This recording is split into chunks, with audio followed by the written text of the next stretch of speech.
Hey everyone, welcome back to another InterSleuths live stream. I'm your host, as always, Voidlock. Today we're going to be trying something a little bit different here on the channel. I wanted to start mapping out some of the dungeons that we've been going through in Pax Dei.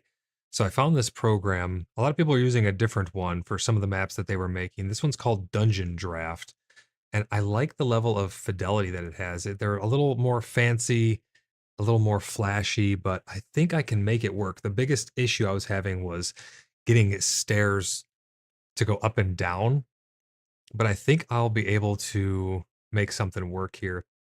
I'm relatively new to using this program. If you guys have used it before and you have any pointers for me, please let me know. But we're going to be mapping out the Absterium in Pax Dei. So there's going to be a bunch of Pax Dei maps. I'm eventually going to be doing some maps for people's cities and stuff like that. Maybe after our next wipe, I'll start really mapping out people's villages, because then we know that they'll last for a little bit longer. We don't know when the wipes are going to happen or if they're going to happen. We only know of one wipe for certain, and that's when beta comes to an end. Huge shout out to all of my channel members, all of our community members. You guys are the best. We have an awesome community that is ever growing. Unfortunately, US East Danu RP, the server that we play on Pax Dei, is full now. You cannot make characters on there, and you cannot even make alts, which is a bit weird because you'd think that you'd be able to make an alt considering you could only be logged in on one of them at a time, but you can't make any characters. And on top of it, Tremin is full as well. Hopefully, when they're doing another a wipe, not really a wipe of the game, but they're doing a wipe of inactive or deleted or refunded accounts. Hopefully when they do that, it'll free up some more spaces because we have a bunch of people who are trying to join the clan, trying to join Tremin, trying to join around us to be able to play with us. And they're just not able to do so because the server is full. But if you would like to join us, head over to our Discord. You can type !Discord. Yesterday my commands weren't working. Let's see if they're working now. I'm going to try it out. Aha, yep. So you can take that link, you can go over and join our Discord. That is the Cheeky Buggers United community Discord server. That is our the area where everybody hangs out. I always tell everybody it's not just about Pax Day, it's not just about World of Warcraft, it's not just about any game in particular. It is always about the community. That's what we're all about here. We love building up community, having fun, and just enjoying each other's company in this journey we call life while we play some good games together with good company. So if that sounds good to you and you want to hang out with us, please head over and join the Cheeky Buggers United Discord and become acquainted with everybody over there. If you would like to join us in-game and be able to come on some of these dungeon runs with us and all this other fun stuff, I know our server's full, but you can still put an application in. We play other games together as well, but you can put an application in early so that way you're approved and you're vetted and you're ready to go when there is space on our server. We're going to hopefully get some more freed up spaces once they do that wipe, like I said. We got a bunch of people in chat. Let's see, let me scroll up here. We got Sa, we got Maven, Symbolic, Agaris, Graz in chat there, Kayla in chat there. We got a bunch of people, so welcome in everybody. So great to see you all. I hope that you are having a great day today. If you would like to join the Order of the Blood Brothers, like I was saying, head over to our website. You can type !website in chat. It'll give you a link over to cheekybugger.net, www.cheekybugger.net, where you can submit an application. It's a very simple process. You just make an account, verify your email, go to the template, copy it, paste it in your own post, answer the questions, submit it in. Very simple. Everybody is welcome. We are all about community and having fun. Every single person is welcome to join up.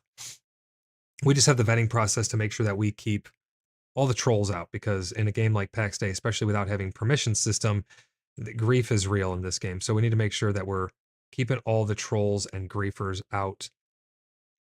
That being said, we're hopping right into Dungeondraft.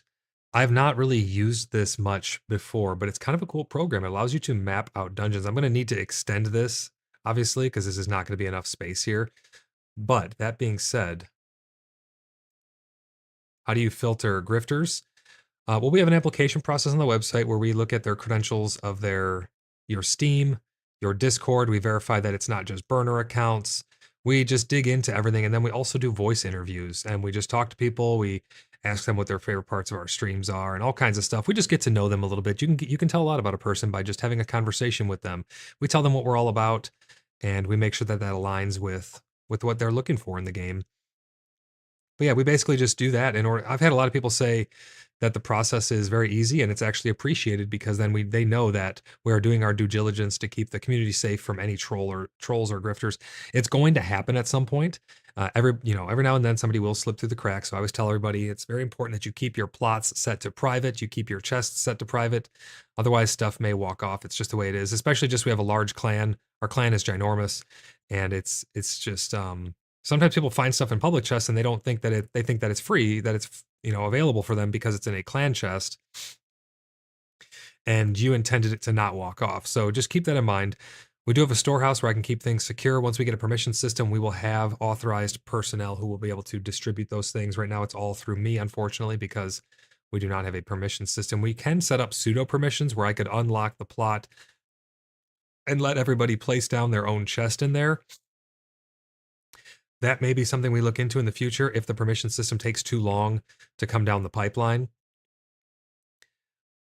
But for right now, we just don't have a permission system. So we just do our vetting process. And I always tell people too, once you submit one application, you're into every clan, guild, server that we ever host. We host a bunch of private servers here in the community. I have a private server rack here at my location, and I can host all kinds of stuff through a beautiful interface that I have hosted here, that I can grant people access to actually manage and moderate their own little servers for Minecraft or anything that you guys could ever want to do. So whatever the community ever wants to do in the future, we have the capability and the infrastructure to be able to do that. So once you submit one application, you're into not only Pax Dei, you're into our World of Warcraft guild, which we started up recently. We're over on Argent Dawn RP. We're playing on the Alliance, and we are going to be playing through the War Within, doing casual endgame content in between playing Pax Dei while we wait for content updates to come here and there. So we got a lot of stuff going on, but it's a great community of people, so I definitely think that you guys should check it out. That being said, I want to hop into this tool. I messed around with it a little bit. I think I understand the gist of its odds and ends, but I'm still very new to this. If you guys have used this program, please let me know. You can do things like here, if I want to extend this, you can make, you can make little rooms, you can make hallways coming off. We're going to be mapping out the Absterium. This is the dungeon that we ran 2 streams ago. And you enter in through a portal right here.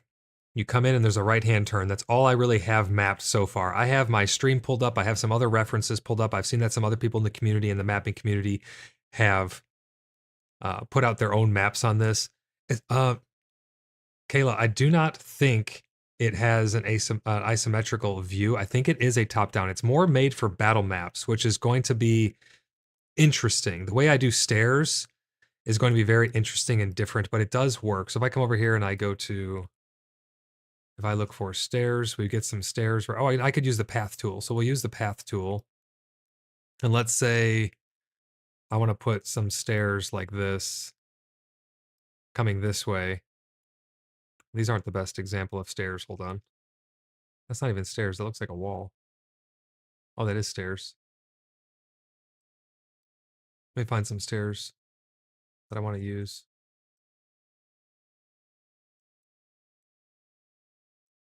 Oh, right up here. Okay, so let's say I use these stairs like this, and I want to make a staircase like so.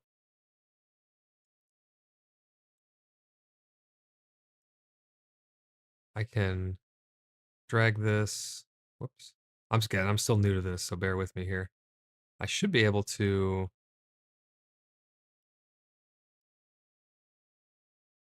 This is how you rescale it. You should be able to make it come out directly from here. I'm still getting used to this. You guys got to bear with me here. We're learning as we go. I did this yesterday. I mocked it up. Yeah, it's just like the stairs going up are easy. I can make it go up. Let's say it goes up that high. And then it doesn't look like it has a lot of depth. I can take, this is just an example. We're going to be undoing this, but I can take this and I can cut this wall open here. Doesn't look like it has a lot of depth, but I found a secret that somebody posted where if you come into the path tool and you select the large 75, which is not the V large, I need the standard large. Here we go. Large 75, you take this, you can actually add a lot of depth. So if we put transition to fade on both ends of this, this is amazing. Just joining. Will maps be available to the community / public? Yeah, we'll be posting all of these pretty much everywhere. These will be free to use. These are not copyright. These are 100% free for the community. That's what we're all about here. We're all about community. So this helps people get into dungeons. I know a lot of smaller clans are having issues getting into dungeons. I think maps will actually help them be able to. I'm going to be putting mob spawns on these as well. So that's what I've noticed a lot of maps don't have currently as mob spawns. They have bosses, but I'm going to be putting mob spawns on here as best as I can using old footage. And I'm going to be trying to help the community by getting these maps out there. And these are just different maps. Like Kayla has maps that they make. There's a whole website dedicated to them. I don't know if I'm going to put these on my website or try to send them to them to put on their website, but they're free use. Feel free to take these, edit them, put your own overlays, use them in your communities, whatever you guys want to do. These are 100% free use. But, I got to change this to 0.1. So if we put this on 0.1, I can put depth on these. And I can make these look really nice stairs. This was my biggest concern, and I got to the point where I feel comfortable using these stairs. So if I put this now on, if I undo the snap, I can come across here. Whoops, I got to take off the fade.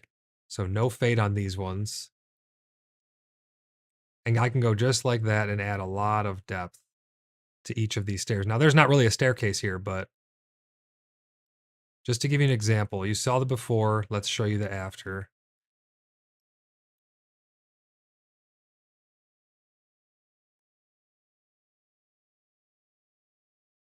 You can totally tell the difference here in the fidelity. You get that sense of depth now, and that's what I like this program for over some of the other programs. The other ones are very clean, and I like that about those. They have a place, 100%. I'm not doubting those whatsoever. I just think that this level of fidelity is going to bring. I'm going to be putting torches exactly where the light sources are. These are going to be very, very detailed. But there you go. Now you can see some nice depth on that, and I can come up here and I can use the build tool and make, well, obviously I didn't use the grid, but I can turn the snap grid back on and I can make a room up here. This could be a platform. I can have it turn and come this way. So you can see the level of fidelity here. I can come over to the object tool. I can search for a torch. I can grab a standing wall torch, turn off the snap grid. I think there might actually be a light source here, but I can put this torch on the wall. And then what I can do is I can come down to the lighting tool. I can change the environment, ambient light. I can give it a little bit of a darker hue here. And we can go to light tool and I can actually adjust the intensity of these lights and put them in these corners like this. So I'll be able to put these lighting sources where they actually are, and it starts to come together and you can get a real feel for how this is going to come together here. So if we go to object tool, there are skeletons and all kinds of stuff that we can put just for fun. There's ghosts and things. So we can decorate these and make these fun. I know that they're first and foremost going to be about the information that is going to be on them, but I can use all of these assets in here to make these things very, very rich. We could put spider webs in the corners for fun. I mean, all kinds of stuff. So I'm going to have a lot of fun with this. Right there, check that out. Put some spider webs in there. There's chests. I'm going to be marking all of the loot piles as well. Once you make those stairs have depth, can you copy paste? Save me many times. Yeah, I can do that. So if I come here to this select tool, I can go like that, copy, and then I can come over here, paste, and then I can just rotate it and drop it in. And now I can go in and go to, where is it? Portal tool, delete, whoops. I didn't have the snap on, but I can delete that, and I can adjust that now to line up properly. I'll have to turn off the snap grid, bring this down in here, line it up how I want it. This bottom shadow, it looks like I didn't put a bottom shadow. So yeah, you can come here, you can go over to the path tool. We have the grid turned off already. We can put a bottom shadow here. So you can really get that depth on that bottom step. Just like that. Really adds a lot to it, you know, and I can put another torch up there or whatever. But yeah, this starts to give you an idea of how these dungeon layouts can work. And I was really worried about the depth of the stairs because I saw the other maps people were making and you could really tell from the isometric angle, you could really tell the depth of the different elevation changes. But hopefully, what do you guys think? I don't know. Does this give enough depth? Do you think this tool will work for this? They do have a system where I can do layers, but it's not what you think it is. And I'm not sure how this would work as an export, because if I create a new level and I call it like floor 2, for instance, I'm not going to clone anything and you accept, it literally makes its own entire floor. I'm not sure how you tie the two together or how it is when you export it. So then you could toggle between floor 1 and 2. But again, this is a dungeon. This is a battle dungeon map. And I'm just trying to figure out how it's going to function once I have the whole thing mapped out here. But you can go between these floors. I don't know how that helps me, though. Again, if you guys know more about this, please let me know. Because I'm not sure how these floors actually... I guess I'll have to see how they export. Let me save this really quick, and I'm going to open... well, I'm going to actually undo all of this, because none of that actually goes there. So let me undo all of this. Oh, it's not going to let me undo anymore. That's okay. We'll come here. We'll do build tool. We'll hold alt. We'll get rid of that. I'll select this. We'll get rid of that. And we will do this room tool. Whoops. Got to turn the snap back on. And we'll get that. Whoops. Let's go here. Portal tool.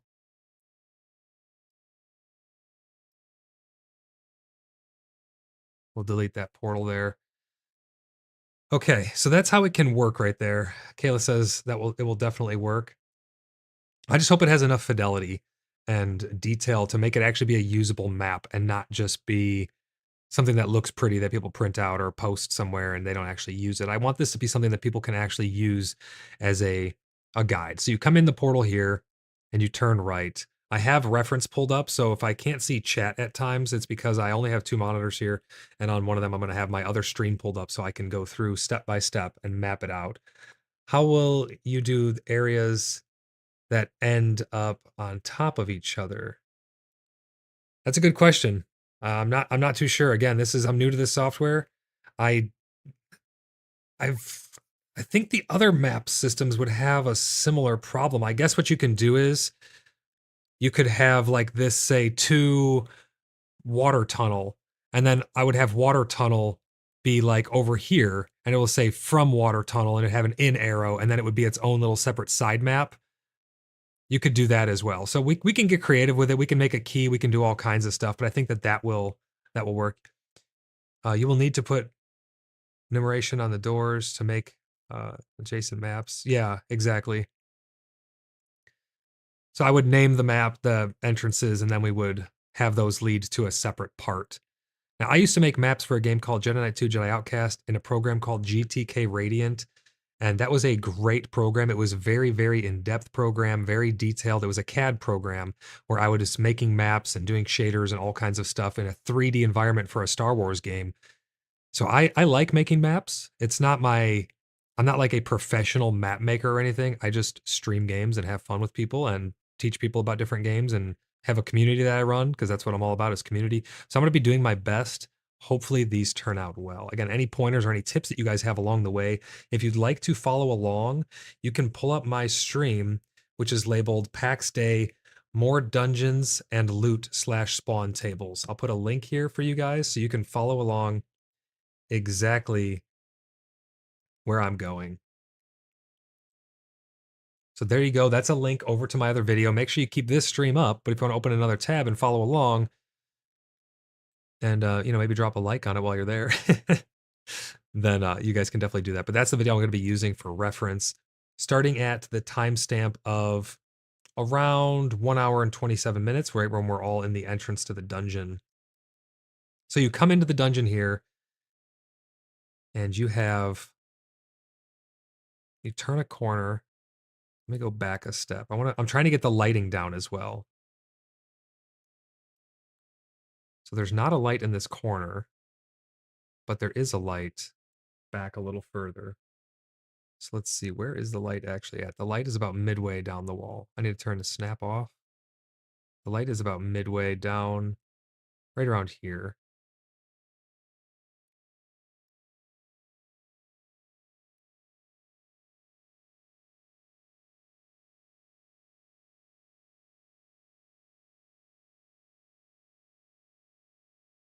So let's go to our tools here. Object tool. Let's grab a torch.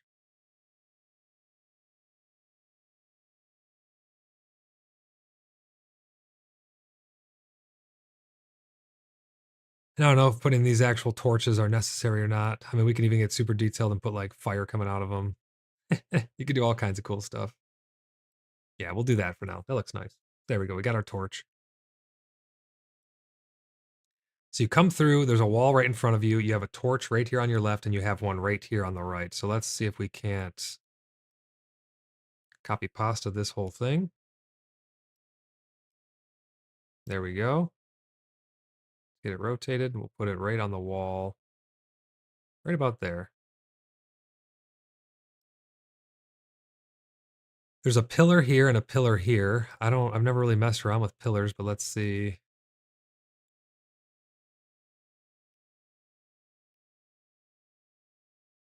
Oh yeah, all kinds of stuff in here. So these pillars would be from the top down. So it'd have to be something like this, and we can put all these little details in here. Let's see, it looks more like maybe something like this. No, this doesn't look too bad. But I'm not too worried about the finite details right now. We can be putting all of this stuff in after. I'm going to try and put my stream on one side so I can look at chat and this on the other side so I can map it out. It still doesn't work that well. It's gonna be hard for me to keep up with chat on this one. I'll do my best. Huntley says, "Hey Void, hey chat, how's everyone doing? I'm doing great today. Hope you're doing really good. Can you size the grid you're placing everything on? I can change the size of the grid. Yeah, yes, I definitely can change the size of the grid. All right, you come in, torch here, torch there, pillars on each side. Okay, and it's gonna turn this way, and there's a staircase going down. Big archway right here. But it does go past, so I'm gonna have to extend this here. Whoops. I always forget to turn the grid back on and off. So right about here, you turn the corner. There's pillars. There's pillars right here and here. I will put placeholders for pillars just because we'll use these as placeholders. And they're not perfectly lined up with this. They're around the corner. So they're like here and here are pillars.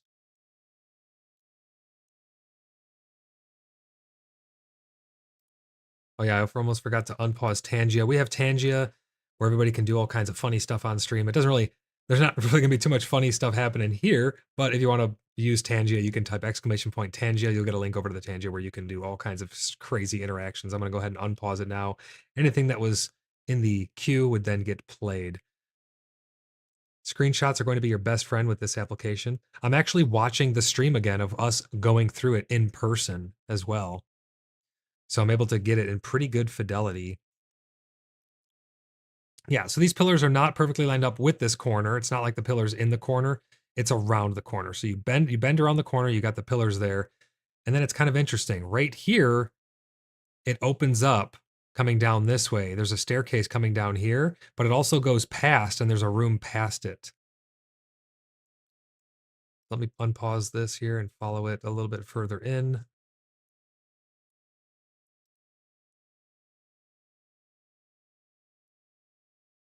I also want to put mob spawns. So bear with me as I get these placed as well. I'm going to try and find, what can I use for monster spawns? Maybe we need like some type of not like realistic looking thing. Like, I mean, maybe I could put monsters in there actually. Let's see. What should we use for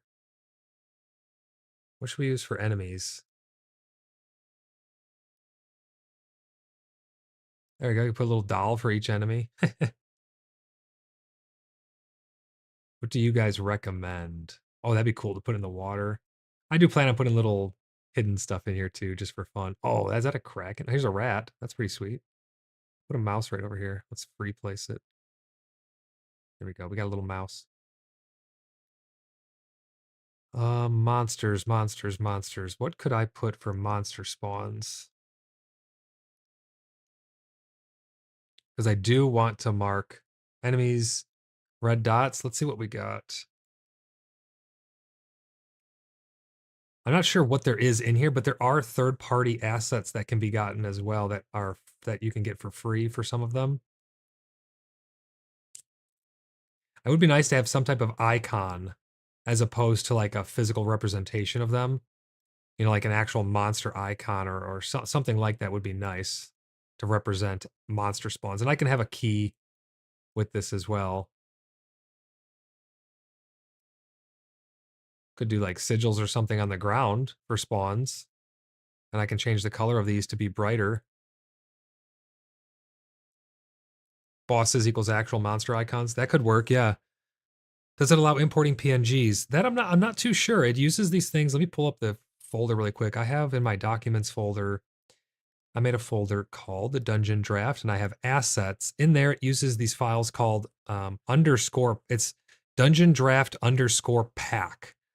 And they can be acquired. Let me pull up the website here. On cartographyassets.com. That's where I've been getting a lot of them. So what I wanted to show you guys was, let me save this and let me open another project that I just was messing around with. I downloaded a pack of assets that are all they're like tiny little houses that you'd see on a village map or something. It would make it nice to make tiny Zebian PNGs and import them inside. That would be awesome. I'm sure these packs are not hard to make.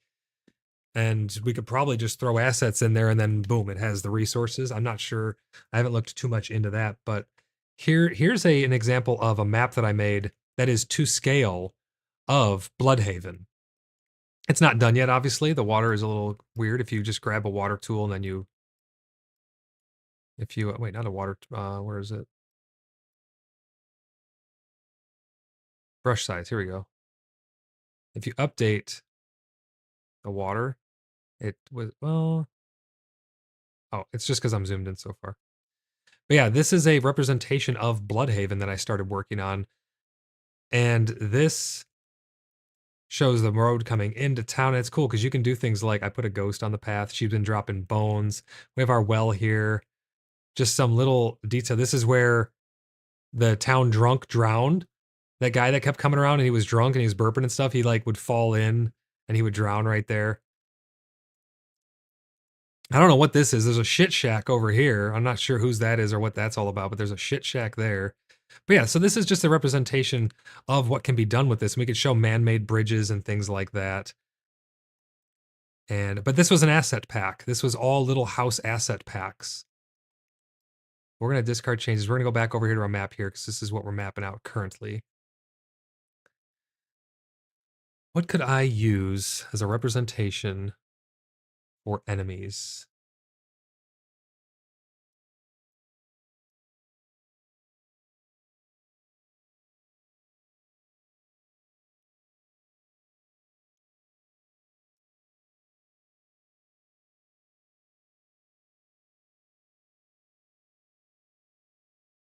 I think they're all loaded, but if we go to assets and we do check all and we hit accept and then we reopen it, it should load all the assets just to make sure that all of my custom assets are actually being loaded.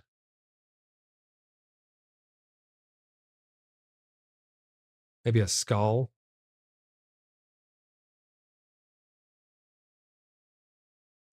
It blends in a little too much. I think we need something that like pops. I don't know if something like this works. I can take the scale down and we can put like spawns here. It would be nice to identify this is a acolyte and this is a such and such, but I think that those can change maybe. I don't think they're static. We haven't fully assessed that yet.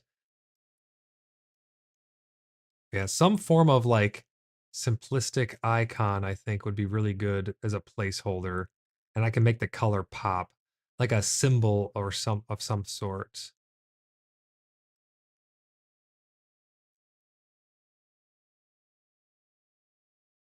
Let me look really quick and see what they have over on the assets page. So let's go back one page here. Dragomir, you like this? It's gonna be a lot of fun. It's gonna be very useful tools for people to be able to see where things are. All right, let me look up. What would you call these? I guess icons, maybe? Let's look up icons and see if we can't find an icon pack that we can import here on the fly. And if you guys have any questions about this program, if you think about using it for something or you just like stuff like this, I will answer any questions that I can. But if I don't know the answer, we can look it up live together. So they do have icons.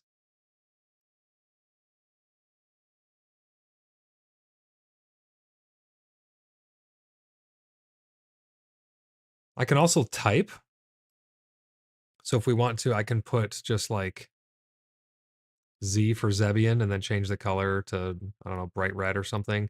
We can do that as well. And maybe we'll do that just for placeholder for now. So we have a Zebian there, a Zebian there. I mean, they're all going to be Zebians, but it's actually not there. He's more so. So this guy is like right in front of the staircase, it looks like. Let me get a little closer in the video.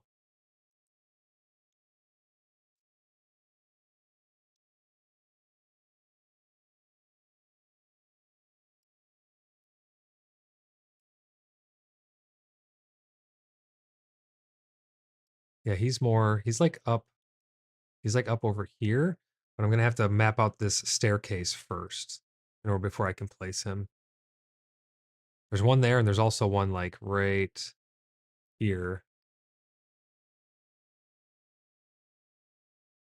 And then the staircase is here going down. The letters work great. Just need a key for reference.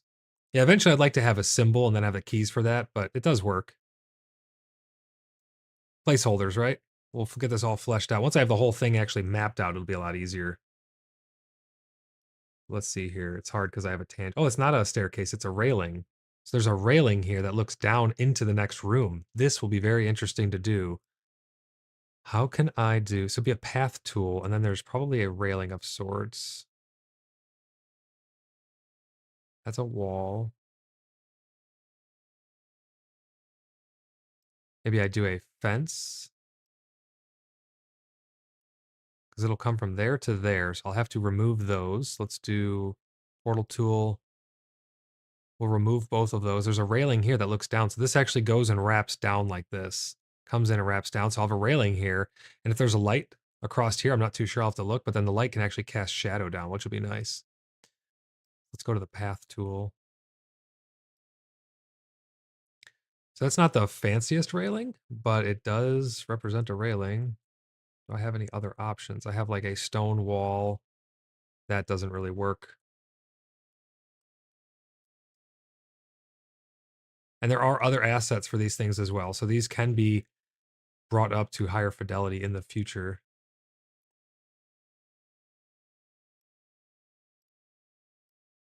Yeah, I think this is probably, that's probably the best one we can do for now. So let's see here. We got a railing. Yeah, it's about that distance. We have a Zebbian here and a Zebbian there. And now we're going to map this corner, how this comes around after we finish killing everybody. But I need to map. It's hard because there's a Tangia playing right in the middle of the stream. I'm trying to see where the spawns are. We have, it's almost like this hallway is a little bit, I might need to make these Z's a little bit smaller. I'm not too sure. Let's see here.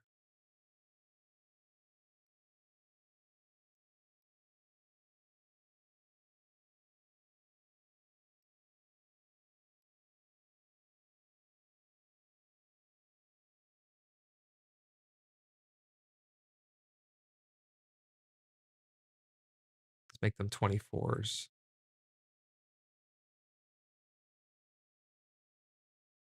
So we got one there, one there. They're each on the side of the railing, kind of.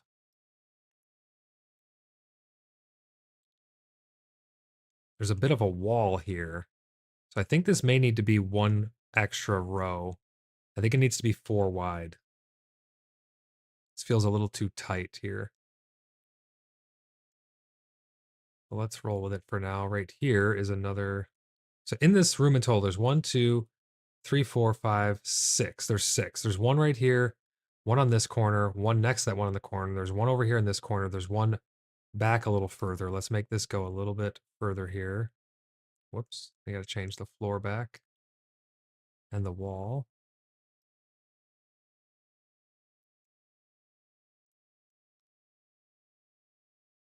I'm periodically tabbing back and forth to check chat. So if I don't respond to something instantaneously, it's because I only have this one other monitor here that I'm using. So there's a type of wall. There's like a wall right here, a little bump out. And then this goes down and around it. So that's why I think this needs to be one extra row over.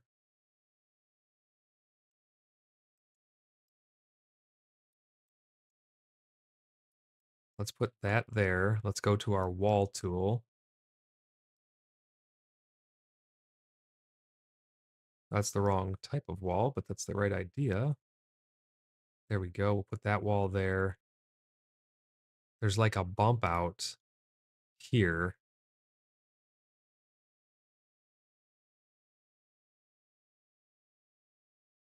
We'll see how this works. There's a little bump out there.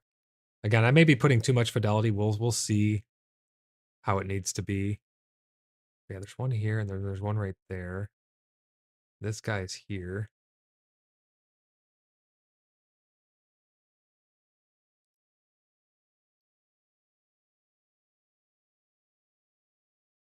There's another one back along this back corner. And there's some weird vines in this corner, so we may be able to actually have assets for that. See something like these. I can put these in the corner and change the color of them to be those dark earth vines that they have. Can I actually change the color? I don't think I can change the color of these ones, actually. I'm not too worried about those just yet, though. There is an abductor that patrols here, it looks like.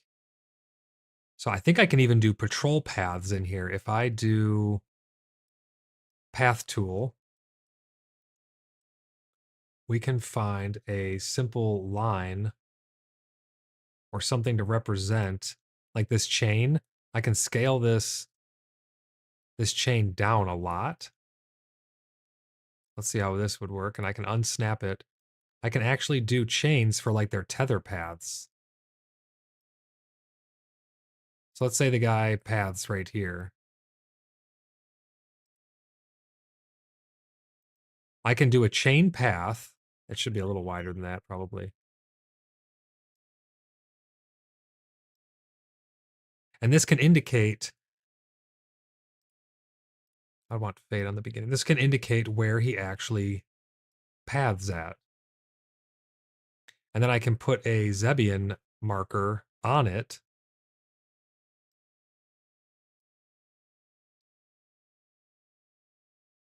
to indicate that this is his path. And I can maybe put like something that, showing that it's actually attached to it.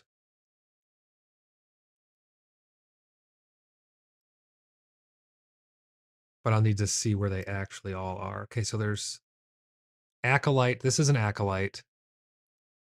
This is an abductor. This is an acolyte. This is an abductor. I wonder if I can use...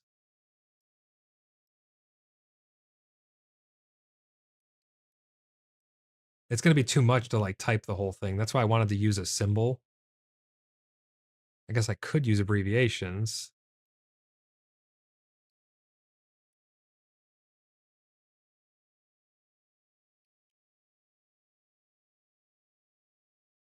I think this guy right here is this is a glutton.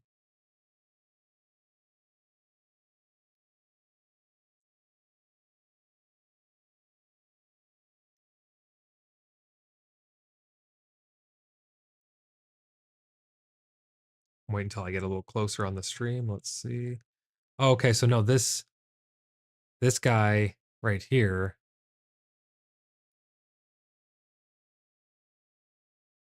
Oh, actually delete text. Oh, I guess I would just literally edit and then delete it. Perfect. That one is the pathing one. It's a abductor. So we'll go here. This guy is an abductor.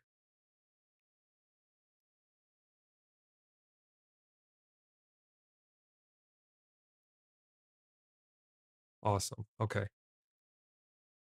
So we've got this kind of mapped out here. This goes around, down. I'll get that mapped once we get closer. There's a torch here. So let's go ahead and... Whoops.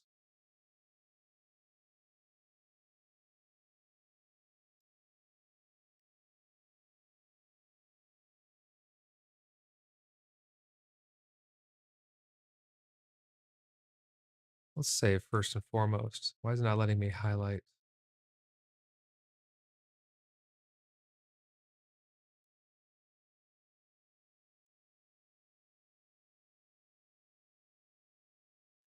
There are layers to these as well that you can mess with.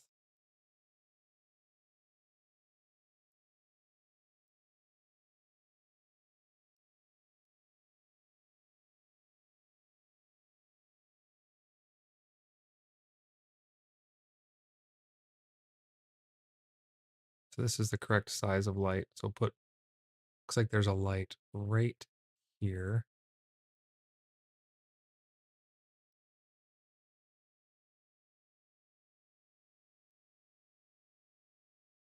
Oh, I changed the scale. That's right.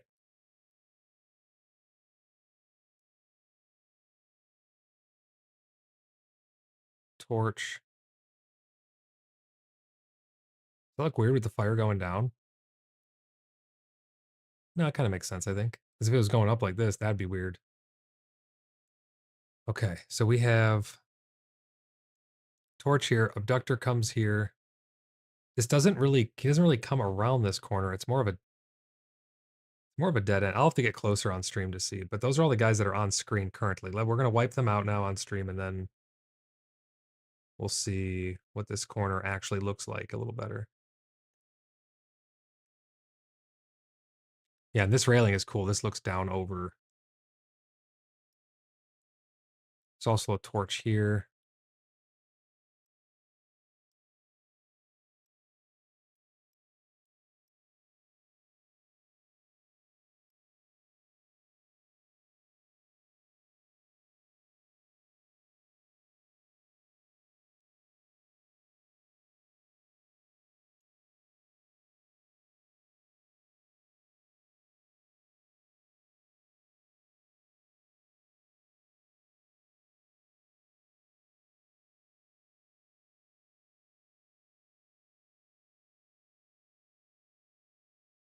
So right there is another torch.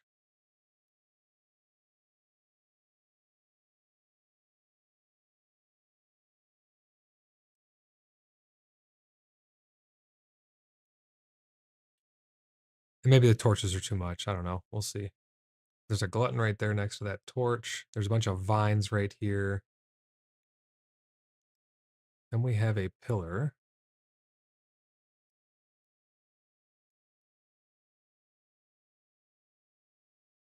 These pillars are all placeholders. Which one did I use last time?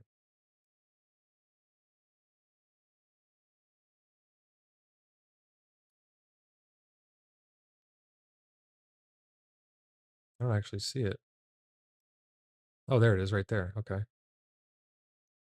So yeah, I don't think this is actually like a corner. I think it's just a pillar. So let me try and delete that. And then I'll go wall tool.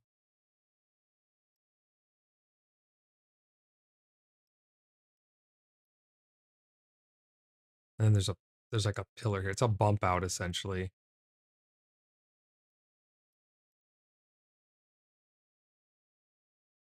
Yeah, kind of like that. Looks pretty good. Doctor, Acolyte. Perfect. So you come here, you go around this pillar. Right here is a guy that's leashed on this type of path. I don't know his full path, but I know he patrols at least this corridor. There's also another pillar on this side as well, so let's put that there. Pillar there.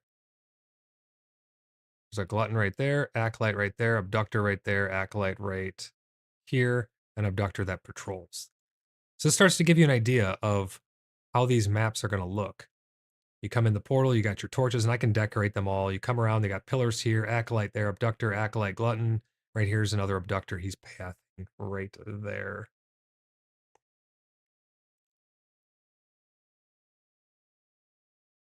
Let's see what else we got.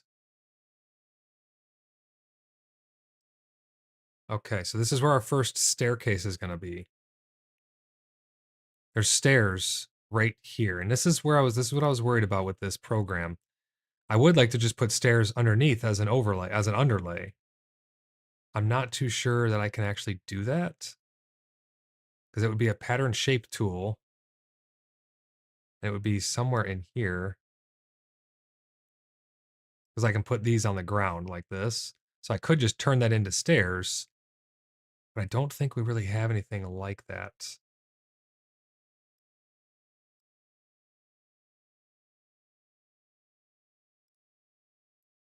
Let's see what we can do. So like, yeah, that doesn't look right, obviously. I wonder if I could use an object. Come down to the stairs. Let's see what we have here for options, first of all. So we have these. I guess I could put these as an underlay. Which way would they go?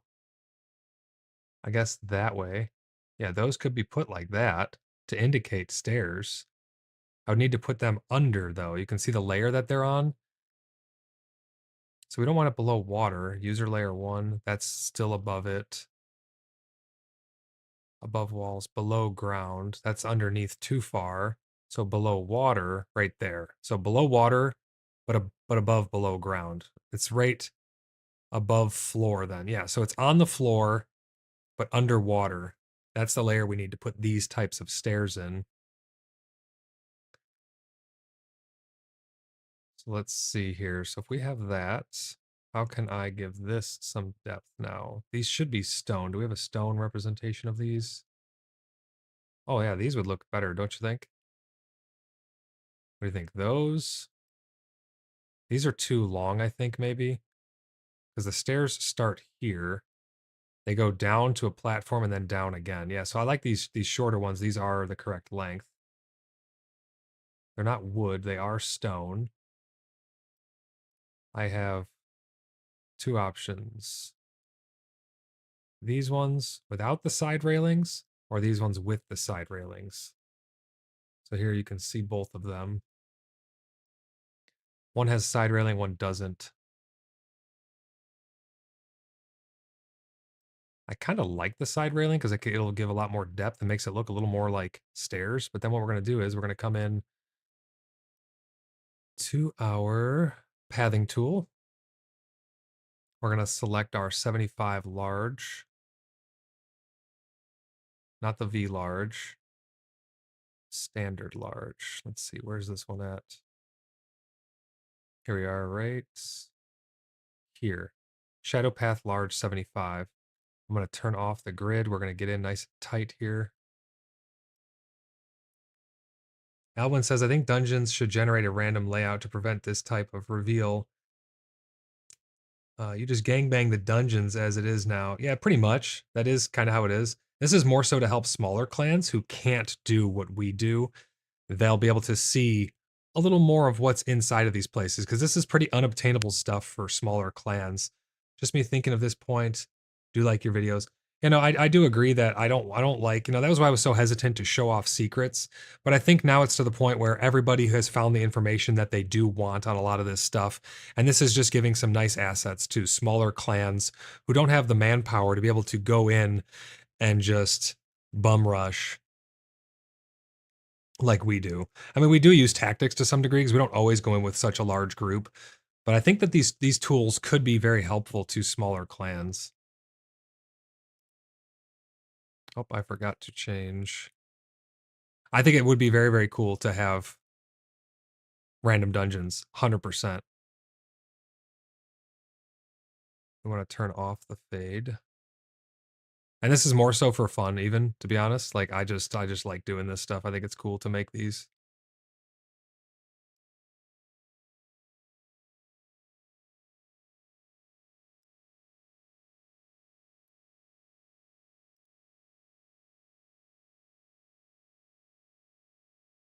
Let's put some shadows on here.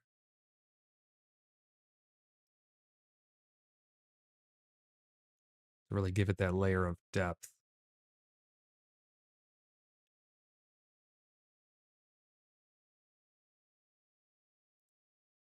I mean, even to that regard, then, even using the database to find out where things spawn, technically, is, not the most immersive thing.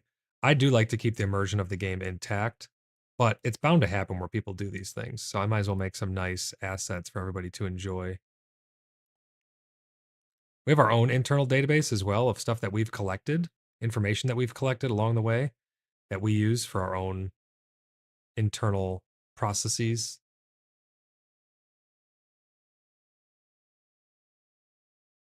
I think I'm going to select this one. It won't let me actually select stuff that is under certain layers. I need to figure out how the layers work here.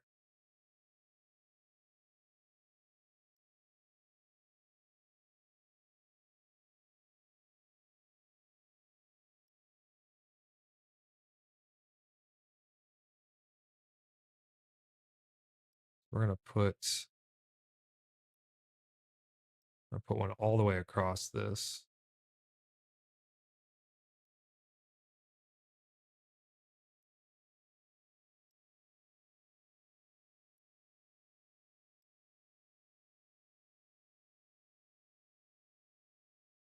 I don't know if you've been paying attention to some of my other streams too, but the dungeons definitely have the capability of being somewhat random because they're almost like modular pieces that can be placed together. But let's be honest, a smaller clan does not have the capability to come in and actually find where all the bosses are and stuff. This gives them a focused attack angle to be able to keep up with the bigger clans who are able to get in and do all kinds of crazy stuff.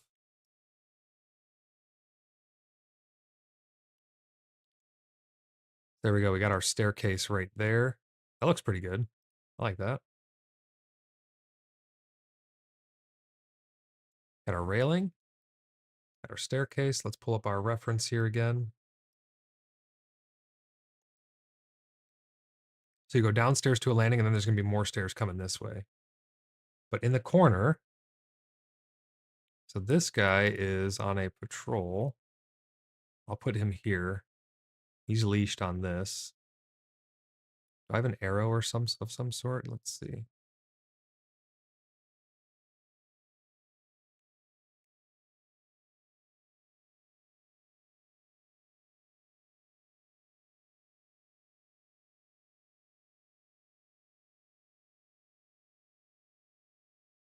I do like these for spawns. These are kind of cool.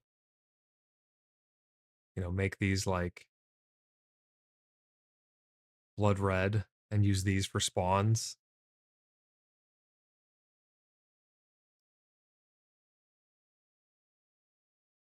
Might be kind of fun. You know, something like that for each spawn. Or what do you guys think? Do you like these as a placeholder, or do you like, I mean, we could also have a key like this equals abductor, this equals whatever, or do you like the actual abbreviations?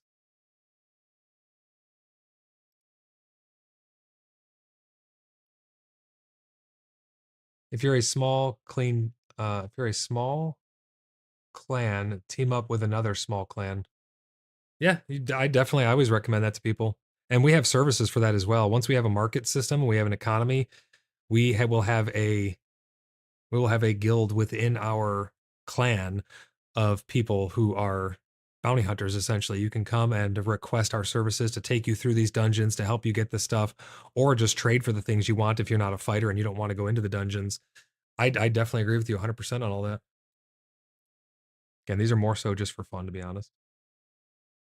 And the thing is too, like, people can use these if they want, or they don't have to. It just gives people options. If you are so inclined to team up with another small group, then by all means, you definitely should do that. You know what I mean?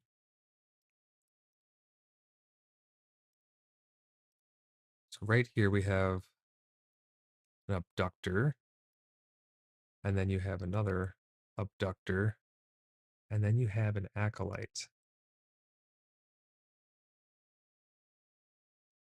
Abductor, abductor, acolyte. These guys are in this corner like that, while this guy is pathing. I don't know how far down he paths, so I can adjust this chain, hopefully, if we find out how far down he goes.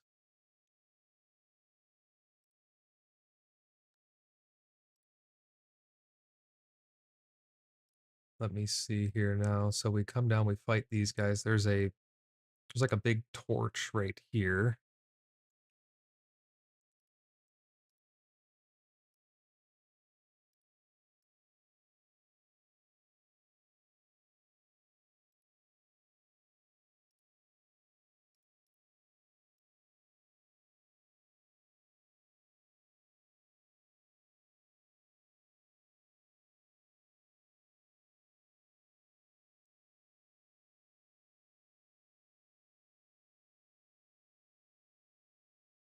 The other problem too is working with other clans right now, and even for some clans that aren't as tight knit, working with people even within your own clan can be pretty difficult because you can ninja loot so easily in this game, and that is a big problem that we've noticed is other clans can just follow you in and they can just take your loot.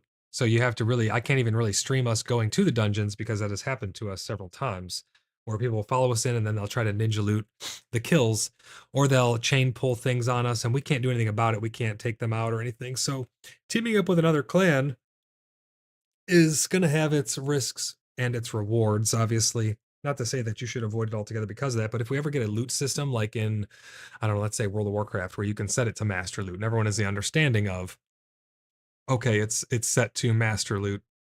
We know that the loot will be distributed. You're going to have to just trust that. That would change my outlook on that a lot, but there's a lot of systems that are missing from the game currently. You can't always answer the level of integrity within other small clans. Oh, that's exactly what I was talking about, symbolic. Talking about people ninja looting and stuff. A clan with good intentions can be taken advantage of by a small clan that plans to just hoard all the loot. Yeah, I mean that's the main problem I see currently is, but then you don't run with them, they get a bad name. Those things do have consequences when people are, acting certain ways. I like the idea of a clan size about 10 to 15 people. 10 to 15 people, you can definitely run this. I think 12 people with decent gear is probably the sweet spot for coming into these places. You have like one or two groups. You can do it with smaller, but you're going to have to be exceedingly careful. You're going to have to wait for this abductor to be on his patrol down there. Make sure you don't get too close to the railing so he doesn't see you because he'll pull all these guys up. You'll have to like range pull these guys over to you while line of sighting around the corner so that the acolytes either de-aggro and the abductor and the glutton can come around and fight you, and then you can go into. It's going to be very, very slow and methodical with a small group of people, but it definitely will be doable with 10 to 15 people. But the idea of this being an MMO and with the scale of, like, think of it back in the actual medieval times, you weren't just a small group of people. You would get overtaken by someone else. You had to band together and have alliances and things like that in order to survive. And once PvP comes in, it's going to be a rude awakening for a ton of people in this game. I'm hoping on RP it plays out in a good way and it's not just trolls KOSing everybody everywhere and stuff like that. I hope that it plays out fun and engaging with emergent gameplay. But you cannot dictate everyone else's level of engagement with RP, and it's not being enforced in any way, shape, or form. That being said, there's a lot of opportunity in this game for grief and stuff. I agree that they should be PvP zone 100%. I'm right there with you. That would alleviate the people from sneaking in behind you and trying to ninja loot, because it just doesn't make sense. I have a clan of 100 and however many people, and we'll go into dungeons. We'll have 30 people with us or something, and then like a group of 3 people come and ninja loot your stuff. I mean, you would drag them into the city's town hall, and you would cut their heads off if this was Game of Thrones. Like they would never do that. They would fear you. They would try to get on your good side. Everybody's RP is definitely going to change as soon as PvP comes in. And we're not aggressors. Some people try to make us out to be like the bad guys or that we're aggressors or something. We're not. We have a blood oath where our members come to us willingly. I mean, I'm sure you've seen our stuff before, but they come to us willingly, and we are all in this together. We are very loyal to our own, but we also help every random person who comes. I've never once like not helped someone in this game. I've even helped people like fix their game so they can play, and everything I can do to help the community, because that's what we're all about. But there are people out there who will be not really RPing, and they will just be KOSing and taking advantage of the fact that we're on an RP server. There's nothing you can ever really do about that. All right, so you come down the stairs, you fight these guys on the landing.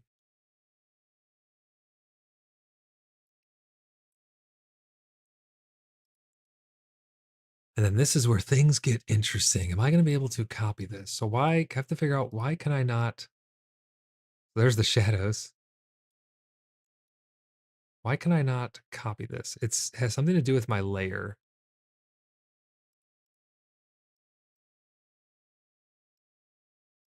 Below ground. So it's the water layer, right?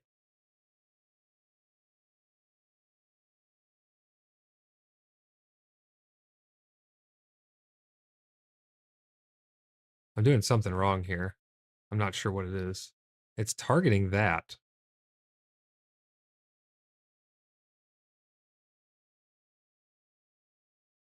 User layer 1. So that gets all of that stuff. Let's do like below ground. So nothing is below ground. So here it targets nothing. Looks like everything is on this below water ground level. I mean, I can recreate these things every time, but there should be a way to copy paste them for sure.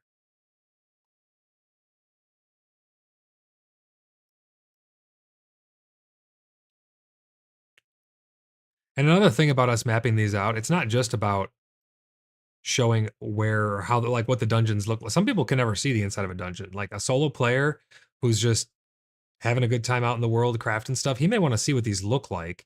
So then they can watch streams on them and see layouts of them and immerse themselves in the world. But some people want to know loot tables. That stuff's very important. I mean, I don't know if you're against the whole loot tables thing, like on the PDDB, Pax Dei database. If you type !Pax Dei database, it'll pull up a link over to the database, the public database, that tells you where everything comes from, how to craft it, and all that stuff. I don't know. I'm so used to external resources from games like Elite Dangerous, where it didn't have a lot of systems in game that were required of the game. So I'm used to it, having to use external sources.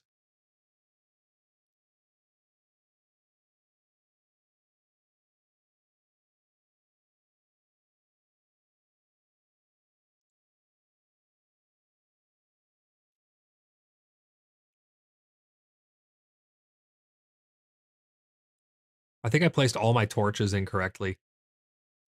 They're all on the wrong layer because this is supposed to go here below water, and I should have put user layer like 3 or something for all the torches. So I'm going to need to redo those. So bear with me here. That's why they're not targeting correctly, I think.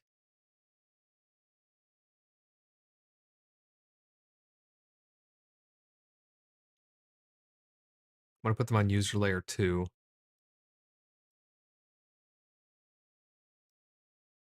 See, it's just so weird that some of them are not targetable. Oh, wait, I understand here. So I have to select the ones that I want to be able to interact with. Okay, I get it now. So now that I have them selected, how do I change their... Oh, right here, user layer 1. So we'll put them up on 2. Layer below water, user layer 2. I get it. Whoops.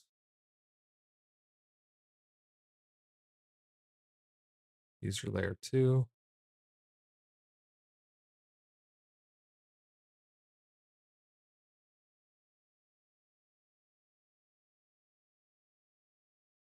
So the higher the layer, the easier it's going to be to target these guys. So this is below water. Below water. Layer 1. Okay, good. Perfect. Tronox says, can you rename the layers? Name the layer for torch or stairs, then put them in the right order. I'm not sure if I can rename the layers. You might be able to, but I think just changing the layer that they're associated with should hopefully suffice. I'm not sure why I'm not able to target the pathing tool layers. Okay, so it's using layer 1, which is above below water. So the shadows are on user layer 1, which is above below water. The stairs are below water. So that's why the shadows are on top of the stairs. How do I actually target them, though? Edit points. Oh, we can edit points here. Let's see. What is this?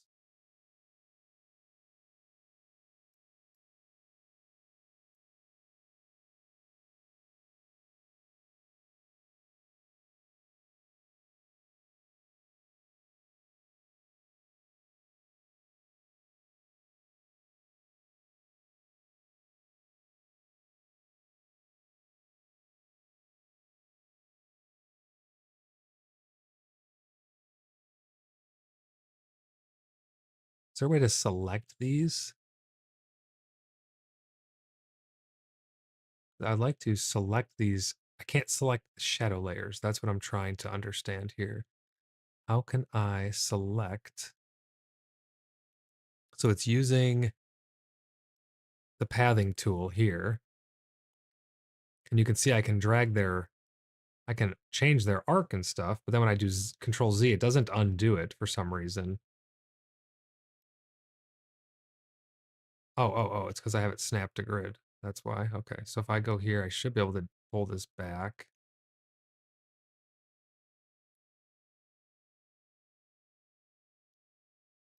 Yeah, you can't undo them for some reason. I need to figure out how to select these so I can delete them, get their layering sorted correctly. You can have it block light, under, over. So this is edit points. How do you actually target them though? If I delete these stairs, can I target them now? No. I was able to target them before, so I'm not too sure.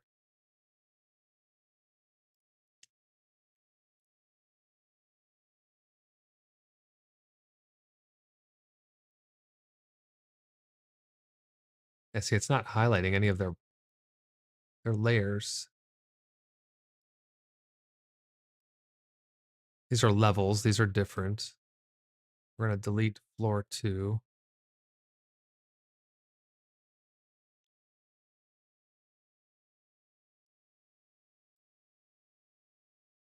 Oh, this is kind of a cool feature too. You can overlay an image in the background for tracing purposes.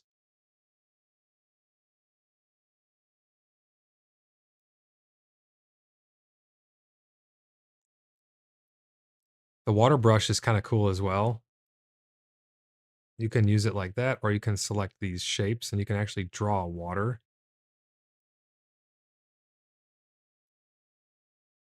Different materials like lava. There's a cave tool, which is really awesome. So if I'll show you this over here. Put a cave and it'll make the cave however you see fit. That's a pretty cool system. And then you can blast open the cave and do all kinds of crazy stuff. But I am having a hard time selecting these shadows. I want to redo these shadows, and then I want to get it to where they're on the correct layer so I can just copy paste the stairs every time.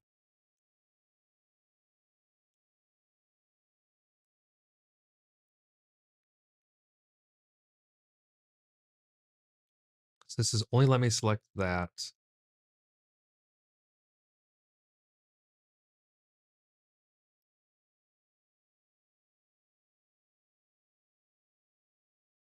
Hip hop, we are mapping out a dungeon.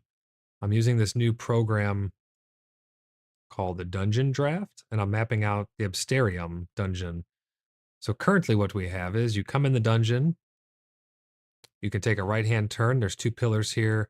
This insignia on the ground is a placeholder, but there's acolyte, abductor, acolyte, glutton, abductor on a path, abductor, abductor, acolyte. There's stairs coming down here. I'm mapping out the actual dungeon, mainly just for fun, but it'll be associated and very helpful for loot tables and things of that nature. But currently, I'm trying to figure out how I actually can delete my shadows that I put in here. They were made with pathing tool. So you'd think I'd be able to select them.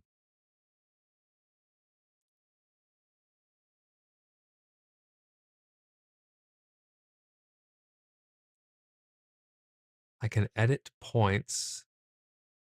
That just lets me drag the point. I can't actually delete it though. What happens if I hold Alt? Nothing. Let me look this up really quick. So this is the path tool.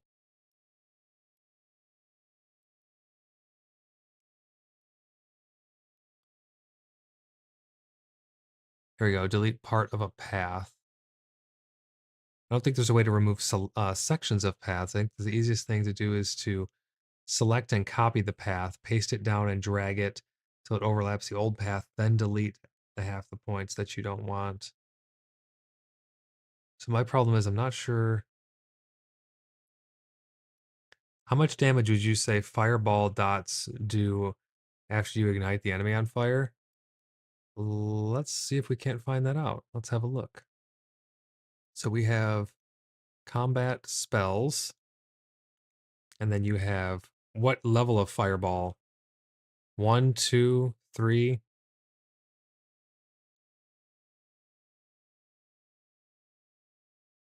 Let me check tier 1. So yeah, there's not too much information on it. But like Demon Seeker bracers, Firefly bracers, they do cooldown of 8 seconds, range of 26 meters. They cost stamina. They cost 6 stamina to cast a fireball with a cooldown of 8. So you can chuck those pretty quick. But the effects are still a work in progress. Let's check. Well, that is an actual spell. Let's check the effect of, I guess that would be considered blaze, because it would actually light them on fire, I would assume. But that's more of a weapon thing that procs blaze. So I think it's two different. I think it's two different things. Well, like Blaze 1 has a 12% chance to proc and it does 3 fire damage. Blaze 2, 17% chance, 5 damage. Blaze 3, 22%, 8 damage. Blaze 4, 27%, 13 fire damage. So that's the difference between those in terms of the on proc from the weapon attacks. There's a common glitch with Dungeondraft that makes it impossible to select paths with the select tool. It sounds like that's what you're dealing with, maybe. And this was 2 years ago, though. If so, the only fix I know is to close and reopen the map. Oh, okay. So it sounds like it might just be bugged. Let me close it and I'll reopen this. Now can I select it? Aha, there's all the paths. Okay, so it was just bugged. What site am I using? Type in chat there, !PDDB. That's Pax Dei database. We also have our own internal loot tables and spawn tables that we're compiling, but that is the Pax Dei database.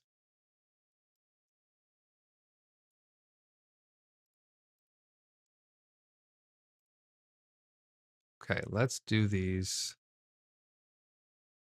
Let's do these stairs from scratch now and get the correct layers on them.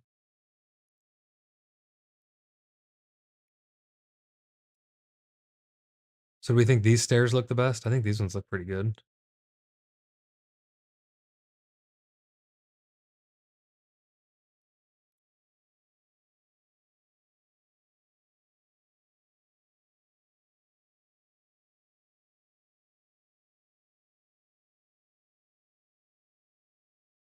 What?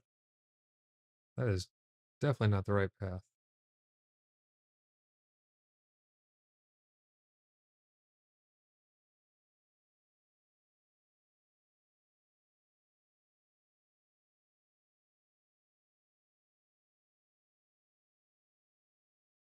Oh shit, hold on.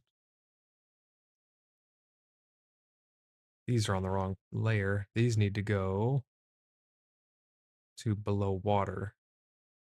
All right, so those are below water, and we'll put the shadows on user layer 1.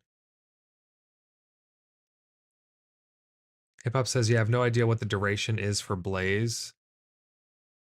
We could try and figure it out, and that's one of the some of the fun stuff is testing it out, and then I like sharing that information with everyone else so that way they know what's going on. Let's go in here and go to the path tool now. And this is going to be no fade. We're going to come all the way up here. We're going to place that. This is on user layer 1, so it's right above below water, but it's below user layer 2. Should be the perfect one. So we're going to put fade on both of these ones, and we're going to do these now. Whoops.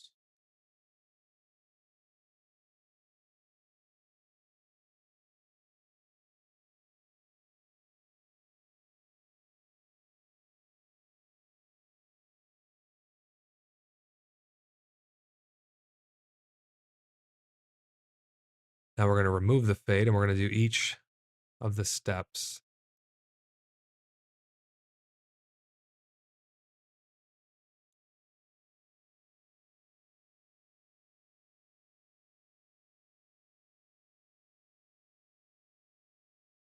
And we should be able to actually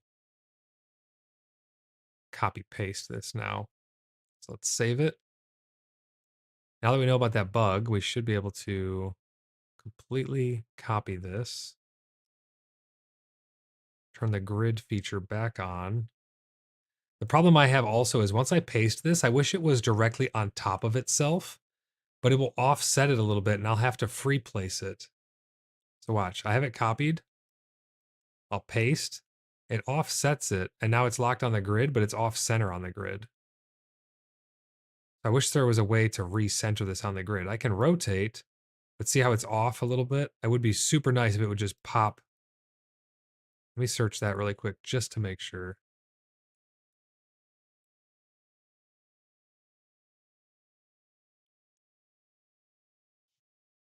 Setting off the grid. Here we go. You can set the alpha so the grid is entirely invisible. Oh, this is turning the grid off itself. That's different.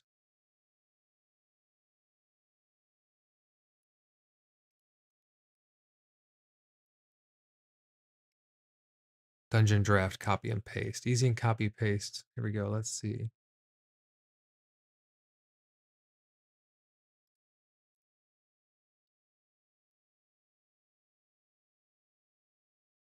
Bear with me here while we look this up. Again, I'm very new to using this tool.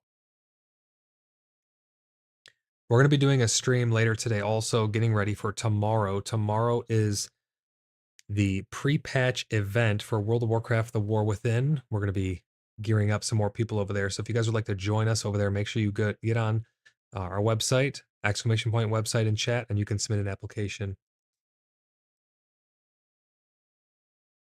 In a dungeon, who lands the final blow and the kill should get the loot. See, I'm not sure that's entirely fair though, because shouldn't you have the option to go into the dungeon with the expectation of whatever the loot drops are supposed to be? So that way you don't just have someone say, oh yeah, sure, we'll distribute loot at the end. They get the final blow, they take the thing that was super rare, hard to get, and then they walk off with it. Yeah, they're going to look like an ass. Yeah, they're going to get blacklisted and shunned from communities or whatever it may be. But at the end of the day, it still allows them the opportunity to do things like that. I think that having different loot options would go a long way. Whether it's good for your immersion or not, I'm not too sure. But it'd be really nice to be able to go in with the expectation of we're setting it to master loot, or we're doing a round robin loot where you get one, I get one, or a roll system. This sigil popped up, let's roll on it, or flip a coin, or whatever they want to do that makes sense in the lore of the game. I think having those options is essential, because that way you don't just have I'm gonna wait till he's almost dead and then I'm gonna start doing this spam attack or something, so that way I get the final hit in. There's gonna be cheesy ways to abuse that system. Yeah, I mean, like in World of Warcraft, I don't know if they should get as restrictive as World of Warcraft. That's why I'm hesitant to say that that's like what they should do. And I don't think it should be personal loot. If it's personal loot, you're going to take away the interactive aspect of the community, I think, too much. So I think it should still be global loot, but just make a system where it's not griefable. That's going to be one of the biggest things in here, is just how do you stop the grief? Let's turn the grid off, and I have to drag this over manually.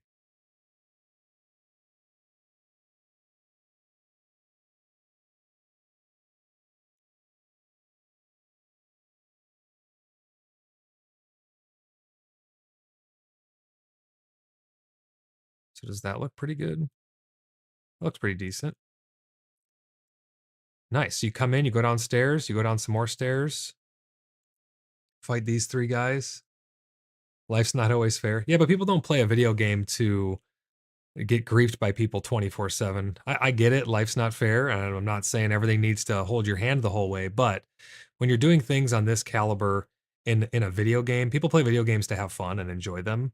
And I think that they should have systems in place. And I think they will have systems in place that will allow people to fully enjoy the experience while still being immersed in the world and not having things that hold your hand too much, but then again, stopping griefers. Like, for instance, life's not fair. Should people be able to wall off resources? I mean, there's a ton of abuse that can happen there.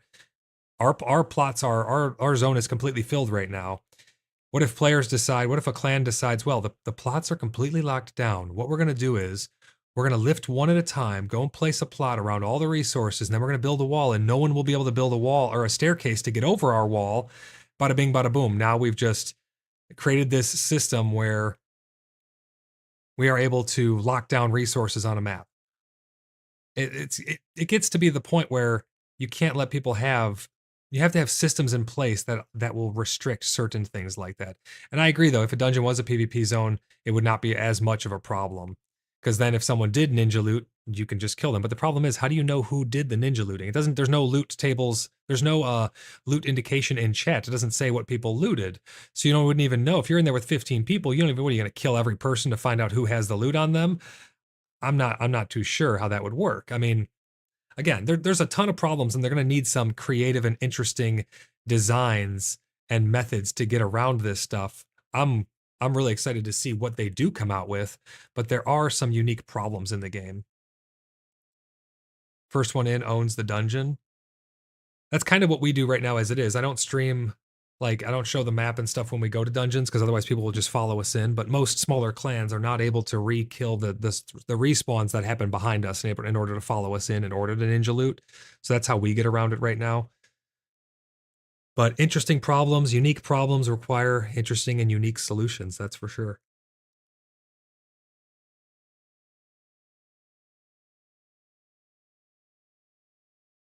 So this is what we have so far. This corner right here I may rework, but I do like these stairs, how they turned out. They turned out pretty good. Hey Rugrat, how's it going? Well, just as the title says, this is Dungeondraft, and I'm mapping out, what is this place called? Absterium. It's a dungeon within the game.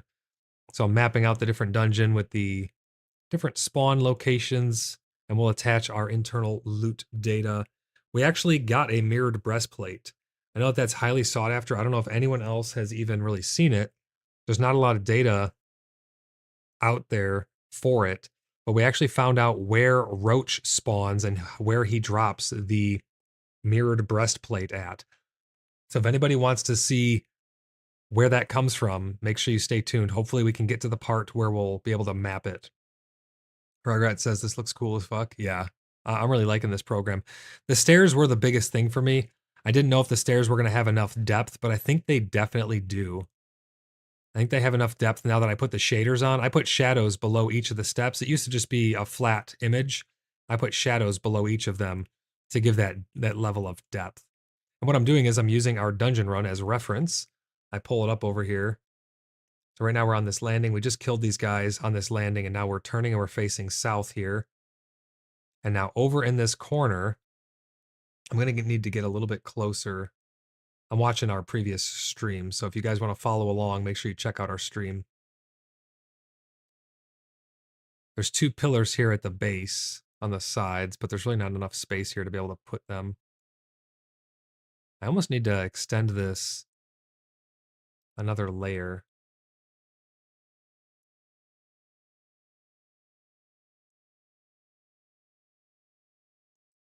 Let's get these mapped out first. We have 24. We're going to do this in red. We have an abductor,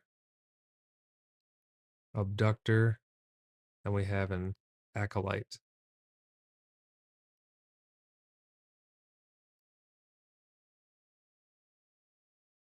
They're actually reversed. The acolyte's on this side. They're kind of at the end of the hall in this little nook, and there's a hallway that goes this way now. So I'm going to go ahead and select all of our stuff here. Is this the right floor? No, it's this one. This goes this way. I don't know if this actually goes this way at all. Whoops. But I do know there is a little nook here. As we get closer, I'll see if this nook actually extends down. But as it is right now, these guys are like this. And this abductor is on a path.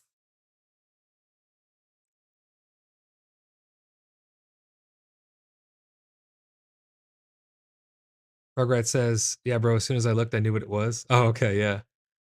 Alwyn says, these games want conflict that would generate conflict. I don't know if they necessarily want conflict. I mean, once they bring PvP to a greater scale, I think there will be conflict, but I think they want immersive gameplay and emergent gameplay that comes from the social aspects of interacting with people. I don't think that it is necessarily directly a PvP game. I would disagree with that 100% because they say that PvP will be an opt-in feature. It's going to be risk reward. We don't know what level of gameplay you're going to be able to achieve without engaging in PvP, but I think it's more about the social aspect of engaging with people. If war will happen, conflicts will happen, but I don't think it's necessarily directly about war and conflict. I think that the resource gathering and working together as a team is going to triumph over people just being hostile towards each other. And that's been proven on our server, at least with the people who were trying to wall off the resources. They ended up getting, getting shunned, and they took down the walls, and it was end of story. But that being said, I don't think it's directly going to be just a PvP game.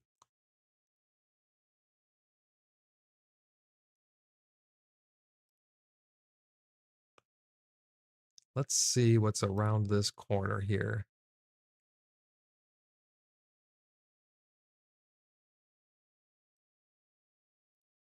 There's a light on this corner right here. Let's see if I can actually copy paste these this time.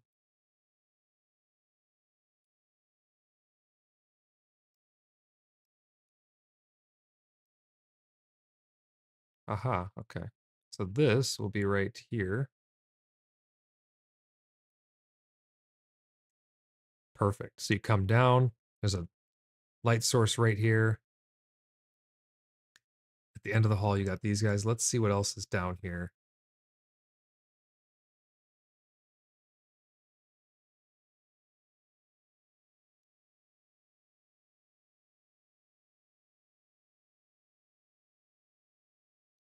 I don't know if the torches are necessary. I may do away with them, but we'll see.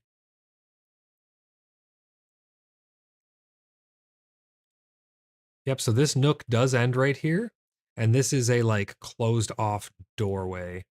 So what I want to do is I want to put these doors in place here as placeholders, or maybe a gate of some sort to let people know that this is actually a doorway. It's just closed off. So this could be potentially opened in the future. For an economy to work, you need asset destruction like Eve. Well, asset destruction is kind of baked into the game itself because your equipment never lasts forever. So just by the nature of things, the people who go out are mercenaries and are bounty hunters and stuff. The people who go out and actually fight PvE, the bears. I mean, look at shields. They get absolutely deleted. Weapons will break very often, even the rare ones that have sigils attached to them. I think that these numbers are going to be changed, and I think that the way that you repair them will change in the future. But as it currently is, you have asset destruction already. Your armor will break, like even your plate armor, it's gonna wear down. It's gonna last you a long time because it's hard to get those resources, but they're already breaking down. Our mercenaries and people who go out and actually fight to acquire these sigils, they have gone through countless weapons. And I'm talking steel weapons. The acquisition of resources is extremely important. Our gatherers are going to need to have enough coming in to be sufficient to replace the pick you're using. But we have gone through countless steel picks, countless steel tools, steel armor, regular jack plate, plate mail, all kinds of stuff. We have chewed through so many resources that it's unbelievable. Potions, those are a finite, not really a finite resource, but those are a consumable resource as well. I have gone through chests and chests and chests filled with the best potions in the game. I'm an alchemist. I make the 3.2 health regens. We have basically been chugging those down to be able to get through these dungeons. So there is asset destruction in the sense of even just doing PvE. PvP is not really asset destruction if you think about it. It's just asset reallocation. You're taking someone else's assets. So for the economy to actually function, they've said that you're going to have to be engaging in PvE. The acquisition of gold, that's not to say that's the only currency. Obviously, you can trade and barter, but the acquisition of gold is going to come from PvE, which means going into these dungeons, looting the gold. I think maybe you'll be able to make gold coin or mint coin from the gold bars. I think that'd be really cool. But that being said, there's going to be asset destruction baked into the game inherently. And I don't think PvP is asset destruction. I think it's asset reallocation. pull this back up here and see what else we got on stream. So this guy we have mesmerized, and then we all delete that guy. Yeah, the combat in general right now is kind of Maj Pity. So right around, so there's pillars here. Okay, so what I need to do is, I need to do the build tool. I need to take this out to here, but then I need to put walls here and here. So we'll go to the wall tool. We'll select this wall. We'll put a wall right there. Put a wall right here.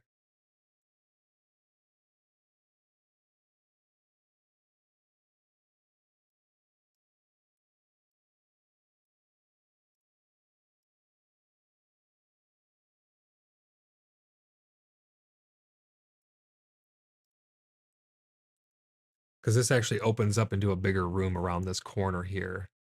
So let's see. Oh wait, is that the correct move, or should we?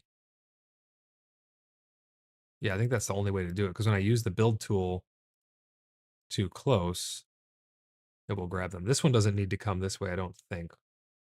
Let me get around the corner on the stream and see. So there's an acolyte and a glutton right there. So let's get those guys marked.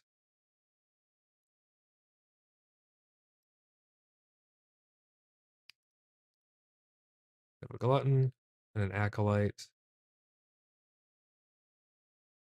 The acolyte is kind of here, and the glutton is right here. I think maybe I put a block difference here. That way I can have this build tool come out this way. Like that. Yeah, I think that's going to look a lot better. Having the actual... I may have to end up moving this whole thing over one and doing the same in this corner, but we'll see how that works. But I think this will look a lot better just like this.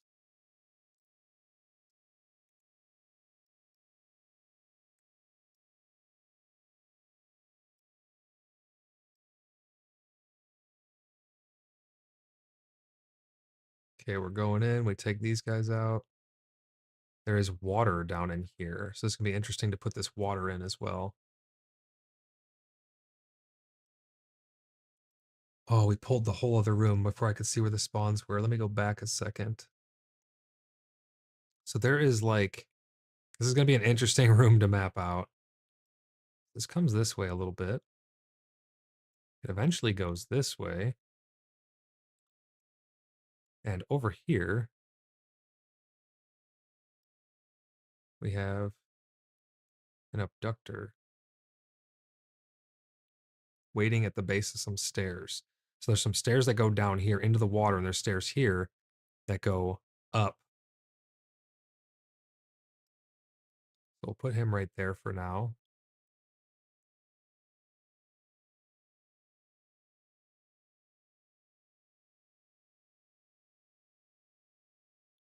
Copy these. Turn off the grid. Actually, leave the grid on for now. We'll paste these. Now we'll have to turn it off. So right somewhere around here. Again, I'm going to have to adjust these, but somewhere around here we have stairs. And then somewhere around here we have stairs. Something like that. So you come around the corner here. We have a big pillar right there. I don't like how it pastes things off center. It feels weird. I don't know how I would... How do you recenter it? I'm not sure you can.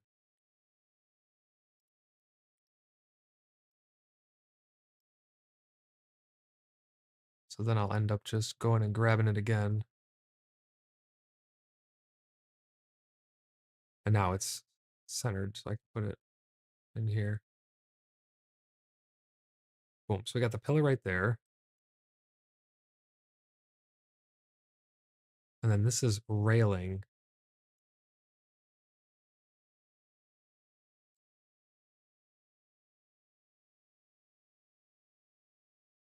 Stephen Moon says, why Blood Brother is the number one guild clan family. Why blood brother is the number, or why blood brother is the number one guild's clan family? Oh, I see what you're saying. You're saying we are the number one guild clan and family. Thanks, Steven. I appreciate that. That's what we're all about. We're all about community. We've been having a ton of fun with everybody. It's been a blast, honestly.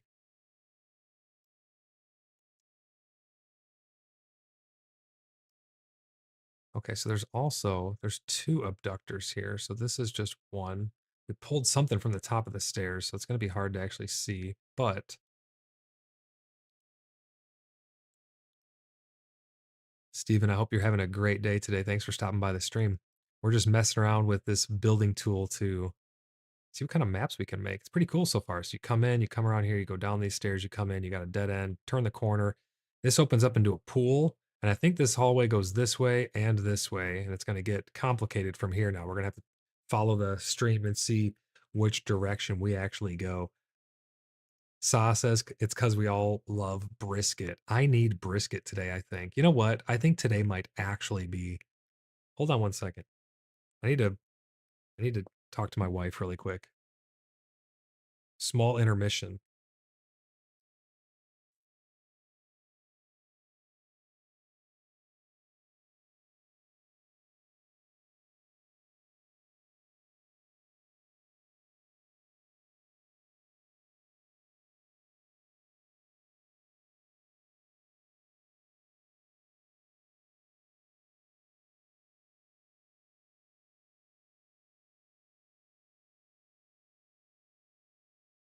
All right, we might get brisket today. We'll see. The brisket bill. We have to start a GoFundMe for the brisket bill. Steve Moon says hashtag brisket intermission. All right, where was I? Let's see here on streams. So I'm following along with one of my old streams here to be able to map this out. So somebody ran down the stairs. Oh, an acolyte and another abductor ran down the stairs. So I'm just going to put placeholders for them because I don't know where they're from. We have an acolyte and an abductor somewhere up these stairs that they ran down. We came into this room. We went to pull these two. They saw us across the water here because we got a little too close. There's a railing here. We got a little too close and it pulled all of these guys and they came running around the corner. So we had a 6 mob pull right here. Always go for the acolytes first.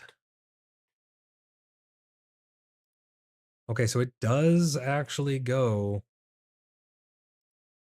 It does go this way. Somewhere. We'll see how far.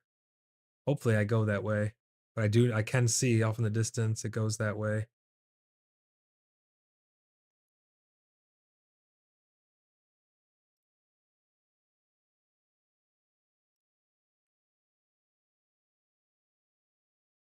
All right, we're healing up. Let me skip ahead a little bit. Which way did we go? Aha, we did go that way. Okay. So let me try and do this really quick. Let's do water brush. This right about here is all water. We will switch over to the portal tool and we will bust this wall open right there. So these stairs lead down into the water. There's a pillar in that corner. This is solid wall. This is railing right here. So I'm going to bust this open. And I'm going to go back and see what this railing actually, how far this railing actually goes. So this railing does come around to here.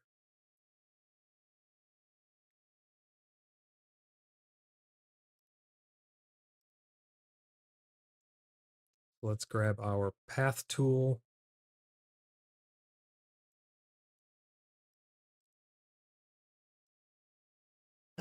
Grab our railing. Pop it down there. What the heck? Oh, I have it on 0.01. Look how tiny that railing is.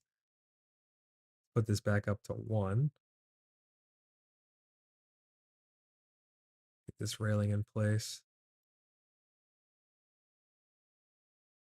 There we go. Okay, so we have railing. right in front. It does extend around this corner. That's why I put it here like this. There's a bit of a broken piece right here. I'm not too sure how I'm gonna represent that. Actually, is there a railing at all? There's not really a railing at all, to be honest, actually. It's kind of just open. I'm not sure how I'm going to represent this, but there's a broken piece of terrain here, like a semicircle of brokenness that you can drop down in the water, and the water does extend. Not wall tool. Let's do water brush. Snap. It does extend this way a little bit. Probably to there, I would say.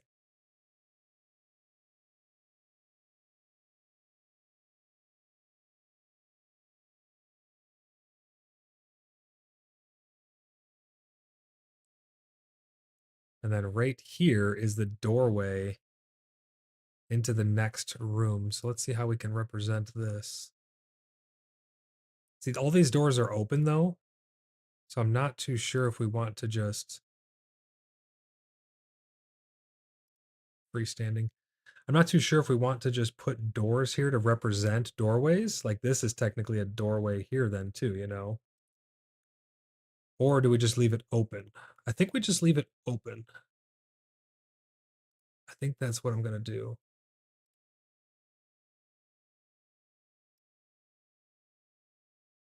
All right, so there's this little nook right here. You can come around this corner. For closed off doors, I am putting these crates though, because I think that's important to know that they can just extend it from here.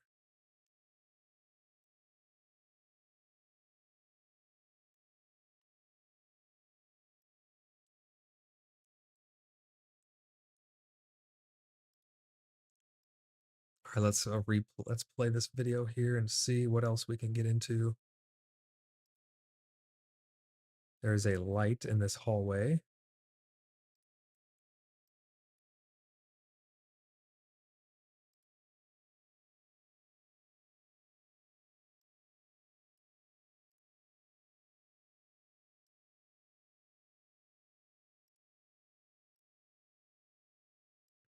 Okay, so this turns into a pretty cool room down here. It's about that big, maybe, and it comes around to here. Maybe it's that size? Yeah, that's the right size right there. And then from there, it extends this way. Um, it's almost like just this way. It's almost like a skinny hallway, actually.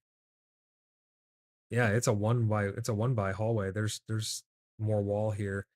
In this room, let me go back. There's a delirious imp in there.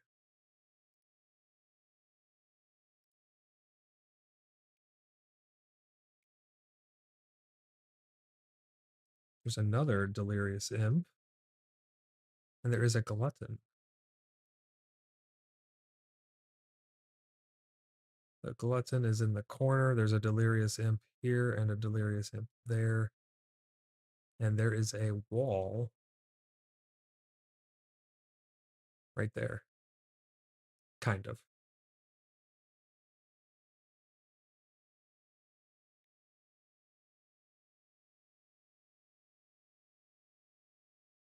Yeah, that looks pretty good.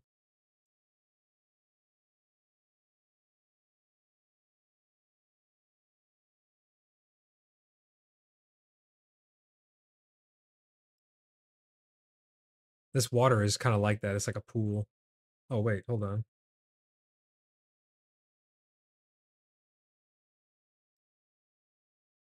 That's how you do it. That way it's one continuous piece. That looks pretty good. Okay, so let me go back here and make sure that this opening looks good. This is actually like a one by opening. So I want to say that this wall tool, we need to actually like delete this, I think, and then select that wall, delete that wall, come out here, go like that. That looks like a much better representation of it, but it's hard to tell because, yeah, this is a skinny hallway here. It's not a double wide. Okay, so now I need to select this torch, move it into place. Boom, there we go. This broken railing part comes one block behind this. You come down into this room. Do you enter? You enter along the wall, though, is the problem. So it's almost like all of this needs to get slid over to the right one because you don't enter in the middle of the room. You enter along this right-hand wall. Let me see if I can make this happen. Yeah, you definitely enter along this side. So that means that this part right here doesn't exist. But this water is flush with here.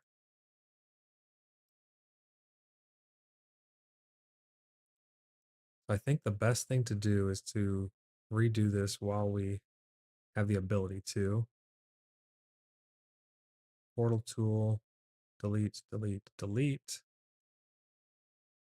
And then all of this needs to get moved over one maybe. Let me go back and look at how it looks.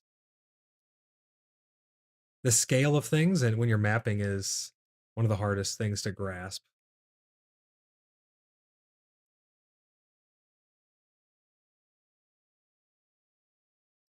Yeah, this is a one by entrance right here as well.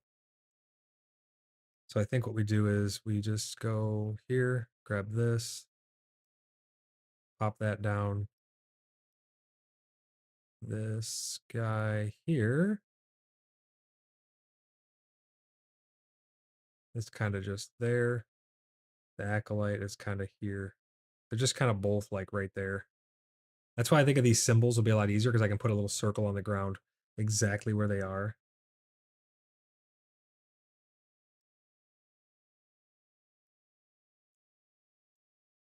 Yeah, you have these skinny hallways that then open up into wider hallways. Well, we'll see if they do, but these are definitely wider over here behind us. You can see these stairs right here and right here are actually wider than, and this is definitely wider than these hallways here. So these should be represented as one. And this up here is definitely much wider than these. So it is stepping down its scale of transitioning into these different rooms. Now the question is, do these pillar and stairs and everything move over?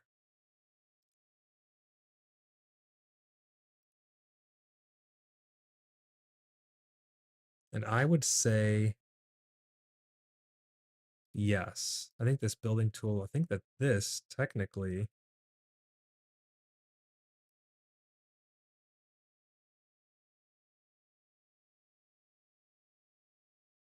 this doesn't exist there.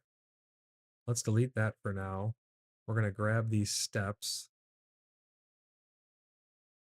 and we're going to move them over one.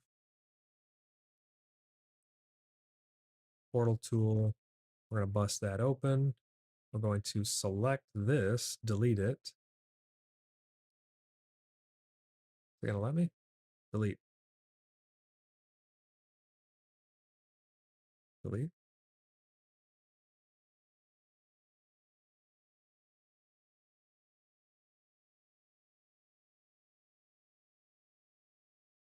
Hmm.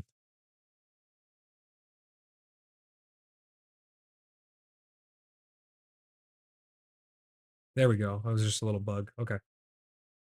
So this corner right here is technically a pillar. So let's see if we can reintroduce it to the room without it getting weird. Oops, I forgot to select the right flooring. Give me 1 second. So it's this one and it's this wall.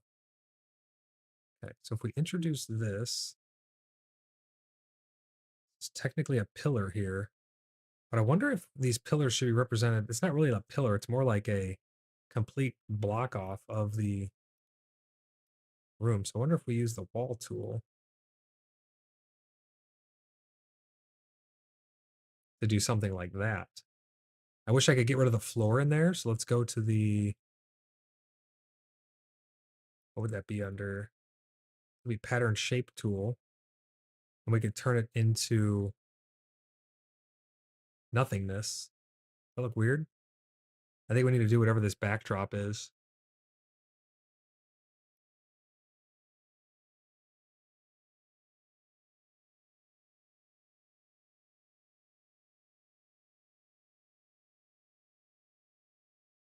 It's supposed to represent that this is, I mean, I guess I could just put a pillar there. I feel like the pillars can be kind of confusing. I may want to remove these pillars over here and actually do this for the pillars. Then I need to find out what I'm going to do for the ground. Because like I can't just put tiles. That looks not right. I guess I can put black. Yeah, there we go. We'll just do black. Okay.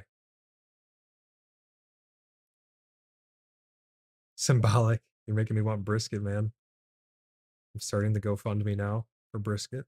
All right, so that looks pretty good there.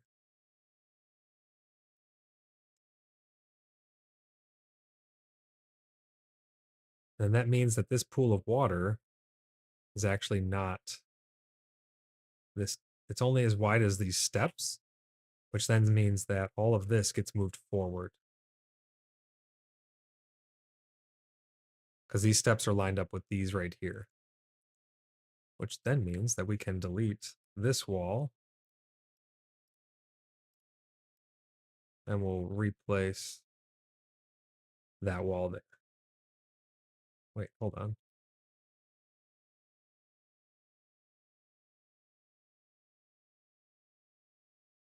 Yeah, it looks better when you curve it around the corner.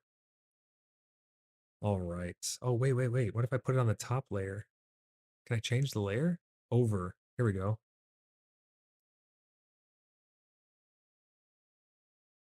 It still looks the same.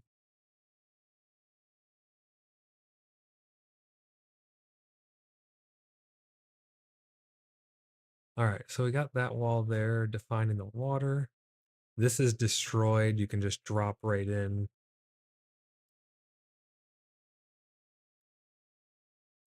We have this pillar. Actually, you know what?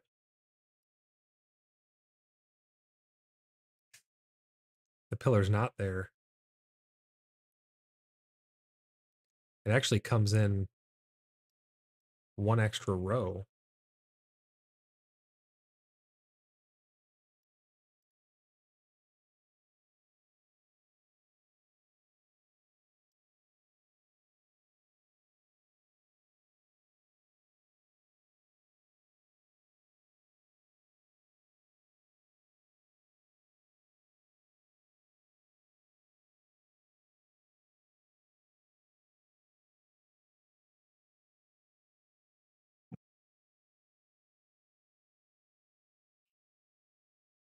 Let me see here. It's so hard to get scaling right. But this railing, this definitely comes one row back over here. I think it's further back than I think it is. I think these stairs need to go one extra row up.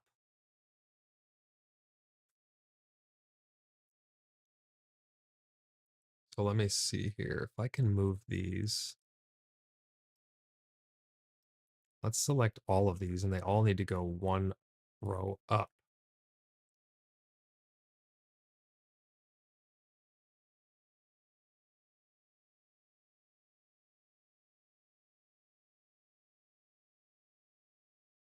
All right, so I'll move all of this up one row. We will have to bring this room up like this, but we'll get these hallways. We'll get these hallways good here in a sec. So this goes bye-bye. This we will redo again. Let's go ahead and get the wall tool.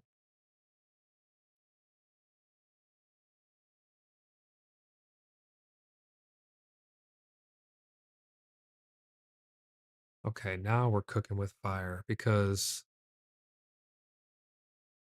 this will come out like that. You come down this hallway and the railing actually extends over here once. So the actual non-existent pillar part. Hold on, can I select that? Oh, that's part of that room there. Let me see. Do we do...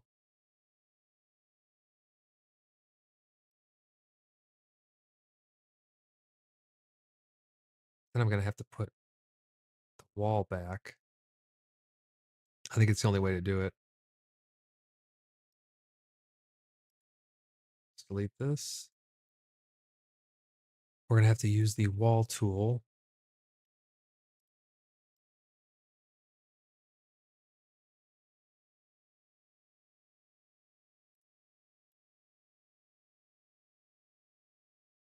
Yeah, see, it comes up to here.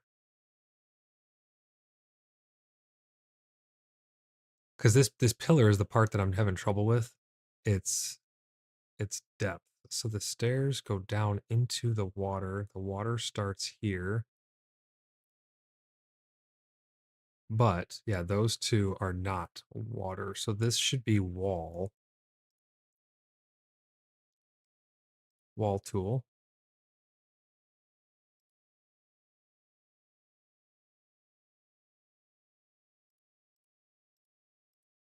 I think it's something like that.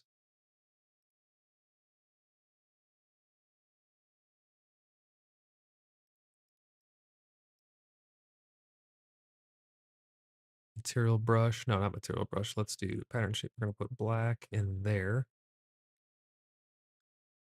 This will be the water brush. Yes. Okay. This is looking good now. So now we have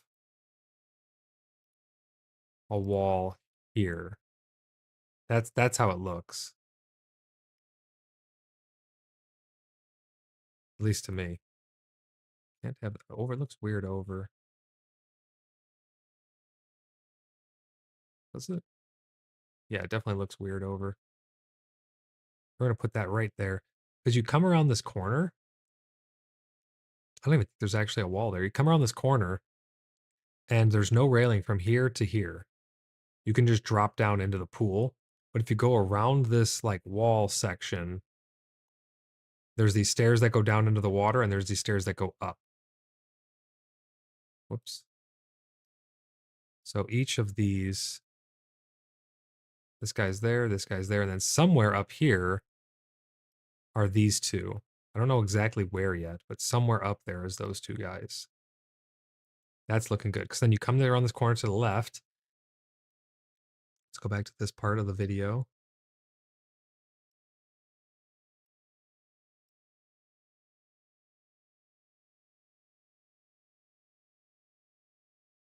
And the water, where there's no railing, overhangs this wall here by like at least one. Then you have this double wide hallway, and you enter this room on this end, and you exit it on this end. And there's a glutton and two delirious imps in there. That looks pretty damn good now. I was typing in a report and accidentally just typed brisket instead of battalion. That's freaking hilarious. Although brisket chief does have a nice ring. Absolutely. Man, I want brisket. Okay, so we got this pretty well dialed in here, I think. I think these stairs need to go up a little. Whoops.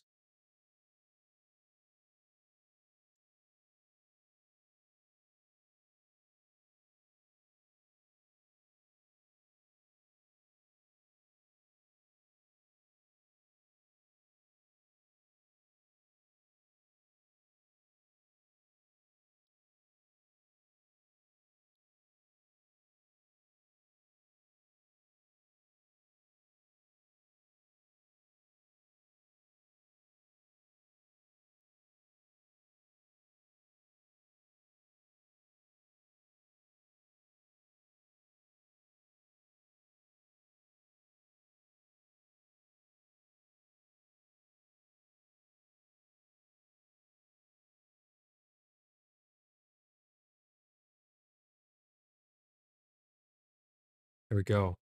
Okay. Looking good so far. So you come in, you turn right, you wrap around down these stairs, got a dead end here. You come this way, fight these two guys. And we're heading down this hallway now. Into this room, you turn the corner to the right, you got a glutton, two delirious imps.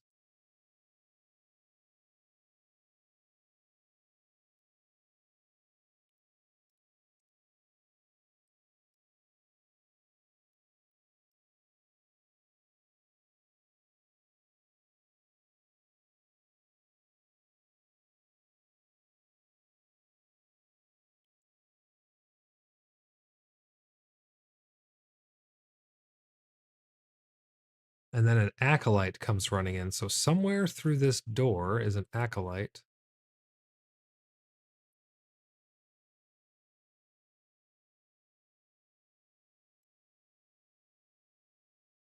Not sure where, but somewhere through here. These are stairs right here.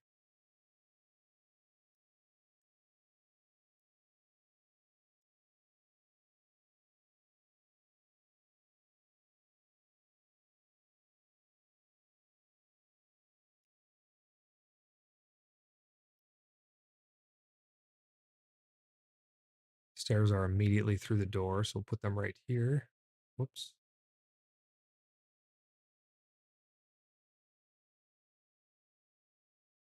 Put that like that. We'll have to put the shadow at the bottom of it. So we'll come over to the path tool.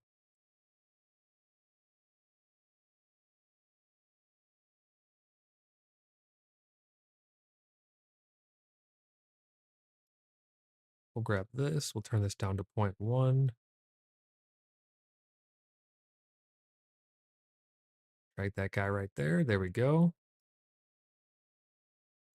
Okay. So come in, kill these guys. Now we're going to be going up there after we finish these guys off.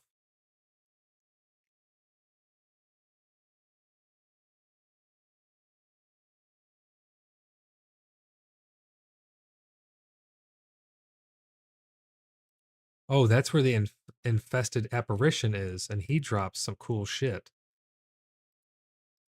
All right, so this guy is somewhere here. I'm not sure where. He had to have been on this side, though, in order for him to aggro like that when we came in the room. Infested apparition is next.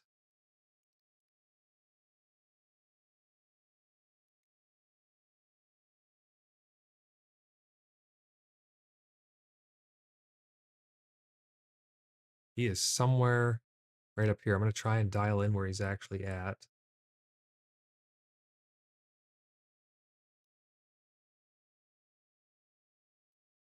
This is interesting. There's actually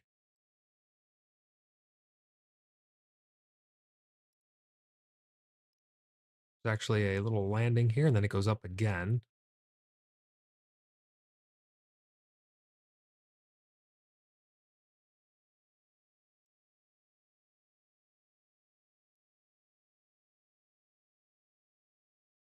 I'm assuming this opens up to something like that. Once we get up there, I'll let you know.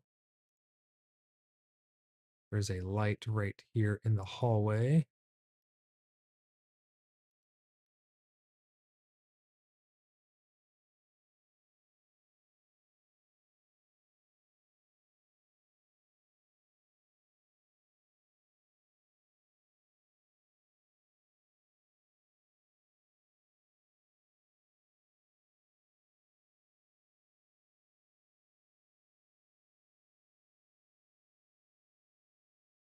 Yeah, he was somewhere right here. It's hard to tell exactly where he came from, but he came definitely from somewhere right around there.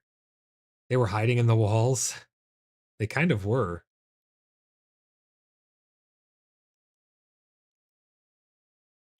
But this comes up into another one of these same size rooms, which is a 3x3.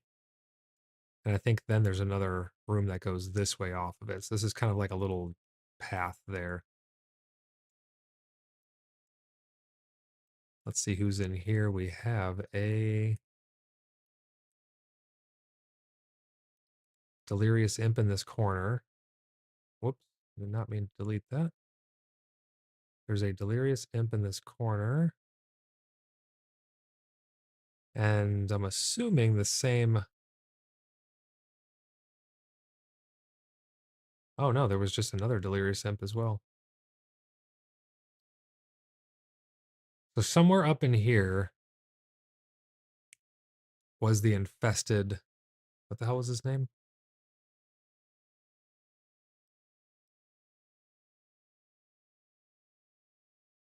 Infested apparition. Can I double line these?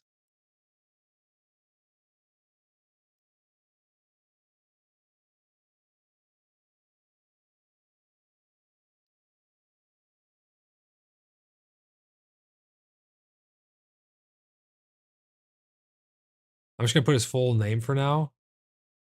So that way we know he's somewhere in this room right there. And again, we can put boss markers or whatever we're gonna do in the future.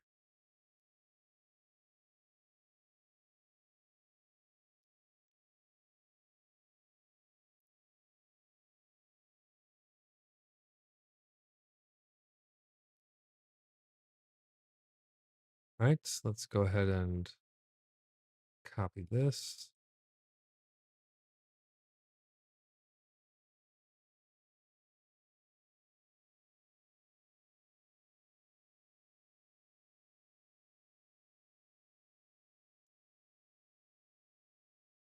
This is looking really cool so far. I'm digging this. So we know where one boss spawn is, the infested apparition. It's right there.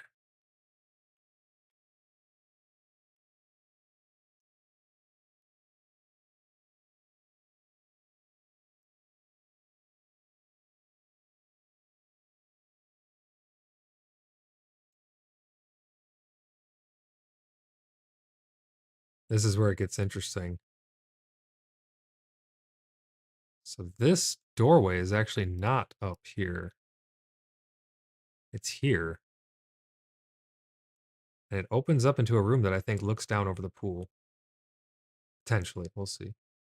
Yes, it does. Where did that abductor come from?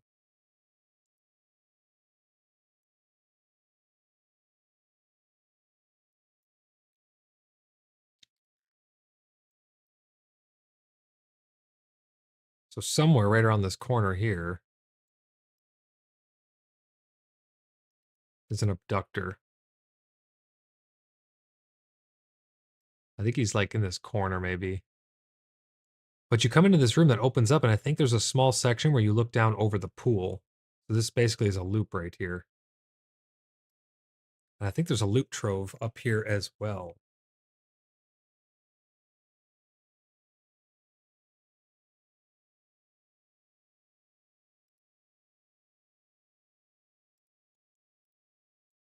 Yeah, okay. So this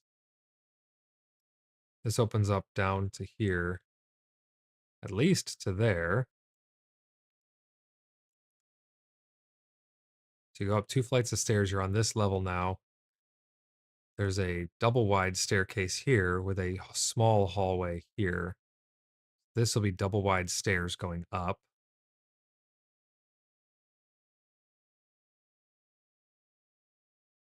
How do I represent this?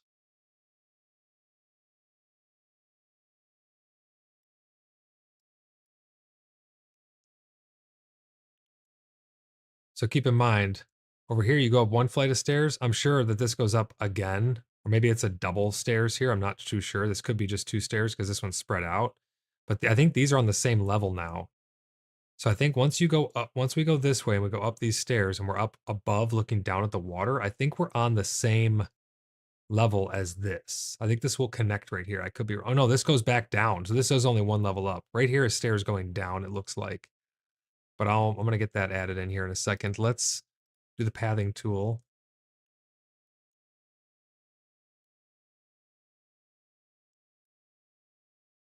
Let's get this railing in. There actually is a railing up here.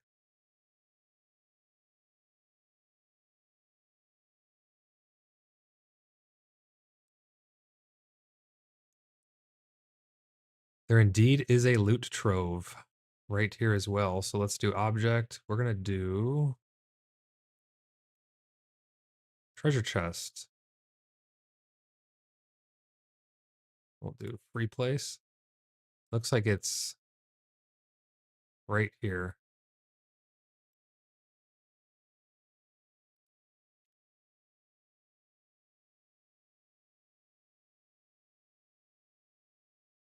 Let's see what kind of treasure chest it is. It's an interesting loot pile.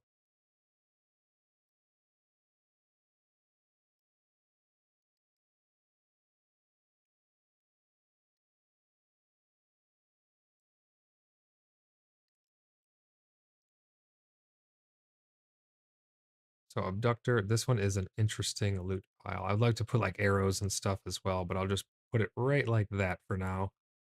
So, this one here is an interesting loot pile.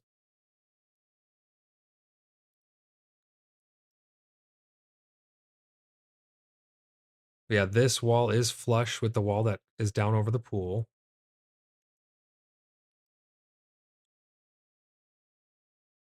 This is an interesting hallway right here. So right about here,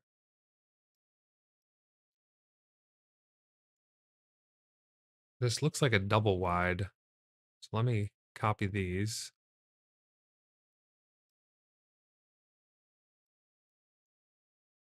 Is it here?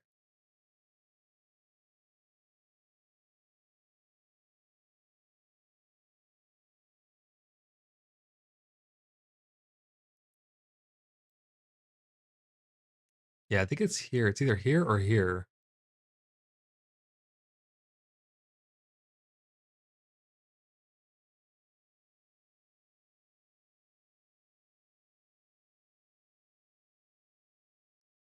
Either way, it's somewhere. It's somewhere right around here.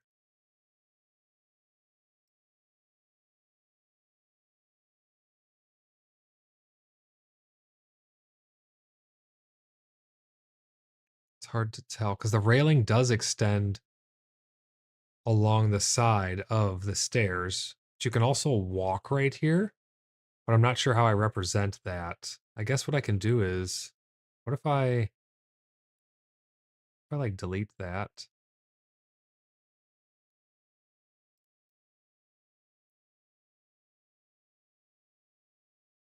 What if I take this and put this in the middle?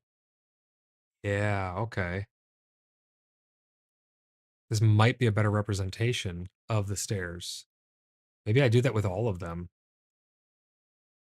It might be a better representation of them. We'll see how this goes. So this staircase is here. Let's put the shadow underneath it.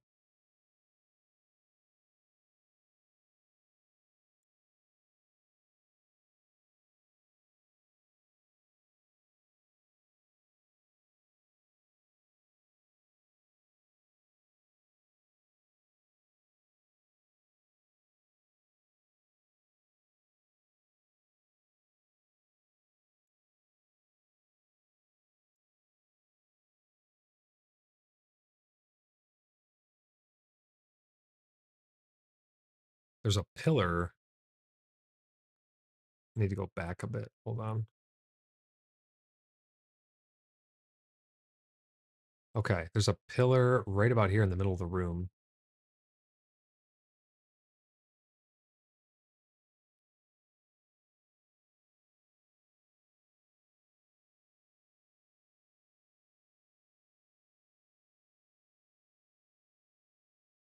Yeah, right there's a pillar.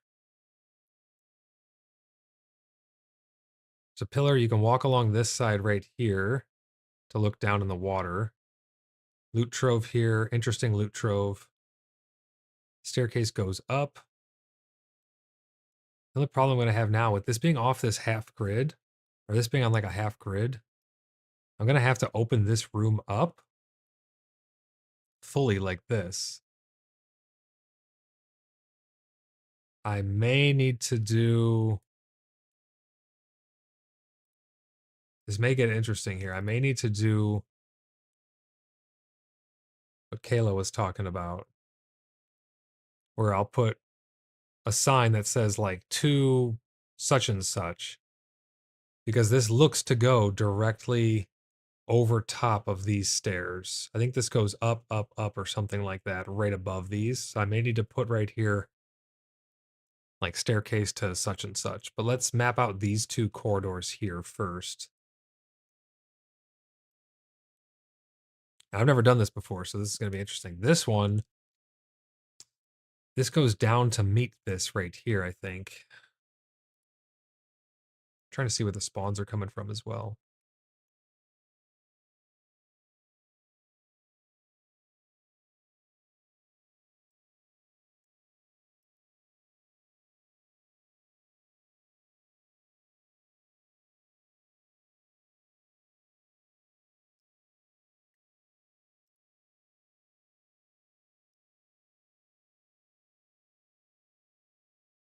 So somewhere right here is an abductor that's pathing. I'm not sure where he paths, but he is pathing here. This is where we pulled him from. Right here, he got aggroed.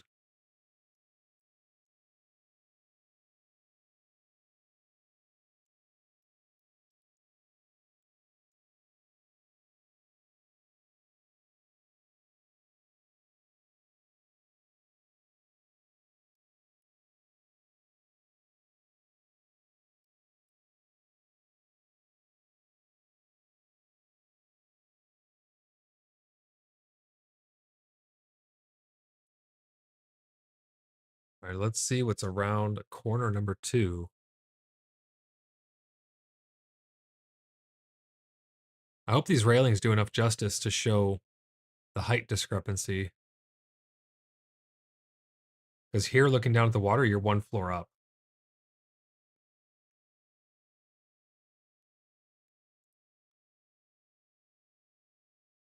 This goes this way.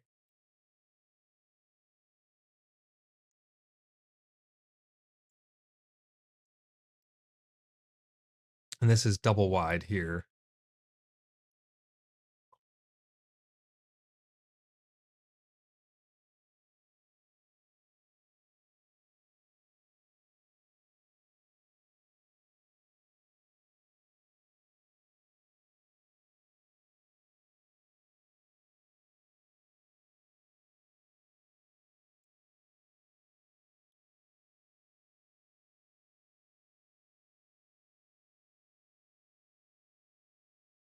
Who came around this corner? Some mob got pulled around this corner.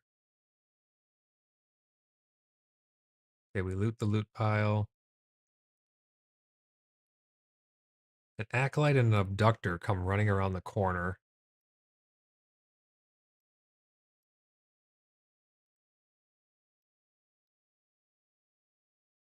Somewhere over here is an abductor and an acolyte. The abductor came first. I'm not too sure if they're just right around this corner here or where they are. Somebody else pulled them. I tried to do all the pulls in the dungeon, but it's hard to tell when they get pulled by other people. I don't really know where they came from.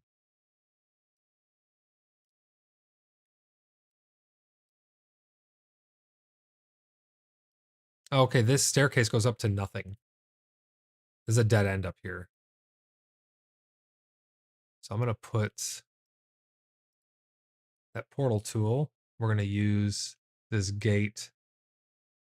I'm going to free place it right there. Whoops, got to go a little more to the left. That's a dead end. Let's use the pattern shape. Snap to the grid. We'll put darkness in there. There you go. This goes up to nothing. Perfect. So I don't have to do that weird reconnection thingy just yet, at least.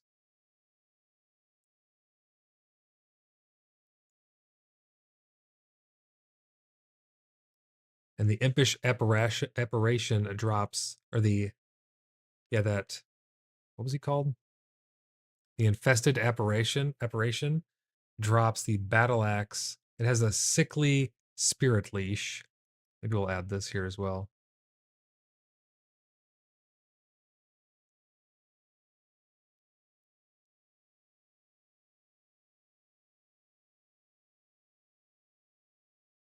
Sickly spirit leash comes off him, which in turn makes a battle axe?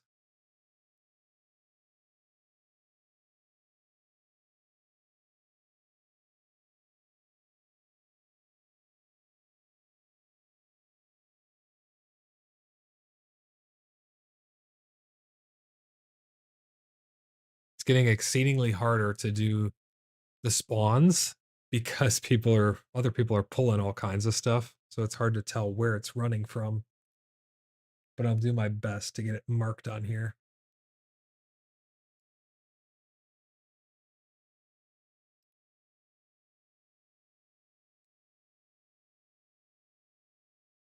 This room then opens up into like a double or maybe even a triple wide.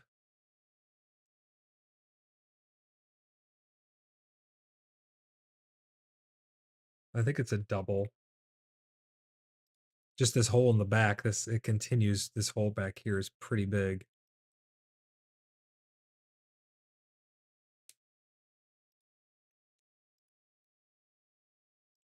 Oh, okay, that makes sense. It's because it comes around the corner.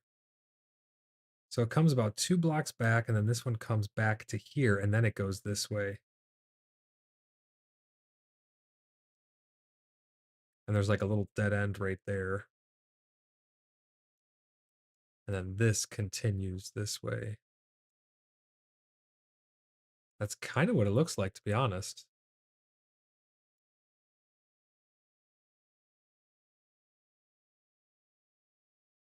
I noticed something, someone uploaded his own version of the map on the website. Let me send it to you to help with and map the enemies. Oh, does he have the enemies mapped on his as well?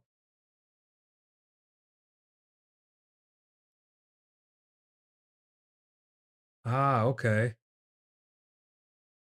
Interesting. Oh yeah, so he shows coming in, going down the stairs, got the little room there.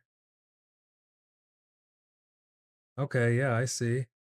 And he's got a little key for his as well. That's crazy to see that, yeah, like mine, you could totally tell how it's being mapped out with the same rooms.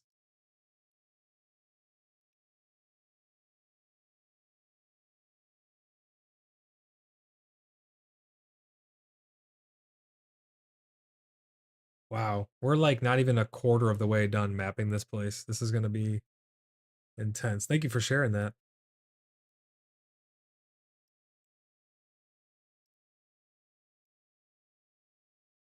All right, let's see here. Pull up my stream. See, one thing I noticed is on his, he doesn't have this little nook here. This nook definitely exists. And there is definitely a step down here. So this entrance here is in the middle like this. Like that. It does come down this way. We didn't go down this hall yet. 2 marauders at the end of the hall. So the question is, how wide is the hall? Let me figure that out first.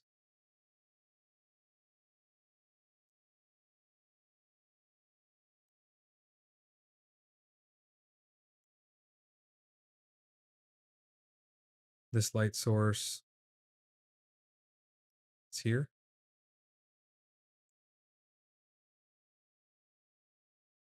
Okay, all right, let's see here. So as soon as you come through,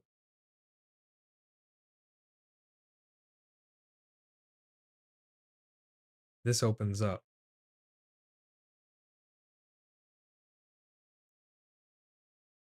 And there is a marauder.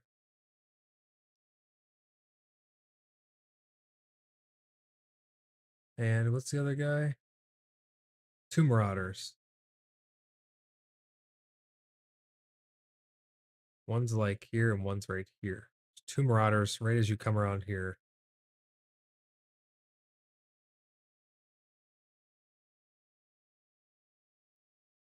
Aha, okay. And then it comes around to some stairs.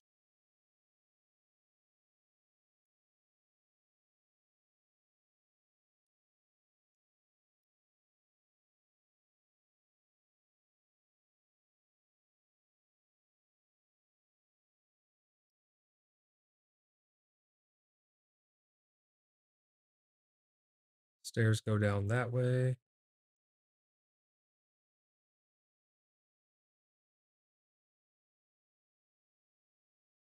And then they go down this way as well.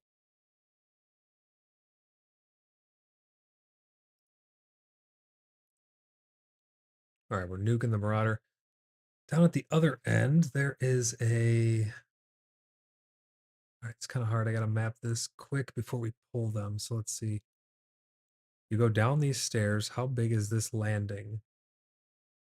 I would say it's a 2x2. And then it goes down this way again. So we have stairs there, stairs here.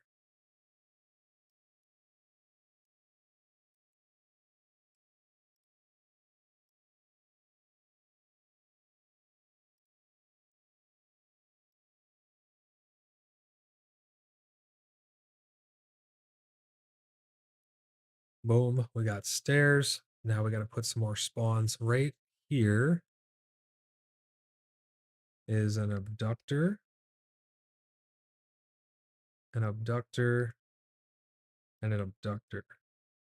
3 abductors. 1, 2, 3. All right there in that corner of the landing, and then you turn and there's more stairs that go down. Okay, we got that good. Let's go ahead and move these. I need to put a light source in the corner. Again, I don't know if these torches are necessary, but I feel like if I'm using this level of fidelity, I might as well add some torches. Right? I think they look nice. Light the place up a little bit. So we don't know what's down this way. I'm pretty sure this goes this way to some degree. We've got this whole corner mapped out. This goes up to a dead end. We don't know where this goes yet. I think this goes down and meets up with this area. We don't know where this goes, but I think this goes down this side, this goes down this side, and meets up in a big room. We are currently fighting these abductors. Let's continue on here.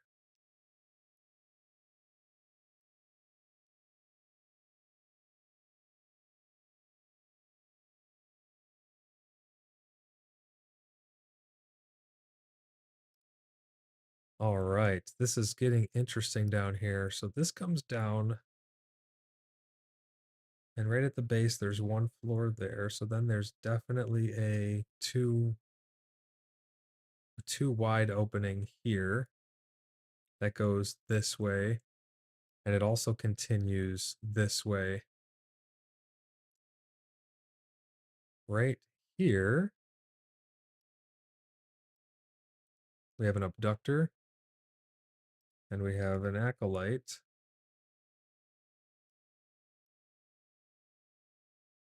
Positioned right there, and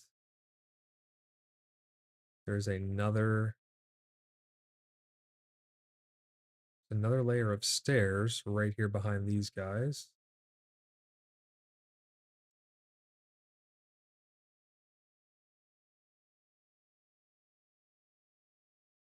Boom. All right, we got the stairs in. This stays on this level.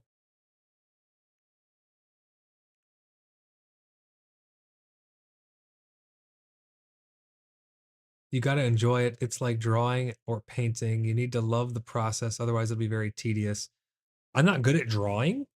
I'm not an artist per se, but I'm very good at. I really enjoy. I don't want to say I'm very good at. I'm not gonna say that. I'm not gonna go that far, but I do enjoy doing things like this where I can use tools to express what I'm trying to get across. Because I'm not good. I love art. I think that art is amazing. I love when people are good at art. It's very cool to have, handmade artwork. But I'm not good at that whatsoever.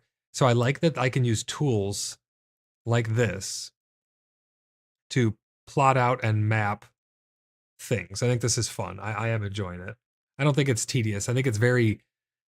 I don't know how much I could do all at once. Like completing one of these entire maps in one sitting, that would be like a whole session of just doing it on it, because it is kind of extensive. Saw says it's so thorough so far with a brisket. Yo, she wants me to get brisket so bad. She is like eat the brisket. It looks very good, definitely better than mine. I don't know if I'd say that. I like the simplicity of these scrawled ones, the ones that are more like hand drawn with that other tool. Those are really nice. I do enjoy those. This one I still have a lot of work. I still have a lot of getting used to this program in order to get this really dialed in, I think. But I do enjoy the fidelity. All right, so let's continue on here. I think we're about to pull these guys. Right over here, I see an abductor, and I think maybe another abductor. And I think we're about to pull those guys. They're like positioned in this little nook. I'm going to try and figure out where they are.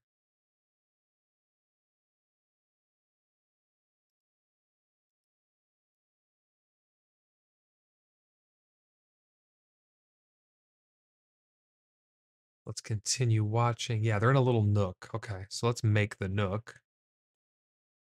That nook is there. This continues there. These guys get placed in the nook.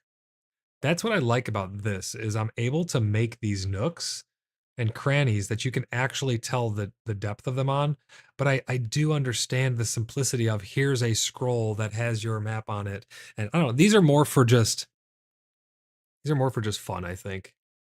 Will people actually use them to find stuff? Maybe. I don't know. We'll see. But I'm having fun with it.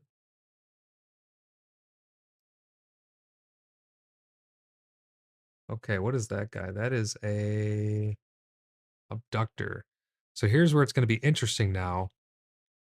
There's another little nook right here. That's going to open this up, but now I can build a wall.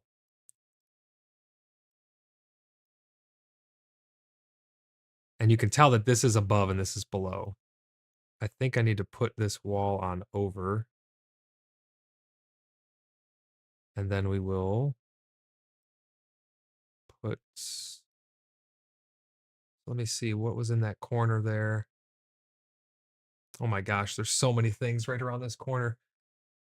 So in this nook, there's an abductor that I can see. He's right there.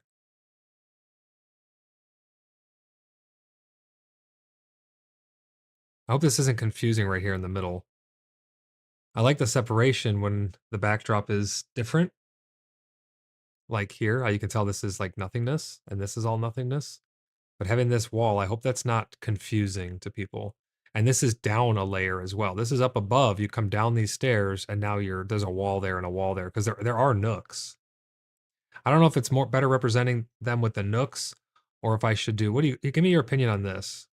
Do you think it's better represented with a nook, or do you think I should just free place these pillars?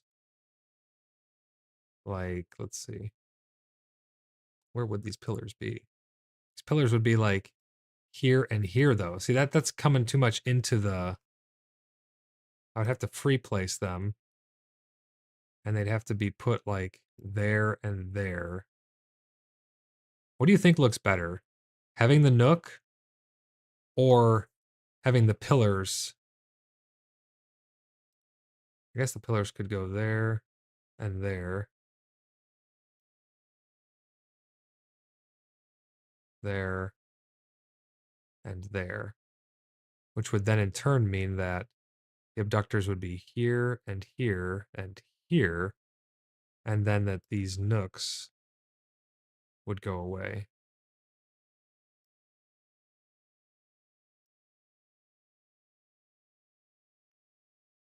Need to delete this wall first. Does that look bad? Because there are like little nooks right there where they're hiding.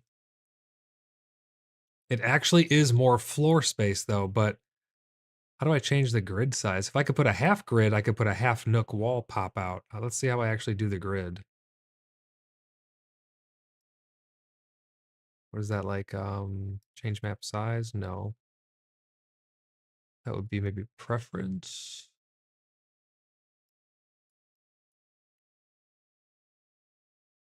going to use more RAM by upping this, but we'll put that up.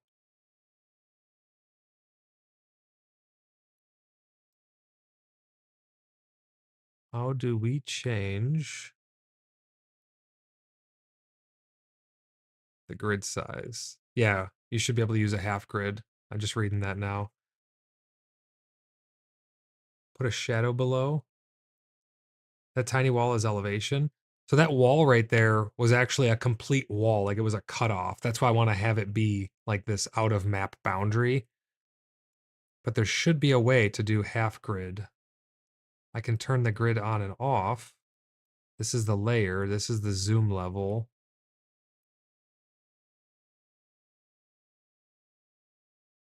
What is this? Oh, you get grid precision. What is this? I don't know what that is. How do you change the grid size? Let me look it up really quick.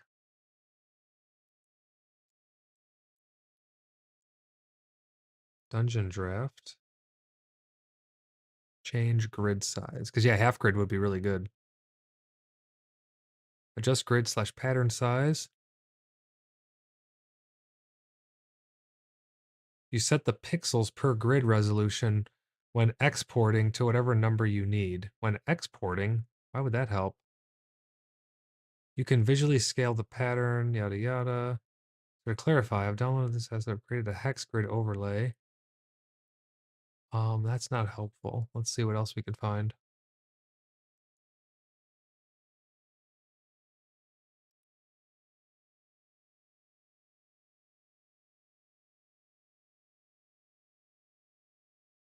Yeah, I'm not really finding much, but there should be a way to change the grid, I would think, right? Map settings? Oh, right here. Grid style, dotted, grid color.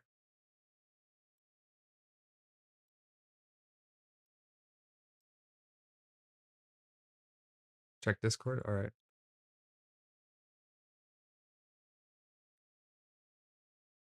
Oh, thanks. Let's see what this link shows.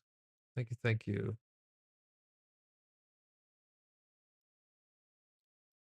Is there any way to not fill an entire square with a floor tile, but only a portion?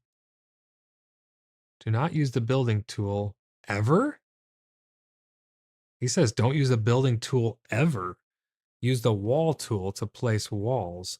Oh, that would mean redoing the entire layout, though. Let's see what he says. With the pattern tool, you just have to have multiple. So he's saying that if I use the wall tool and you just don't lock it to a grid, I guess? How would you do that? That'd be weird.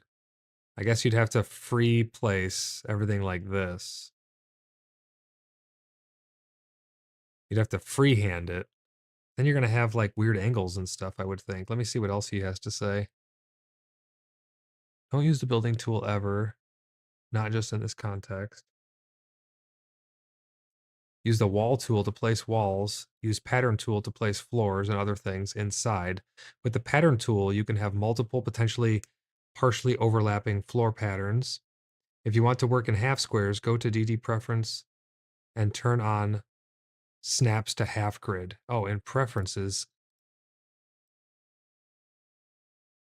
Oh, there we go. Snaps to half grid. Okay. Wait, so that should mean I can continue using the wall tool. I don't not like the wall tool. Yeah, there we go. Okay. Perfect. I even like the pillars like that too. That looks really good. Thank you for sending me that. I appreciate that. So these guys are back in these little nooks, which means that this is a half nook like that. Okay, now we're cooking with fire. We got our little nooks going. Thank you. Thank you. This is so much better now. Okay. Snaps to half grid. Perfect.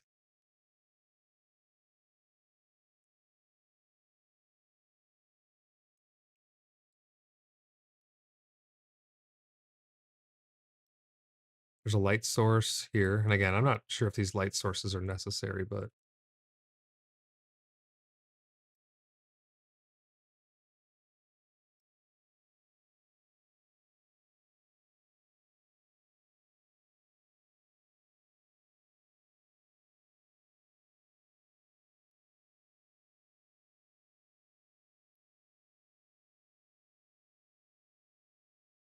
all right, we pulled a bunch of mobs from over on the other side. There's also a, what was that, a marauder?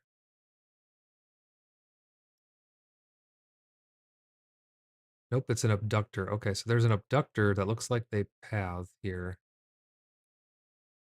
I'm not sure what their path is, but they definitely patrol right here. So let's go ahead and put our path tool, grab our chain.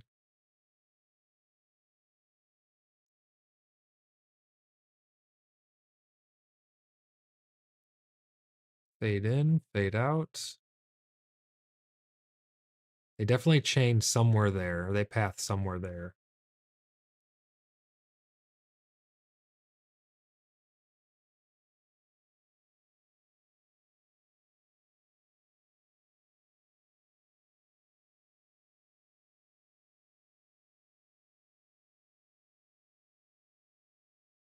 Okay, all right. Let's see here.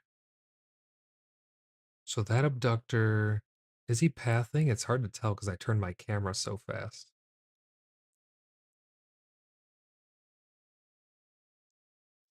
I'm pretty sure he's pathing, but I can't really tell. It's so hard looking back at old footage because I wasn't like thinking, hey, I'm going to be making a map off of this footage, so let me keep everything super steady and perfect. I was just like going in.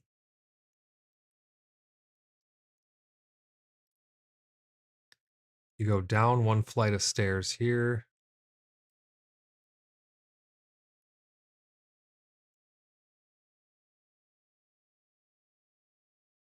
And then I'm pretty sure there's a landing.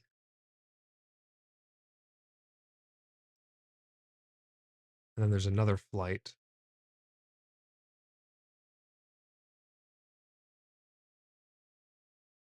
Something that would really help as well is if when I pasted something, it wasn't off grid. Like, watch what I mean. If I paste this, it's right now it's free form, right? But when I lock it on, if I highlight this is perfectly on the grid. If I copy it and I paste it, it's off grid now. So I can't put it like, see how it's off center, up or down? It's kind of weird. I wish it was perfectly lined up with the grid. I'm not sure if that's possible or not, but so you go down these stairs, you go down these stairs again. I'm pretty sure there's two marauders.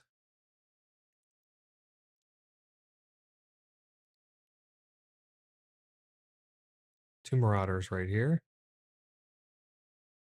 There's a lot of mobs in this place.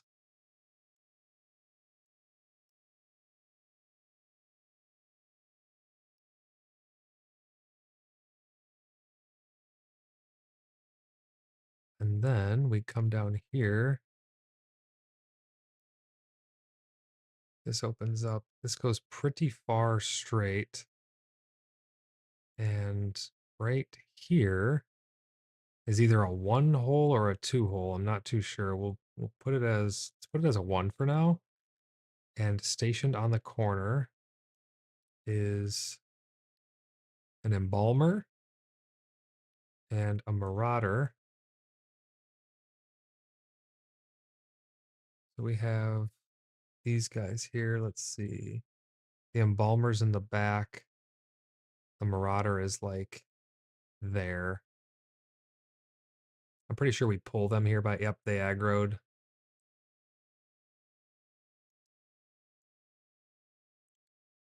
Further back, there is an abductor and an abductor. They're both stationed like one there and one there. These guys are more like, they're right on this corner.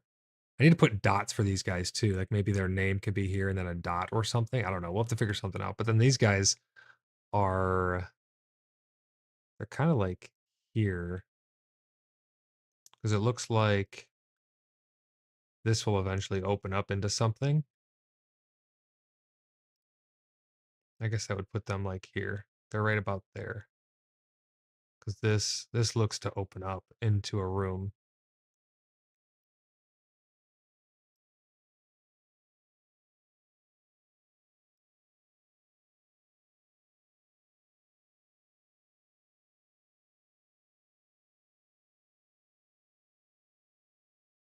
I know this type of stream is not going to be for everybody, and honestly, there's not going to be too many streams of me making these, but I do want to focus on making these. If there's more of a demand for them, they'll be going in their own little playlist. But these are fun to do. I'm having a good time with this. It's fun to slow down and just not have to hop into a game.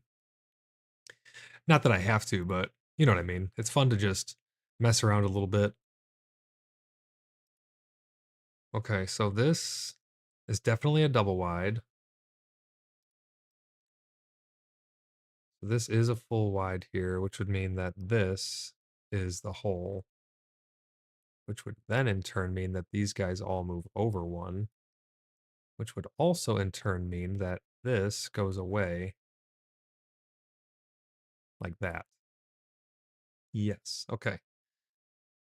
That being said, this comes down around this corner here, probably 3 tiles.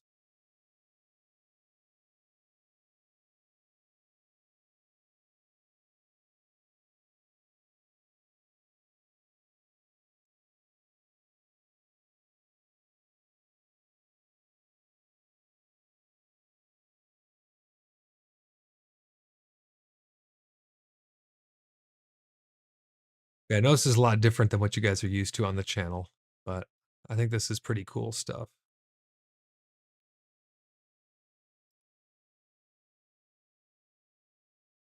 Oh, this is a railing here. I think that looks down over into the other room. So this room,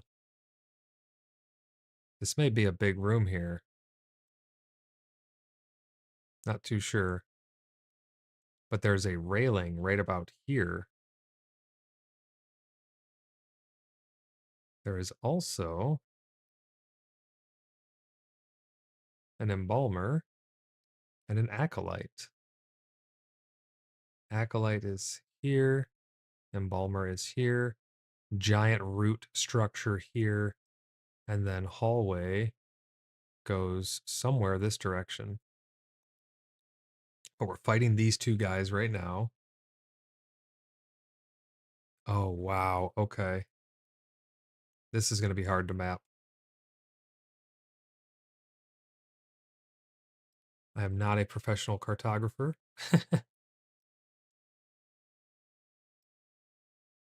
All right, this is going to be interesting to map out here. So this does overlook here.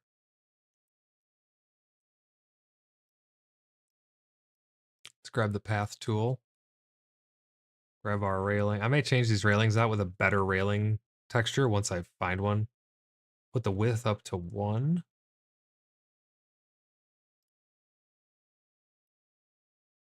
So this railing looks over.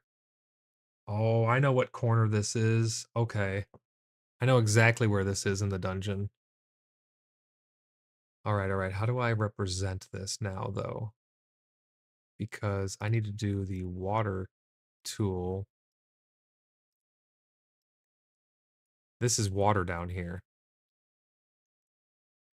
And this is 2 stories down from here. So this, looking down over here, this is 2 stories down. This is going to wrap around and come out here underneath. I think it's going to come out directly underneath. It's going to be hard to represent this.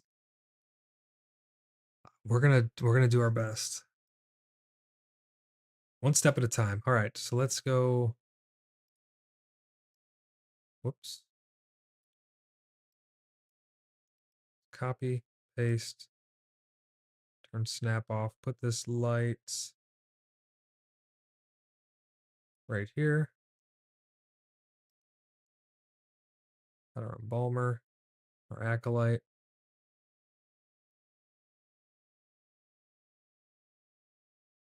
Okay, so let's see here. We turn around. Where the hell did a bloated hellion come from?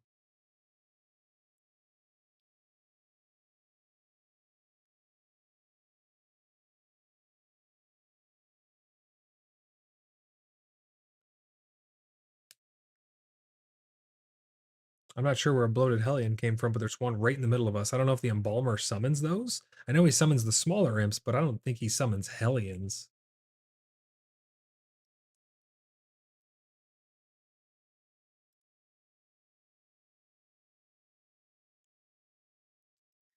Yeah, I'm pretty sure it either comes out on the side here and you swim out and over, or it comes out directly underneath. It may wrap around underneath. That's the thing on here where layers are very hard to do. I know layers are hard to do on your guys' is the other one that you were using as well.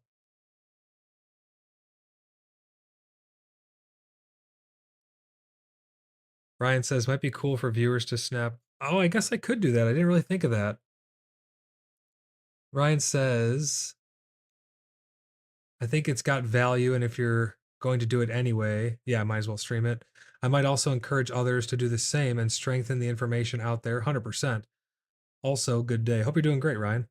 Ryan says, might be cool for viewers if you snap a small box of what you're watching through as well. I could definitely try to do that. If you bear with me, I can try and patch that through. That's a good point. I think it'd be neat if you put a shadow below the railing to highlight the height. I'll definitely try to do that. Do you mean just like, let's see. I know that there was some way that you could actually cast real shadows. I don't know exactly how they did it. I can change the shadow depth though. Let's see. So what if we do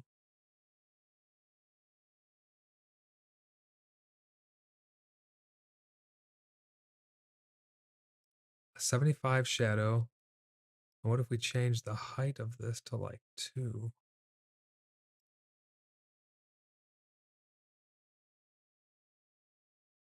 It would need to be more than that. Maybe like 0.5 to really show the depth. And there should not be any fade.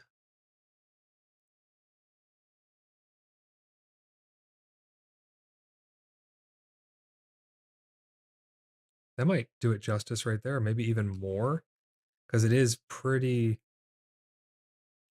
deep here.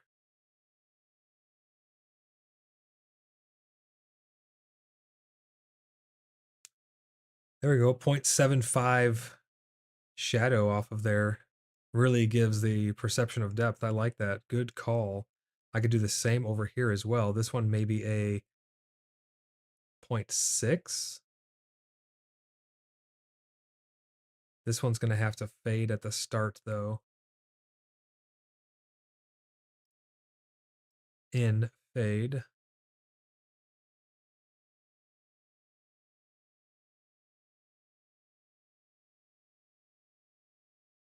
There we go. What do you think about that? And then right here, this is only one block down, so maybe we do like a 0.4 with no fade.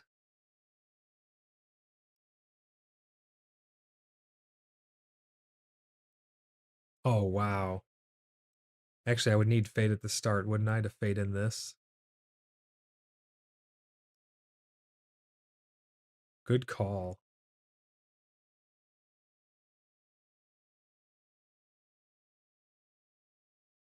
Need to go a little bit deeper in here.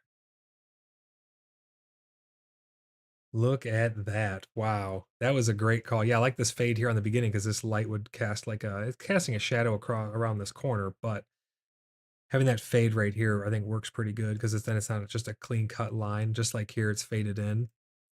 But that really gives some depth. And then we'll do some depth over here too. We'll do this as, we'll do 0.4. And we'll do, does the shadow come from this way? It comes from that way. So we'll do a fade out.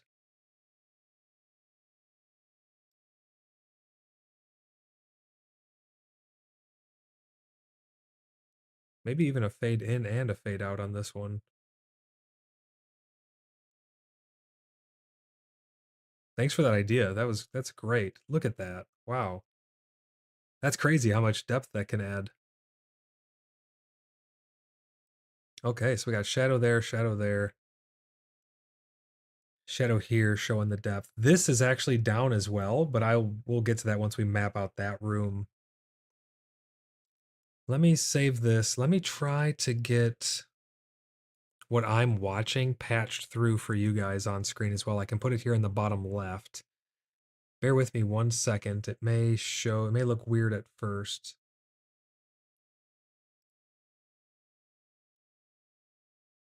Is it going to be a window capture? Display capture? No. Application. Browser. Then we'll call this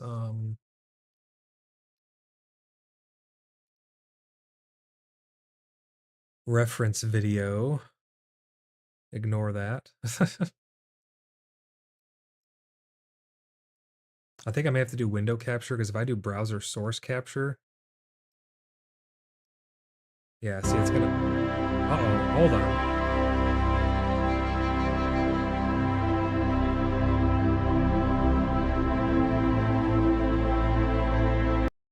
Okay, that did not work. Hopefully that didn't blast your guys' ears. Yeah, I need to do a window capture as opposed to a. What about media source? No, that'll want a actual. Here we go, window capture. Okay. We'll do reference video.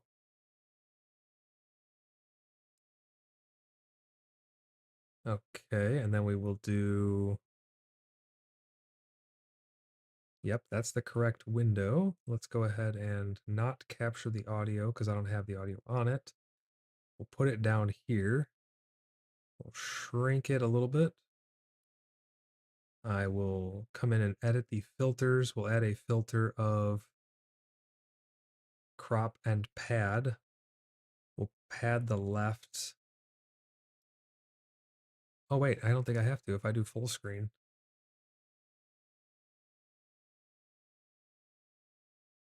That almost looks like just perfect, right? Like that. But I can't keep it full screen all the time, I don't think. Let me see. What if I take my software over the top of it, what happens? Oh, that works. What do you guys think of that? I think that looks pretty good, huh? Down in the corner. Yeah, Tizzy, mapping out a dungeon. We're using Dungeondraft to map out a dungeon. This is what we got so far. We're doing the Absterium. So you come in, you wrap around here. All these icons and labels are placeholders. But I think this reference video, is it too big down there? Is it too small? Is it good? You guys let me know. I just did that on the fly, so I hope that it is good. Let me move it down a couple layers because I don't want it to be on top of all my overlays. It should be right below this. Yeah, it should go right there. So I should be able to hide it and show it perfect. The only problem is if I don't have it full screen, it won't show edge to edge like that, but I think that's okay.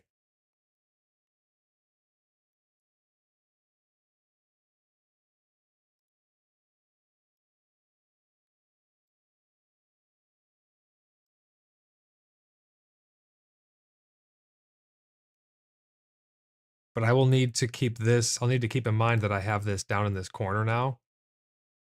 And I'll need to keep this up here. Because if I'm like this, you guys won't be able to see what I'm looking at or working with behind it. I'll need to keep it off centered to the right a little bit. Okay, let's get back to that then. Let me test something, one more thing really quick actually. I'm going to bring my software up here and I'm going to play this. Yeah, it works perfect. Okay, cool. Because I only have 2 monitors, so it's hard to juggle all that. All right, we are mapping this section right here now. this corner.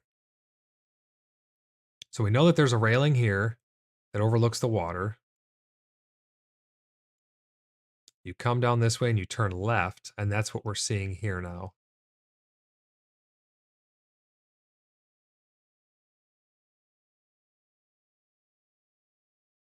Oh, Raz is already down there.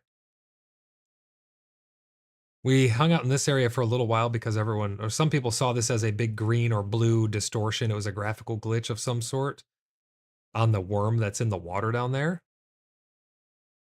Okay, let's pause this. So you come this way. How far in do we have to go? It's like, it's a one tiler, but it's in the middle of the room, as you can see. So the problem I'm going to have here is I feel like this should almost be like that, which it feels weird being off center like that though. But it is a skinny hallway that comes this way. It's only like one tile in. So let's think here. If this was, no, it is set further back. So this is like this. And then that's the one. Yeah, just like that. Okay. And it's only really one tile like that. But I think in order to represent it properly, I'm going to have to bring it in because this is going to come down this way eventually. So we go in, we turn, and now we're going downstairs right here. So let's grab our stairs. Let's copy, paste, get this dragged down here.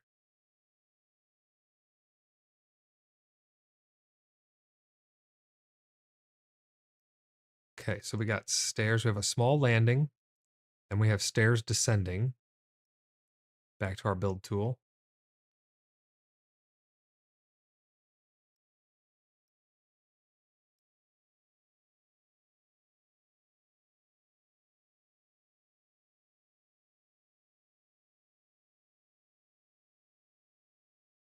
All right, we got stairs. There's an abductor. There's two abductors down there. Let's grab this. Are they down 2 flights of stairs or 1? They're down 2. So there's a little landing there. And then there's another set of stairs right here. And then they are here. So let's go ahead and copy these. Paste them, put them right here. Turn off grid. Bring them down. Center them up. Boom. Okay. So you come in, you turn, you go around the corner. There's a little landing here, staircase, platform, staircase. Then these guys are down here. So let's grab these and we'll put abductor, abductor. There's a lot of freaking abductors in here.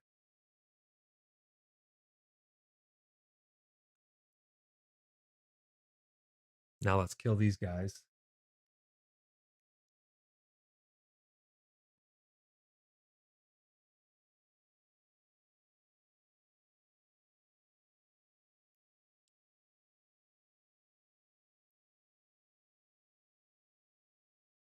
If you guys want to watch this original video, I linked it up above. It's 2 streams ago. And then you immediately turn the corner. Let's turn snap back on and you come down. You have a little landing and then you immediately have another staircase that comes down.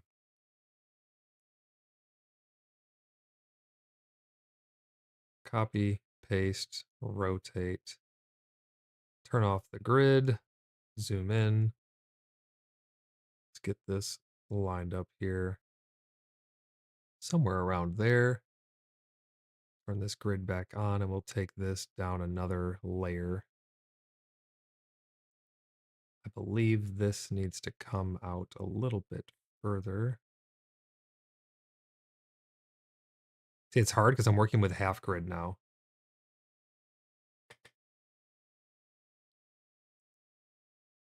Because I did this little half grid bump out thing. Because this is in the middle.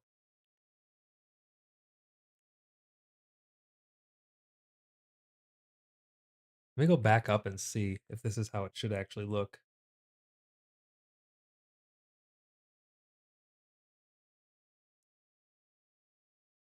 So the question is, that at the end of the hall right there, does that look like this? It should be centered on half walls, right? It's because this is not 3 blocks wide. This should not be a triple wide. So this should be in the middle. You go right down the middle of it. That's how it should be. And then the question is, should I, once I come through the middle, should I realign onto an entire whole grid? What I mean by that is, I could take this all over to another whole grid and then get rid of this. So now I would be back on the grid system. I think that might be the move.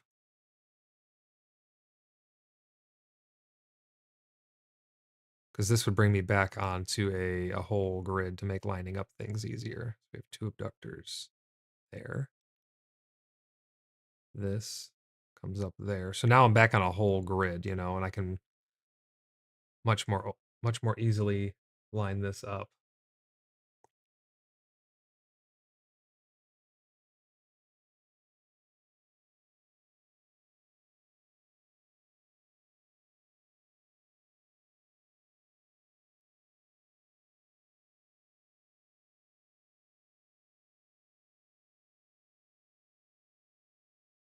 Yeah, that's the move right there.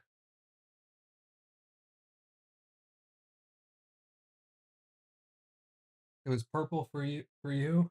And she hit us with the uwu. It was purple for her.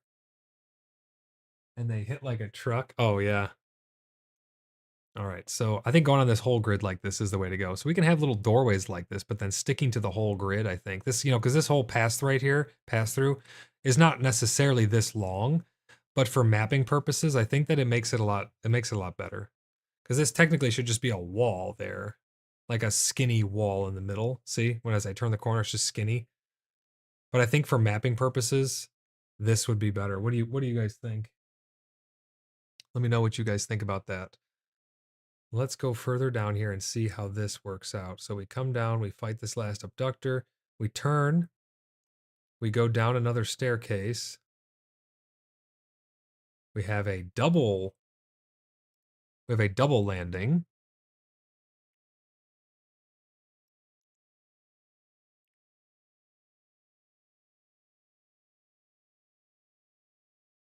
And then another staircase. So this is a staircase right here.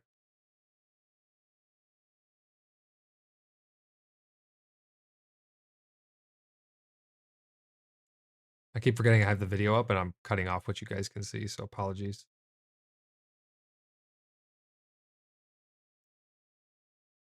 And now the question is, how big is this room? So it's at least this wide. Then it comes this way. Yeah, I think this is it. And it comes out right there, I think. But this is water. So I'll go to my water brush, paint the water on.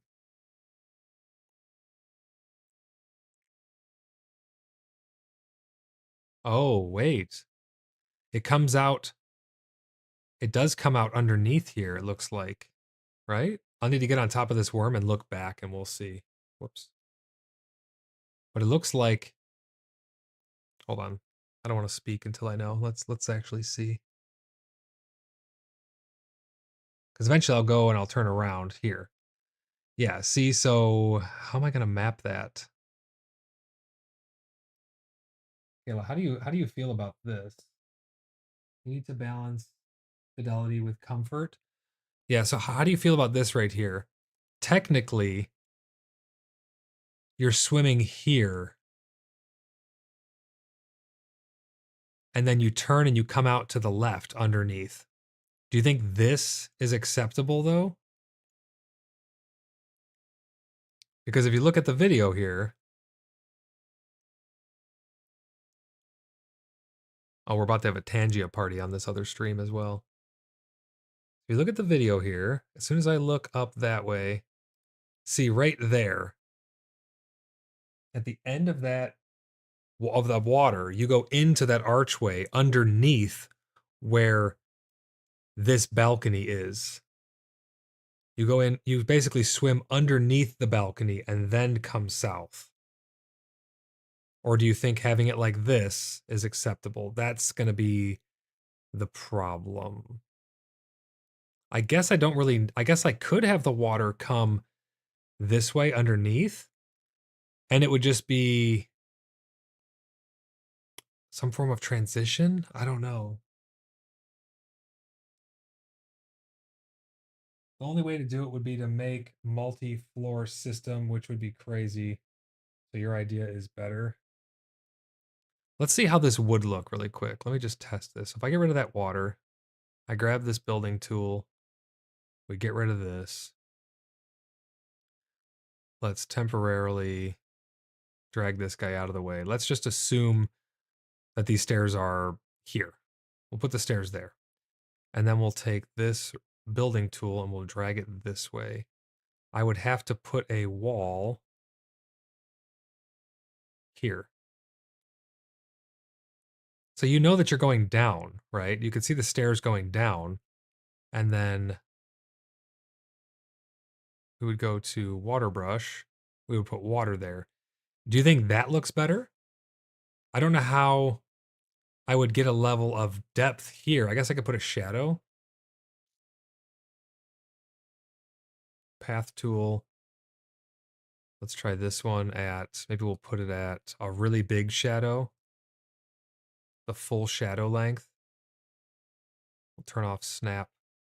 Whoops, this is the wrong direction.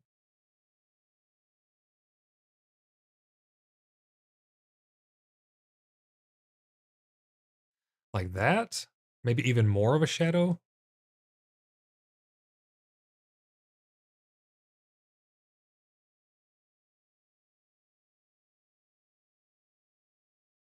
To really give that depth that you're going underneath? Or is that too confusing from, like, if you were a user of this map, what would make more sense? Because I kind of like this as well. It does make sense, but I want people to, I mean, there's clearly a wall there, right? So they shouldn't get confused. Maybe you could put some type of arrow that would indicate or mark where it leads. Manny says, man, I would love dungeons that use procedural generation. Oh, I agree 100%. I would love procedural dungeons. I don't know if we're going to get something like that. I think they have a modular system, but they are still handmade. So I think they might be able to make some more unique ones and variations. But I'm not sure that we will ever get procedural. I'm not too sure. So some type of arrow.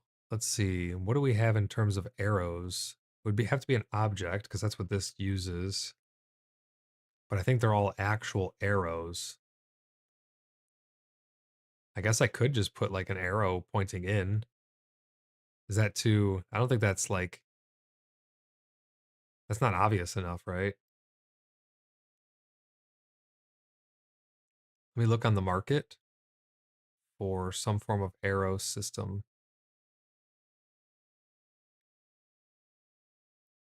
Oh, wait. I like this one. Okay, we're going to use this. This blue may not be the best color. I got some icons here. This will go in documents, Dungeondraft, assets. And I think they have another color as well. So we'll use the different color for in the water.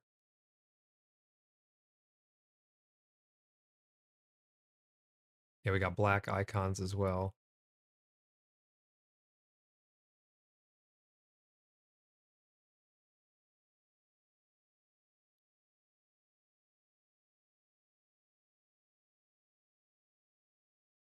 If you find any assets on cartographyassets.com that you think would be helpful, let me know. Let me look up arrows and see if they have anything for that. These icons look like they might be useful.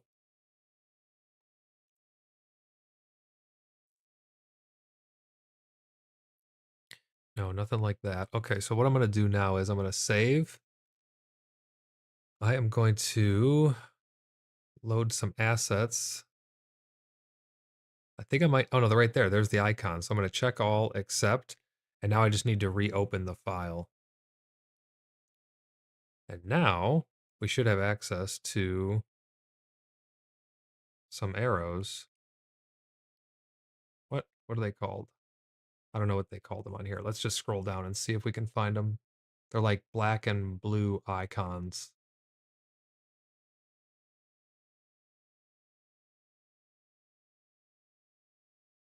Those are the shadows.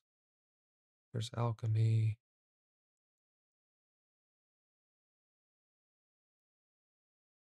These are all vanilla assets, I believe.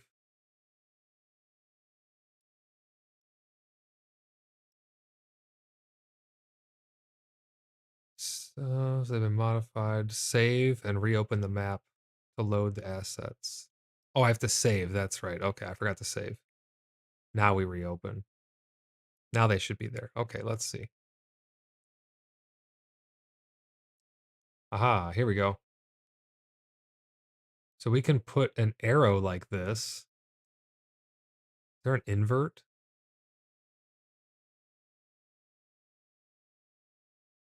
Because I would want it to be the other way. There's got to be a way to mirror it. Oh yeah, it's hold A. Here we go. Is that obvious enough? I could scale these up as well.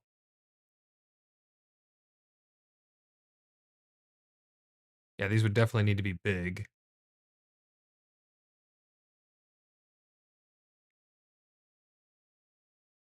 And I would need to give them some type of,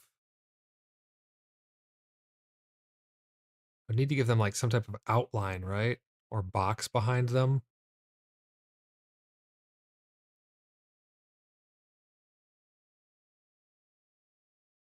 Oh, you're saying use the pathing system maybe? Wait, what is this? Oh, this could indicate something.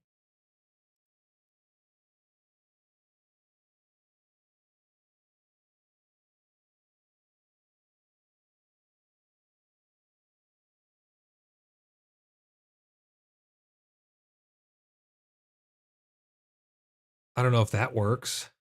I mean, it's kind of hard with the blue. I wish it was like red or something. Does the black one work better?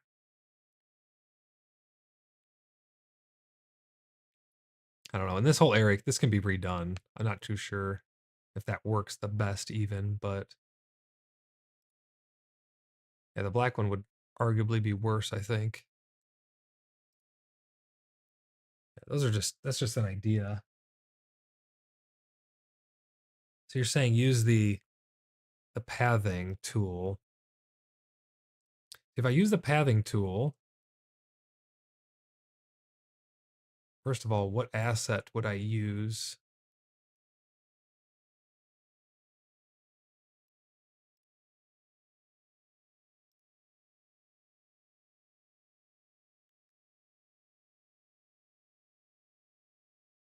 I don't know. How do you feel about these icons? I can always try and find some other assets too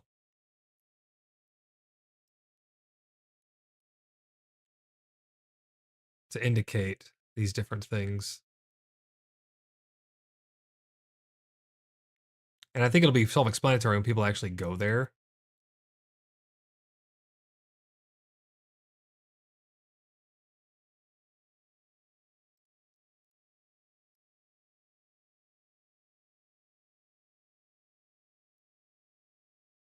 Let's see if they have any like arrows or something like that.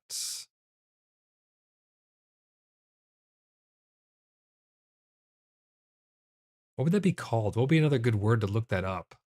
Like layer, or you'd use a black square with the two arrows inside. The black square with the two arrows. Let me check that one.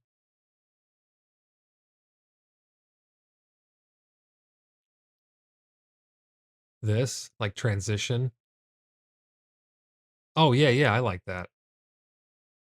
But the black is almost, it's like hard to see, kinda. I wish I had red. Custom color. Why can't I change this to red? That would be really nice. If I just had arrows that I could place that were controllable by me.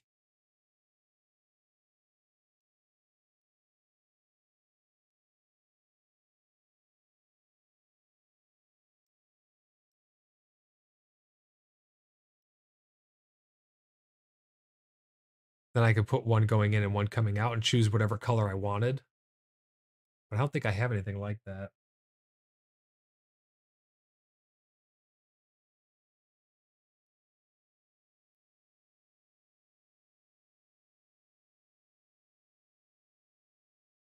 Well, I'm just checking on the assets page here. Yeah, I don't think there's anything really that I would be looking for. What would those icons be called? Like a key or something like that on a map? Because maybe that would have a bunch of different little icons that I could use in a key.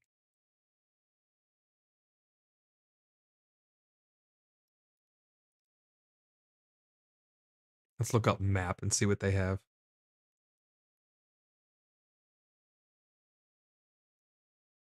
So they got a bunch of boats, a bunch of cars, and all kinds of stuff there.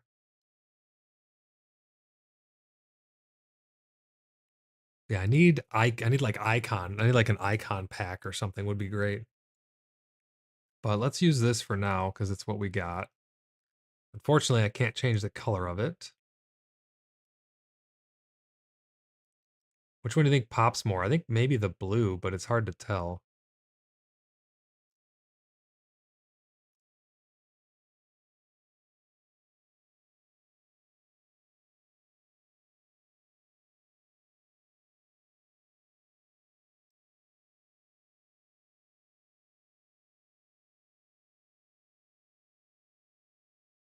Like that. That doesn't look too bad.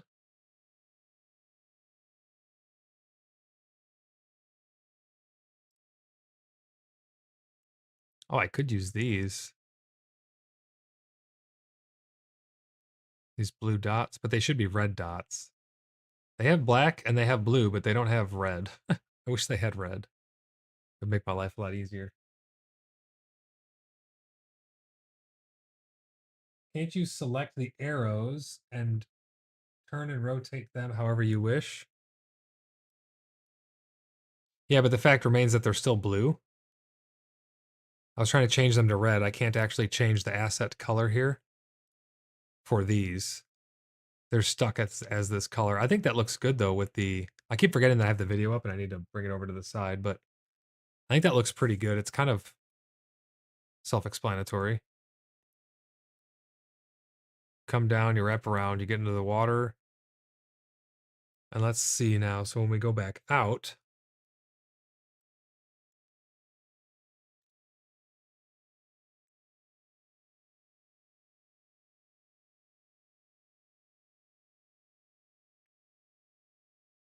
yep, so you enter right back underneath the middle of this overhang. Then you turn, and there's a little hole right here on the side. So I would like to have represented the backdrop coming back 2 squares in this room here, and then the exit being on this side, but there's really no way to indicate that. There are layers on this, but these layers don't work the way I think that they do.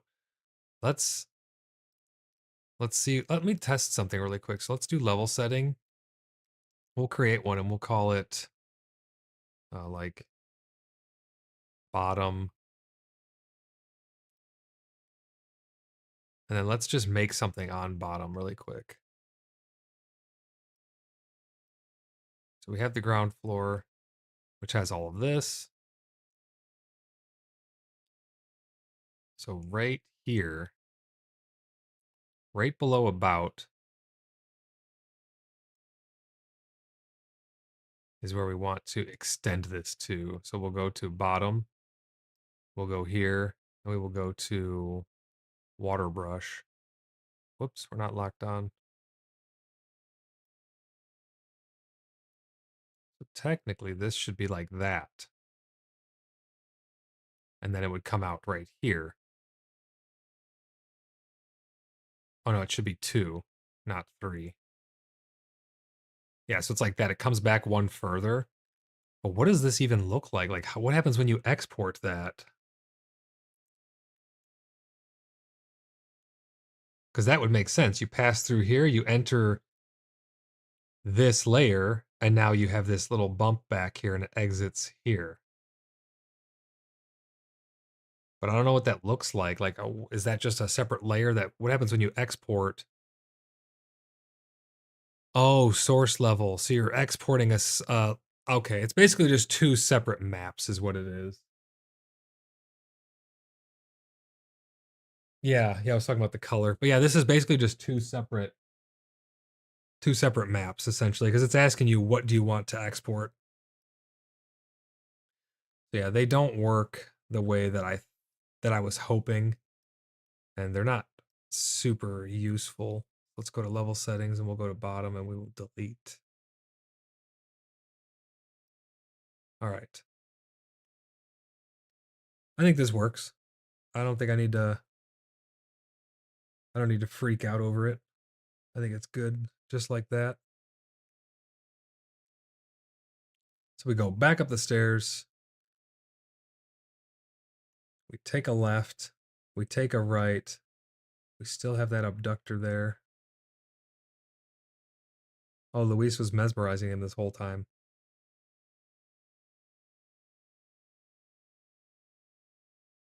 All right, now we have this huge railing along this wall. This is a big room here. This is going to go all the way to like here, I think. Whoops. We need to select our wall, select our floor. So right here,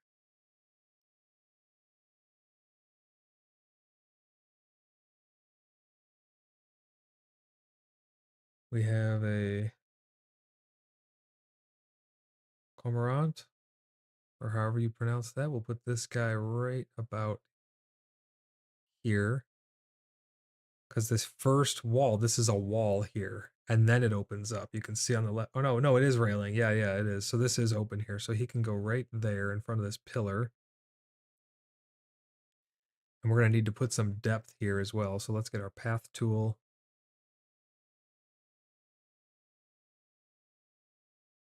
This is the wrong way. We put this way. There we go. We grab our shadow.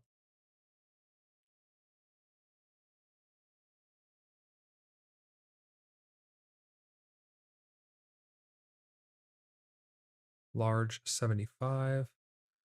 Turn off snapping. That's the wrong direction.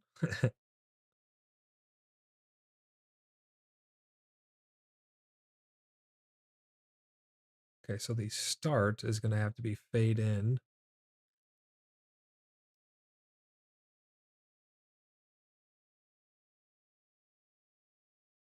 Question is, how much of a width do we want on this?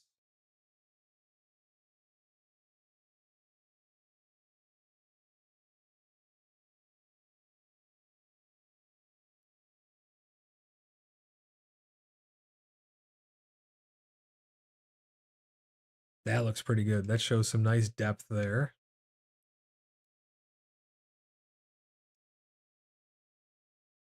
Okay, we got a cormorant or cormorant, and now on this other side, we have an abductor.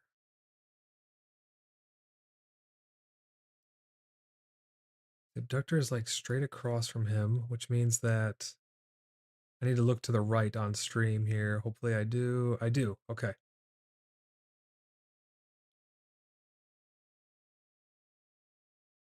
want to say he's like there then.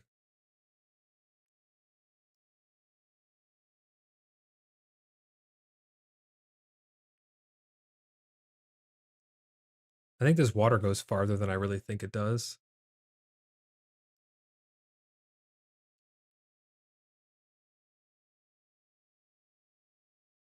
Yeah, I think I'm gonna have to extend the railing and all that. I think it even goes further than that.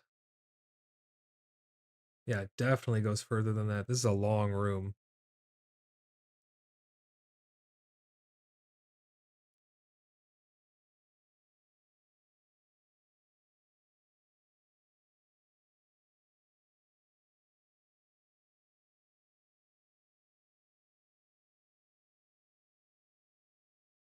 type of texture should I put under this?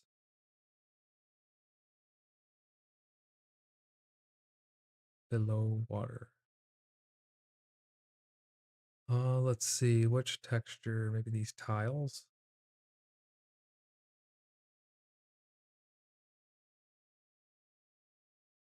Well, that doesn't look bad.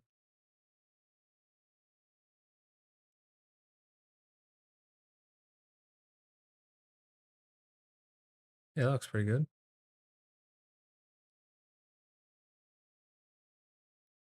All right, so let's go kill these couple guys here. Yeah, see, right around this corner, right here, you can look over the railing. So as soon as you break that threshold, you look over, you can look down over this.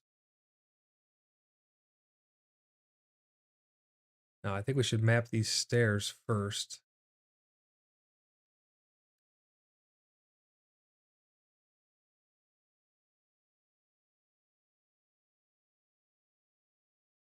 That's a double wide staircase there.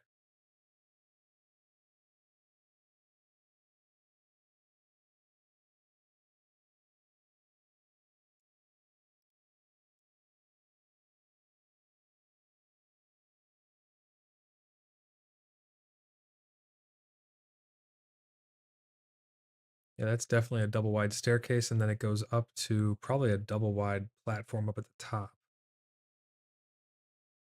And then it turns. And you have another double wide platform up here.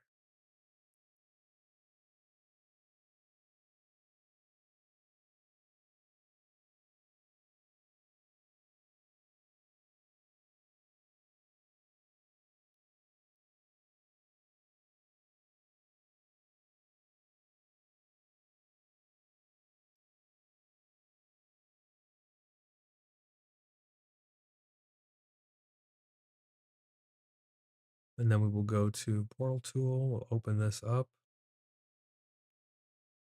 Well, I don't think I need to open it up really because I'm going to build this way.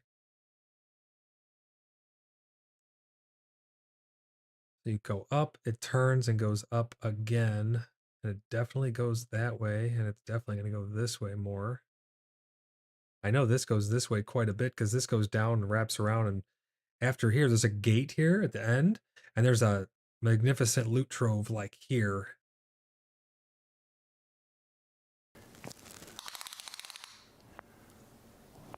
That's quite big. That scared the crap out of me. Impressive. That scared the actual crap out of me. I thought I had the sound on because right when that played, I had clicked play on my video on my stream.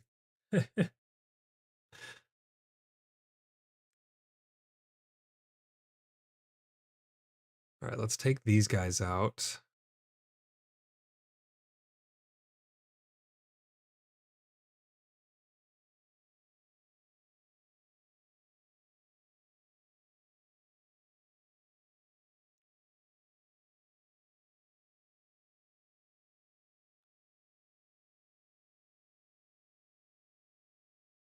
Light source right here, right behind this abductor.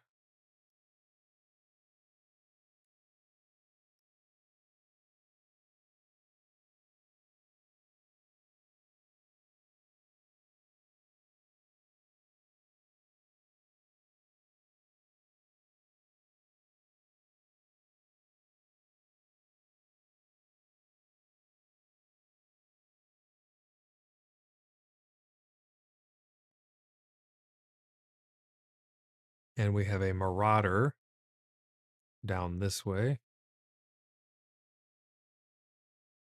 And an abductor right there beside him. So the abductor is like there, marauder is here. They're standing in front of a big gate. So let's go ahead and grab our object. No, it's not object tool. What is it? Portal. Here we go.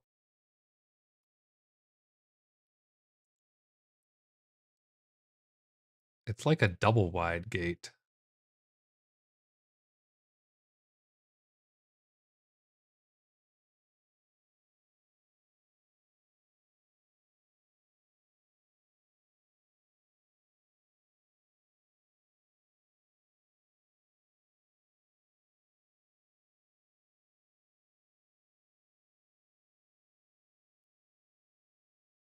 I think I have to use freestanding.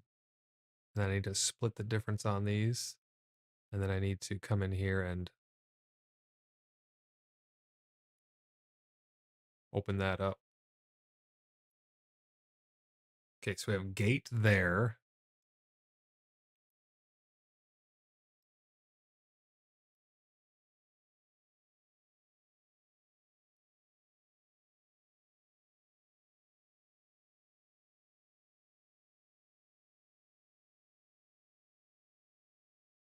I don't think I have any double wide gates.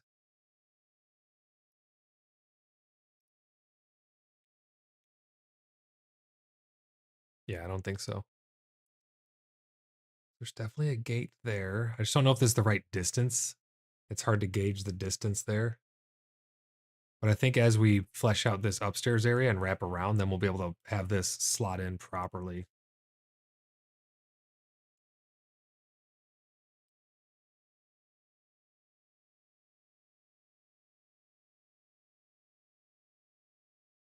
Where the hell did those acolytes come from? Oh, they're coming from upstairs. See, that's where it's going to be hard to actually get the spawns correct.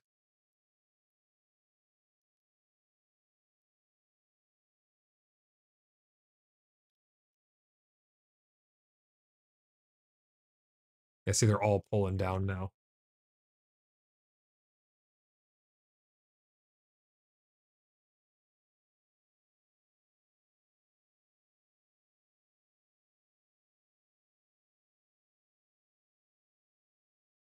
So we got a torch in this corner up here.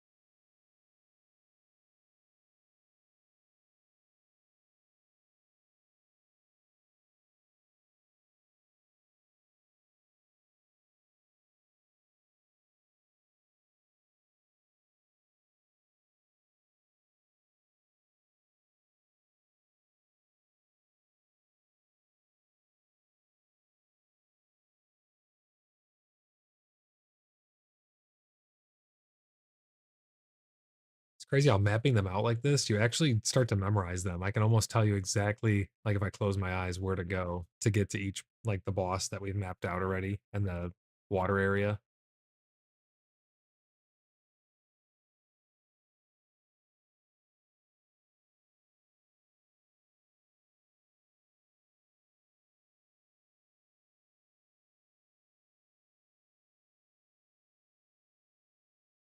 Once you come upstairs, this opens up down to here. And this gets a railing.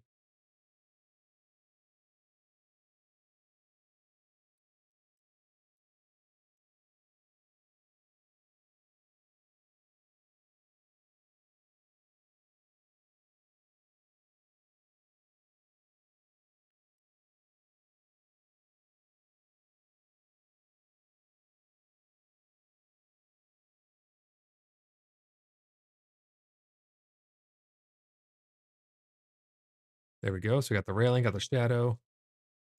Is that showing up enough depth, you think?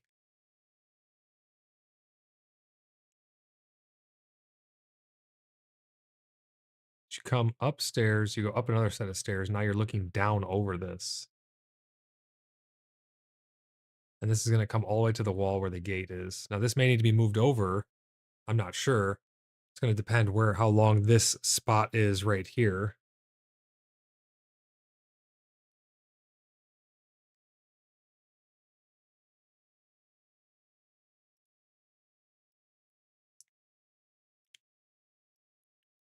At the top of the stairs up here, we have another abductor and an embalmer. Embalmer is somewhere right around here. Abductor is somewhere right around there.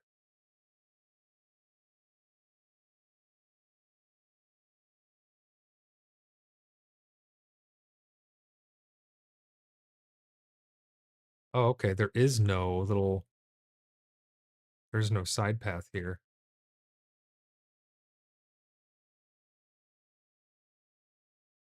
because that's solid wall.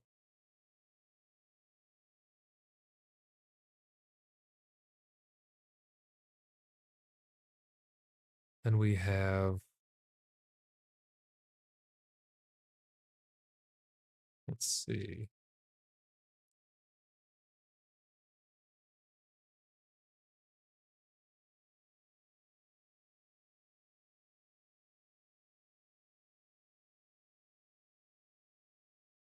Got little bump outs there.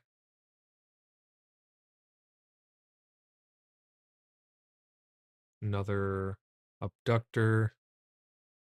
Another embalmer. It looks like an acolyte on a path.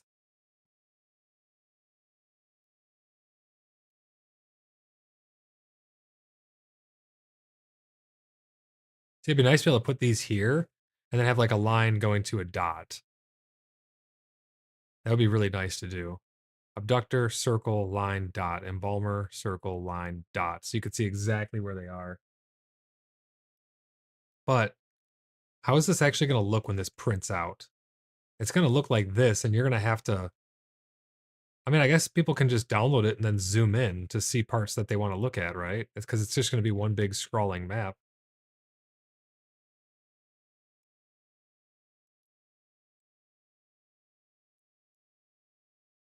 All right, so let's see.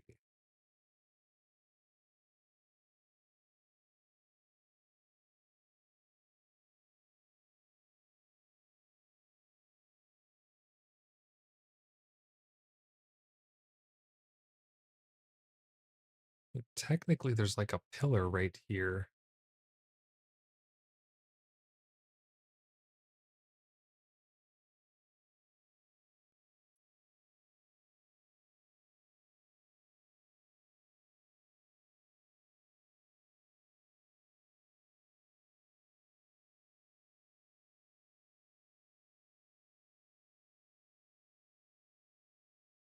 Let me go back a little bit on the video.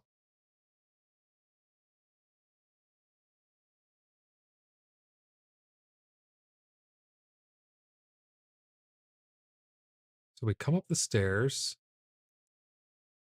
Got your railing on the left.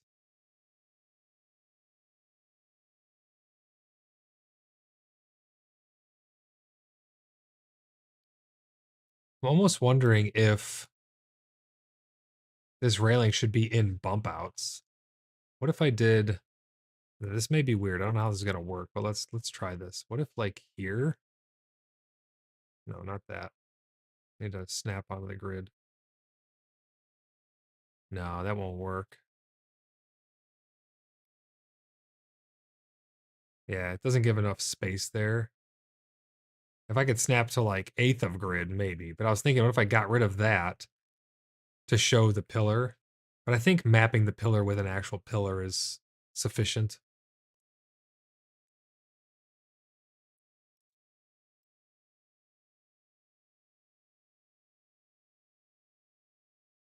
In which case the pillar is right about there.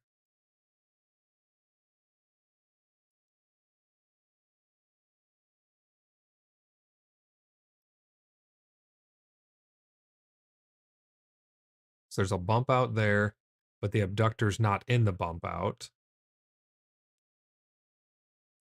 He's on pillar.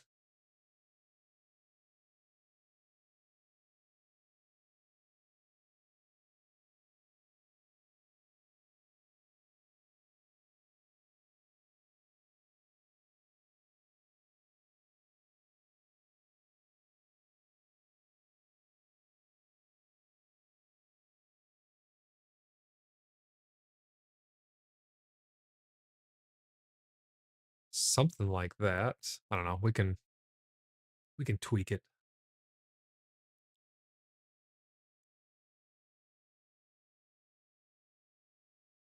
I don't know if it's even really worth it to have the bump out where there's not an enemy. But like there definitely is a bump out here. I just don't know if it's worth putting. Because without it, looks like that. I guess you still get the depth. to some extent. What do you think? I don't know. How do you guys feel about those bump outs? I think in some spots, like down here, it makes sense because it's a larger bump out. Then you have the pillars on the corners. How do you feel about this spot? I'm not sure if I should put these little bump outs or not. They definitely add some depth to it. I don't know if it actually is necessary.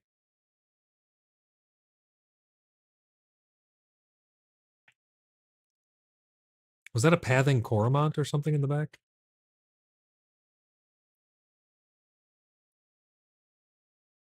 Let's get that guy marked as well.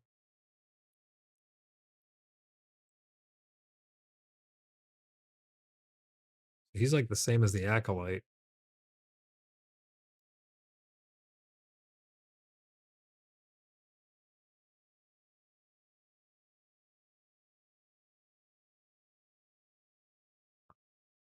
Oh, there's a staircase there. It's not a bump out.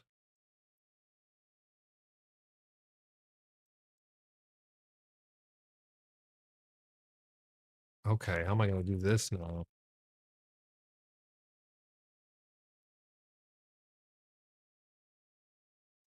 There's an actual staircase there. Okay.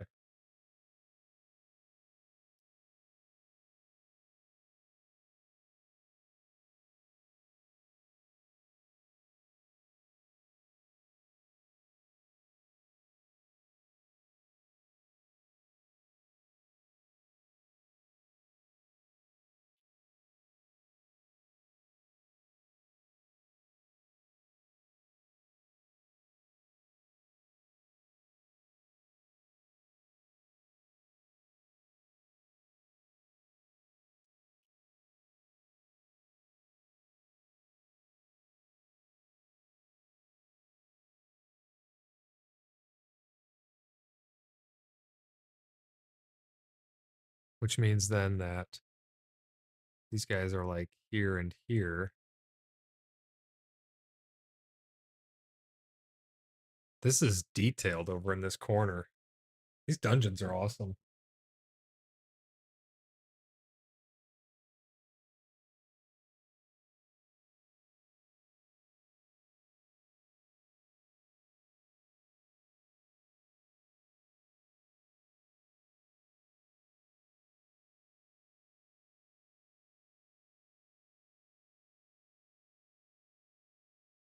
There's all kinds of mobs getting pulled now. It's hard to tell what's what. Let me see here. What's at the top of the stairs? We're about to pull something up there. So it's an acolyte and another embalmer up at the top of the stairs. This is a double wide staircase.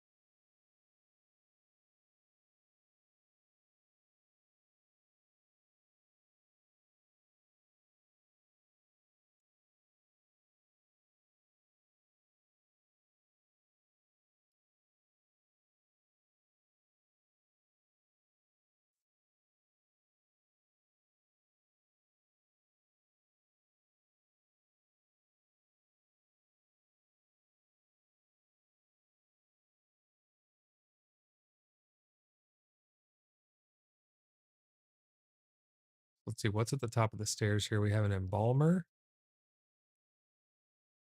and an acolyte. Acolyte's like there, the embalmer's like there. It looks like it's probably going to be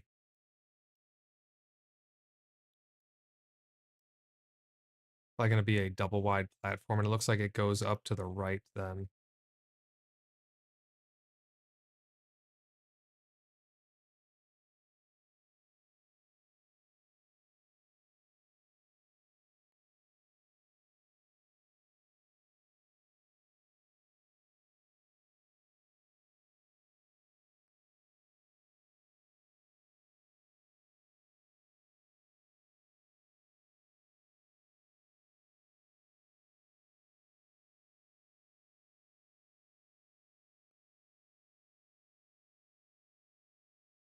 All right.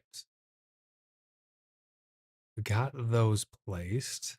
Let's get these guys up in their little corners. Looks like they go there and there. Kayla says, I'll head to sleep. Thanks a lot for the chill night stream. Hey, no problem. Thanks for all your help as well. Greatly appreciated. Can't wait to see what we can make in the future. Hope you have a good night. Thanks for stopping by.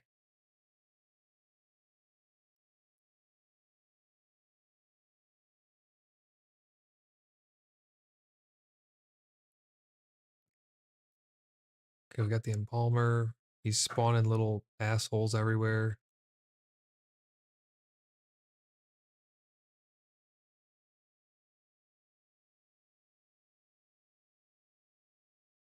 Oh yeah, that's that imp that ran off into the nether realm. So we didn't go up those stairs yet, but it definitely looks like the stairs go like that. I'm gonna need to change map size, extend to the left. We'll do 5 tiles. Okay, we've got 5 more tiles to work with here now. This is a big dungeon. So far we got it. You come in, you turn around, you go down these stairs. Got this little corner here. Got this water area. You can come south. Get the infested apparition. You can come up here. Got this overhang.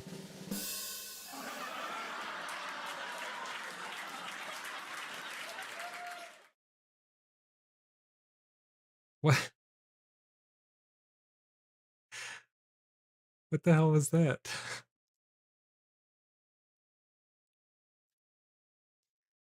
And then you got this overhang, treasure, dead end right there. We don't know where this goes yet. I haven't mapped that. We don't know where this goes. I haven't mapped this way. We don't know where this goes. I haven't mapped that way. But we have this whole bottom side that we're working on here. You can come down, go underneath into the water.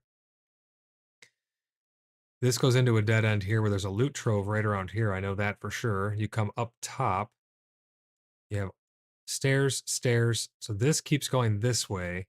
That's the part that's the direction I think we're about to go. Oh no, we're going upstairs. Okay.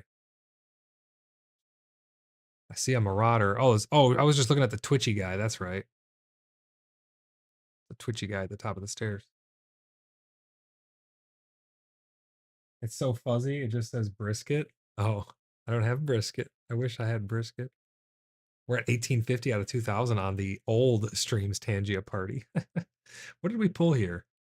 I'm going to pay attention. Let's see.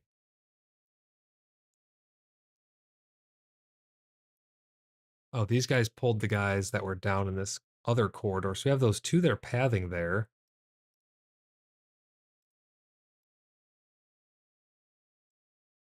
Somewhere down here, you have another acolyte. And I think another embalmer somewhere. Oh, shit. Down here, another acolyte and an embalmer.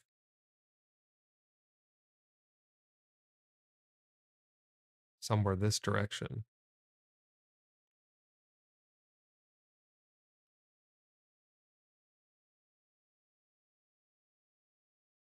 Let's back it up a minute here and see what we can see. There's those top stairs. Comes down this way right here. There are 2 hallways. One goes this way. One goes this way.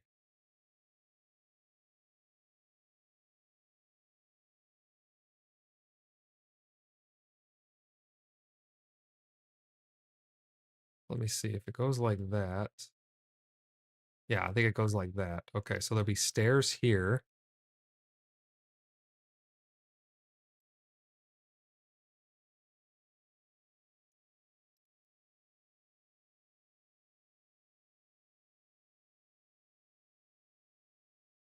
Get these locked in.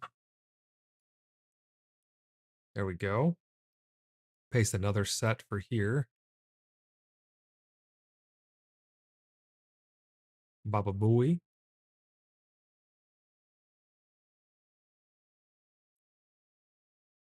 And it looks like this acolyte and embalmer are down at this level. This acolyte's down here, it looks like. Hold on, I gotta back up and check this again. Because they're already fighting it. That's the problem. They're already fighting it down here. I see an acolyte right there in the corner. Is it just a singular acolyte?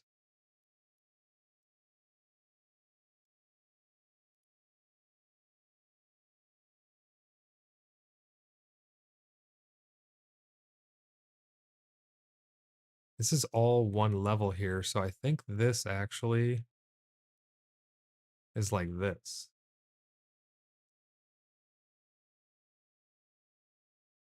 Let me back up and see.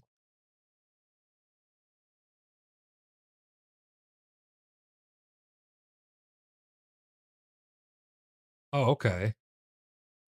And yeah, in front of these stairs is wall. So this right here should all be wall. That's what it looks like. You come down the stairs, there's wall directly in front of you, then there's railing only in this section. This is getting nice and detailed. It's looking good though, I think.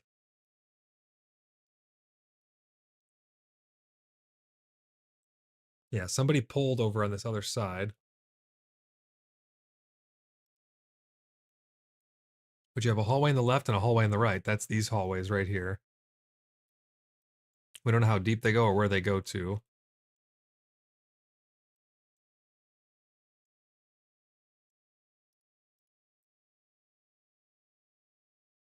But an acolyte and an embalmer come up on the very left. The acolyte looks to be on the outside, which is why he's here, and the embalmer looks to be here. It looks like there's a lone acolyte on the staircase.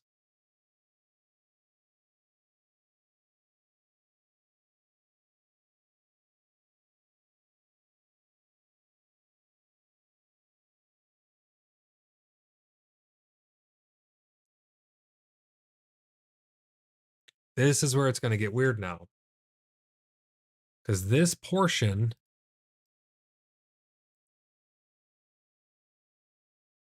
let's see, you come down, you have 1 block grace period, and then it comes this way. See, it comes this way, but this goes above it as well. Come down the stairs, you turn again. You have, let me back up just a sec.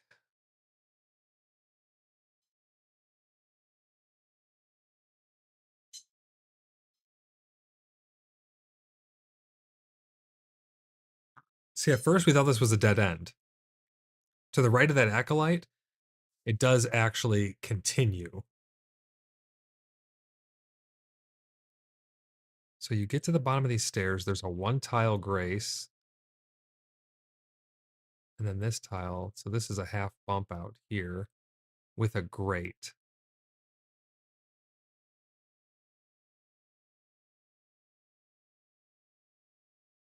Right there. And then we'll free place this. Okay. So that's there. And there's another one here as well. This is confusing on this side. Yeah, I need to find a way to allow you to go under this.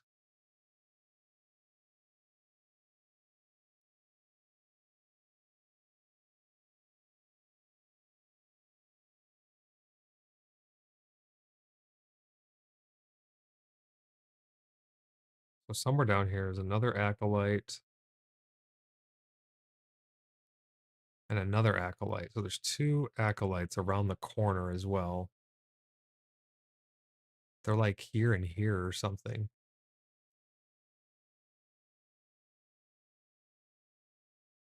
It's actually like a double wide. I think this should be that big, and this should come to here.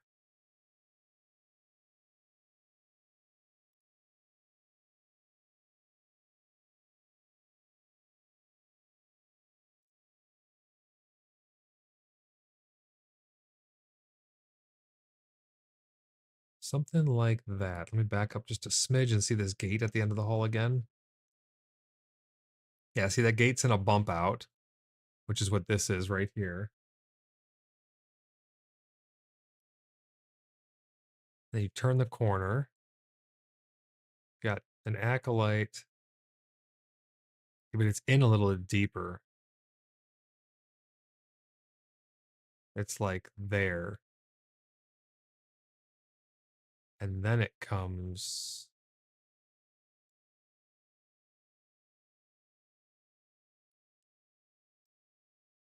It's like that, but there needs to be a wall here. Well, that's the wrong type of wall. Let's use the right one. There we go. We'll put it over.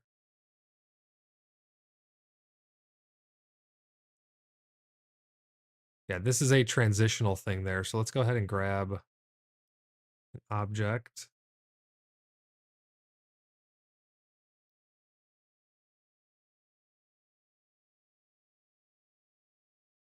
Put these transitional arrows there so that they know that they're going to go there. And then if I need to, I can like link them with an arrow or something to another transition over here. But this is going to be a transition because I'm mapping out underneath it right now. This will go over top and this is underneath. It's hard to do this with this tool.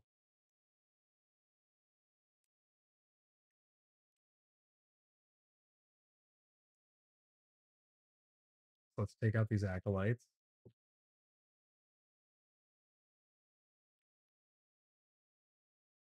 There was another acolyte down this hall a little further somewhere.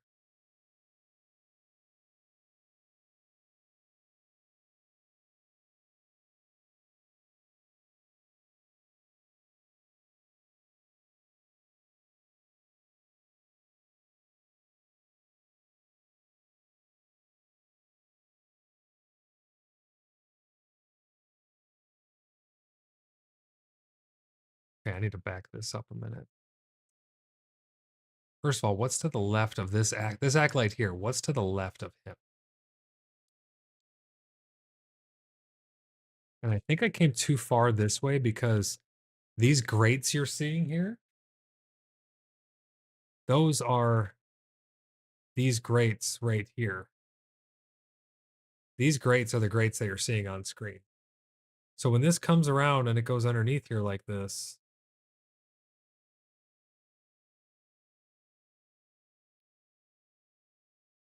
right here in front of them is supposed to be these grates.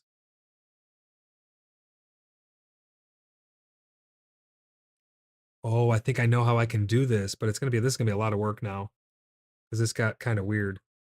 What if, and hear me out, you come up these stairs here. What if all of this on this side gets shifted over to the right to where this staircase is here? That might not be the right time or spacing. I need to go back and rewatch this whole part. But that would mean that all of this would be one block over, but that would only take it to here. You're still one block away. And my idea was we would have all of this lined up right here at the end of the acolytes. This would basically be this right here would be the grates, and it would line up with these right here. Up above, I could have this have a wall with a transition, and over on the other side, I could have another transition. So it would look like you're just going. I think that would work out pretty good. It's hard to explain it, but let me see why we're not lined up properly. I know why we're not lined up properly. These just don't come far enough in. This should come back further. That's all it is. That should just come to there. Wall tool. We're going to select this wall, delete it. We're going to come back into our wall tool here. We're going to go to there. So that is our transition. These grates are going to move down here.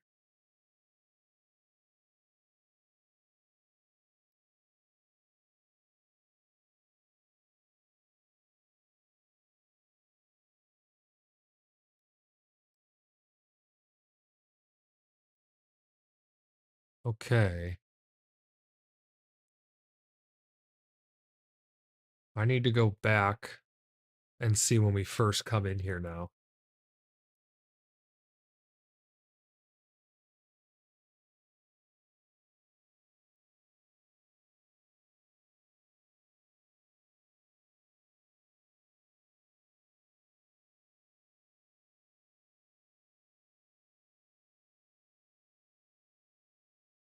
Okay, yeah, they are off the wall a little bit. So looking at this big hallway here, let's get it right when we come up the stairs. We come up these little stairs. You turn. We're gonna come out to the right. So where we just came out on screen here is right here. And then we turn to the right. And now we're gonna take a left and we're gonna get these two abductors. And there's stairs immediately right there.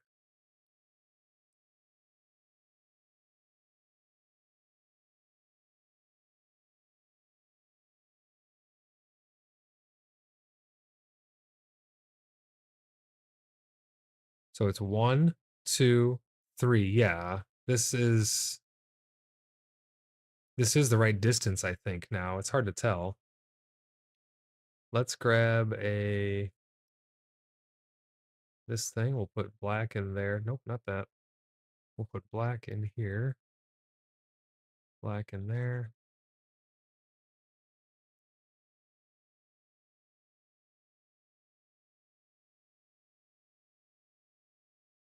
Just helps to keep it all nice and clean.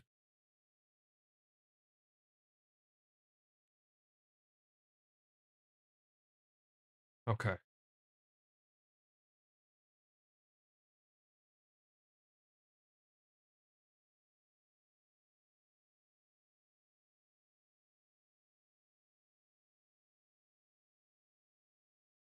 So this is that wall. Then the stairs start immediately. The stairs are directly in front of a railing. There's a pillar here. Let's grab a pillar.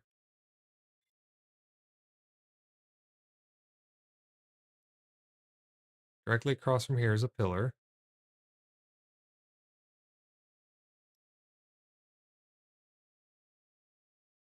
And there's another pillar somewhere down a ways, like there maybe.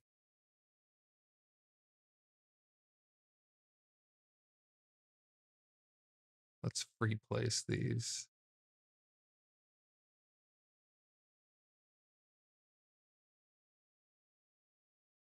Okay, so it's something like that. The core mount goes there, abductors here.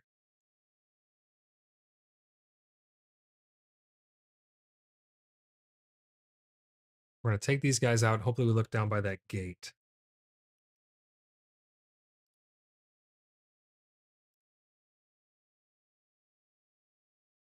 Then we're gonna go kill that marauder, I believe. So we're gonna go down by that marauder and check it out down there.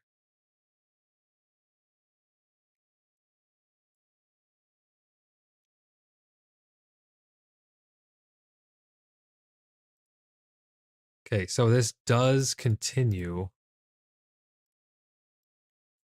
All of this here does continue. This is water. And this should be a wall.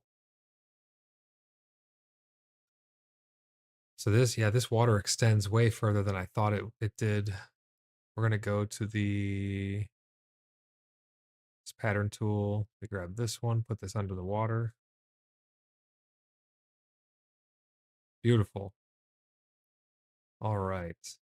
Now that we've got that sorted, that can go away, and this is gonna go away.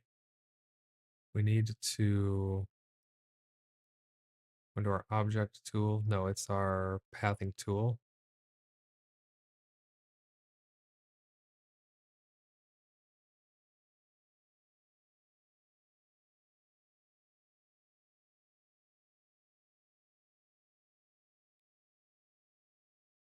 Got our railing.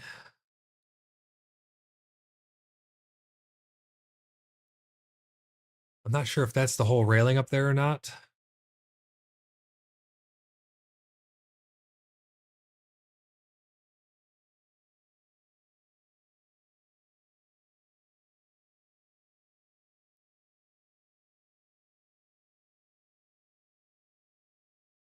There we go. We got some depth. This one Oh no, how am I gonna select the, I'm gonna have to delete that. Delete that.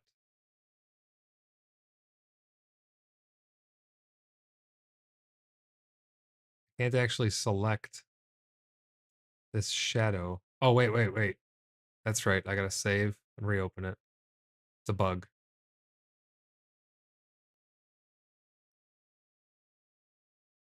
Is it a bug? There we go. I got it.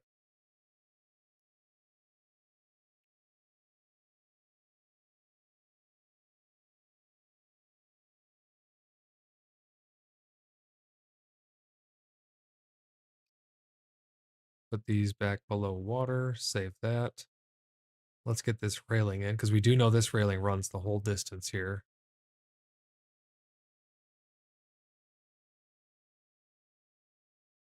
We're going to do fade in. What the hell?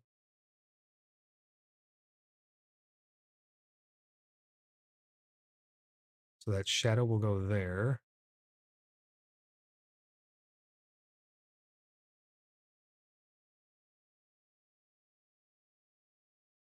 There we go. We got our railing. I guess that is longer than I thought it was there.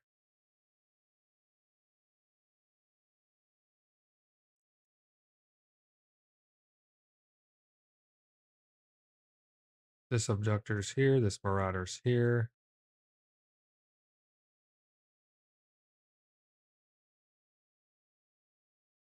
How many pillars are there?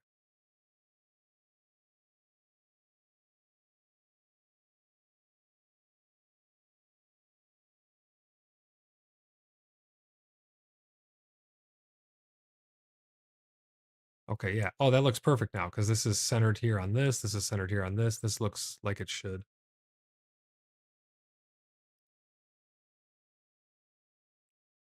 And now this gate is at the end of the hallway like it should be.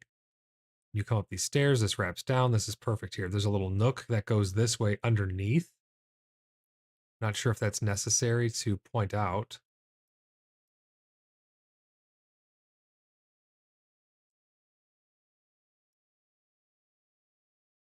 You know what I mean? Like this goes that way.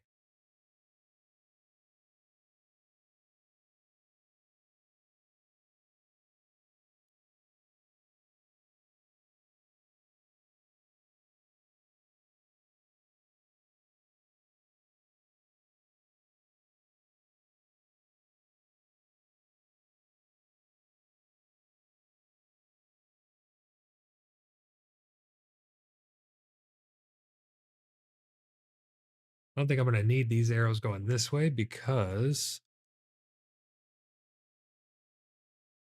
we're going to do the transition over it, I think, if we're able to.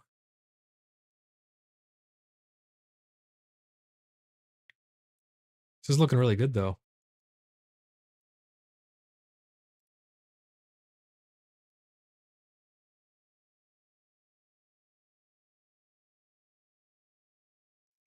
So let's see. We come up these stairs.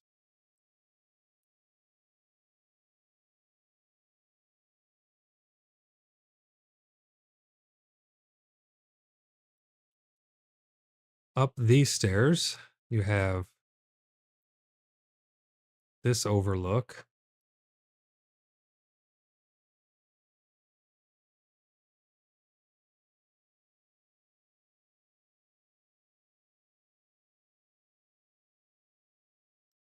Followed by stairs right here,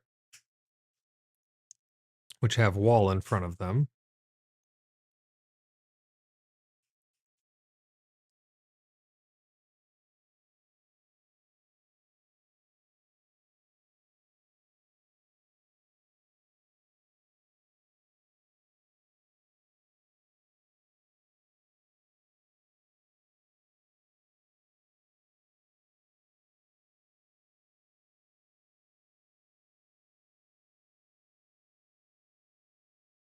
And now flush with this wall, you have a corridor going left and right and a staircase in front of you. You go down the double stairs. You fight an acolyte. From the left, an acolyte and an embalmer get pulled. You come down, directly in front of you is a grate right there. You turn left. You turn left, there's an acolyte and an acolyte. I don't know how far this goes to the left there. Right to the left of this acolyte, I don't know how far that goes. But there is something that way. Then here's those grates that are looking out over to the big main room.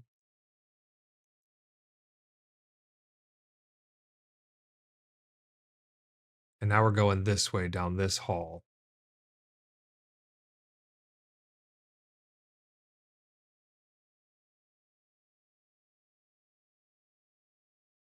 Whoa. Okay. Acolyte right there in the middle. I think this is railing here.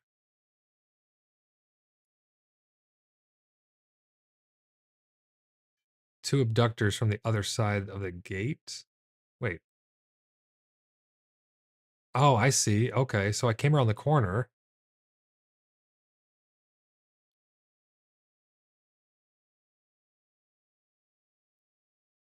How far does this go? Shit, wrong texture.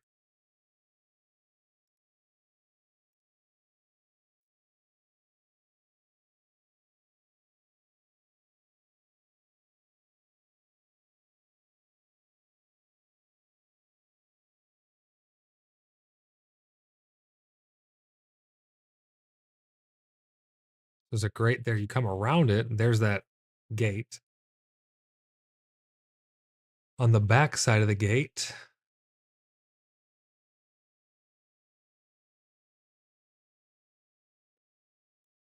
abductor, abductor. There's one there. There's one there. But there's like a bump out here.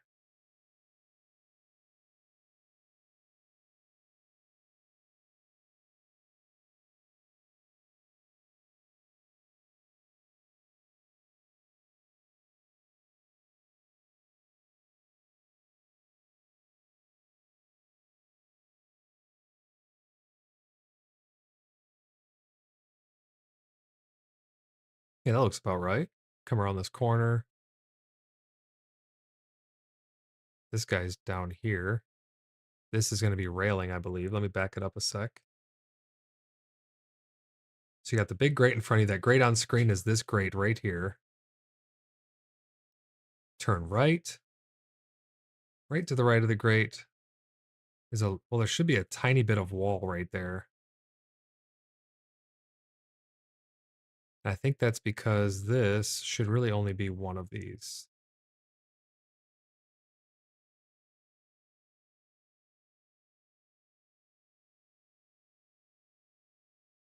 Yeah, that should only really be one.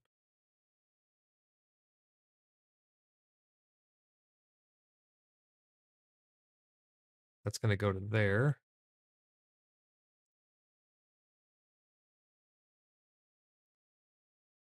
Just like that. Yep, tiny bit of wall. Perfect. What the hell is this? I actually need to put a different, because I had this on fade.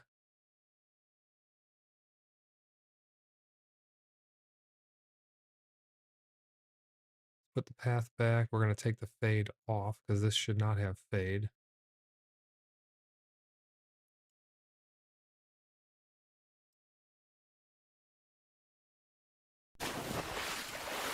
Holy crap, that scared the shit out of me. These are all jump scares. All of the tanges are jump scares.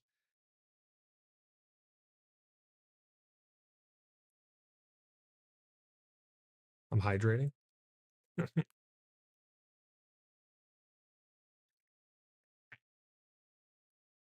I'm saving and I'm hydrating. Okay, I need to delete just this top one.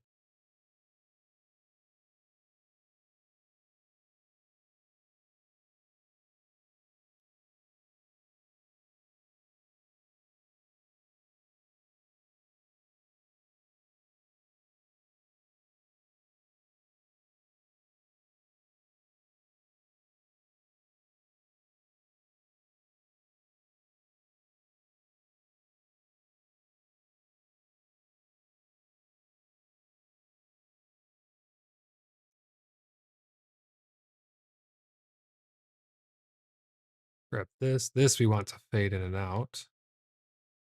Oh, this is double. I don't want double. Where's the single? Shadow path large 75. Perfect. Wrong direction. Boom. Okay. Cooking with fire. Now I need to put path. This will be a path with only no fade. Wrong direction. That looks really good.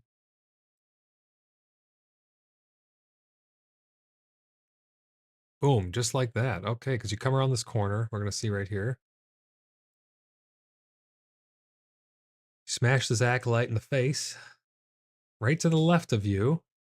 I didn't look that way yet. Right now we're facing inward.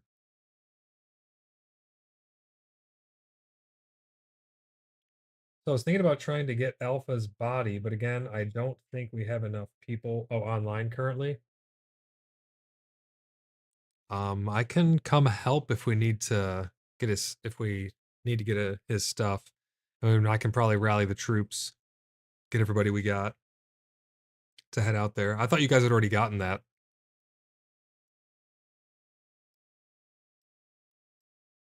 I'm about to eat dinner here pretty soon though. So maybe we do a little bit more mapping, save this all where we're at, pick this up later now that we know how to do these streams and we got the overlays and everything all good.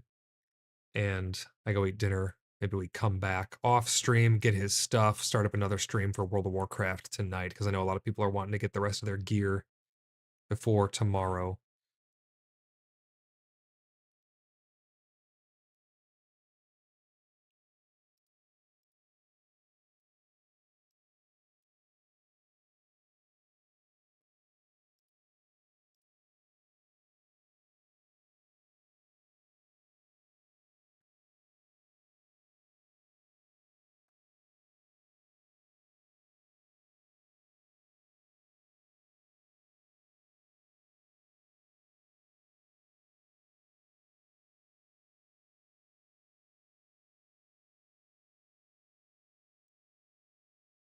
All right, let's see where we go from here. Well, we can only go left, so let's see what's to the left.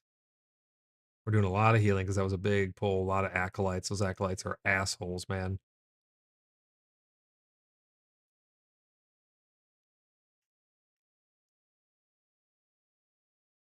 I don't know where that came from. Oh, Raz pulled him. He came from down here. So somewhere over here is a cormorant. Probably right here.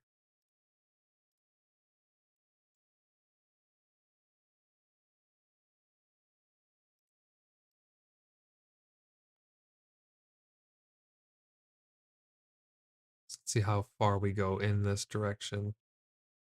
So there's that cormorant. We kill that.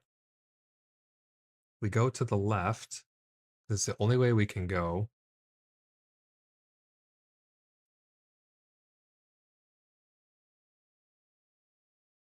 It looks like it's one block. Yeah, it's got to be here.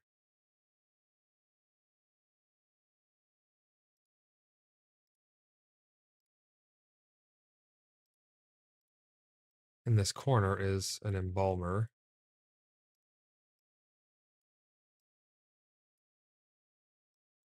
And then it goes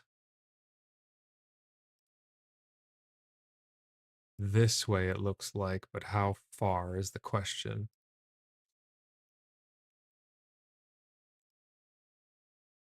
Okay, we have two acolytes. Is this room bigger than it seems? I think it's this big, actually.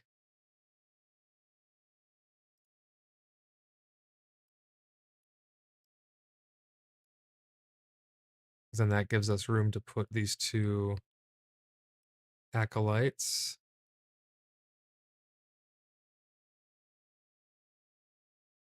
Yep, acolyte there and there.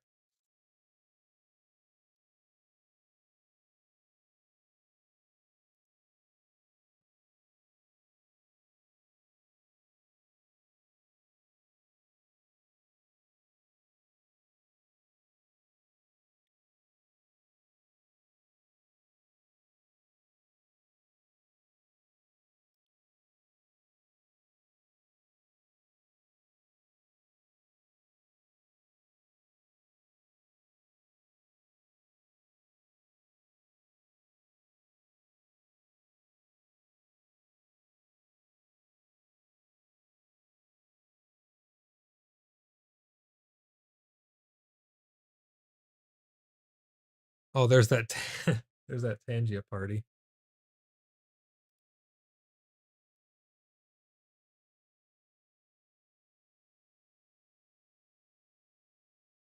So this then goes 1 block in, 2 blocks in,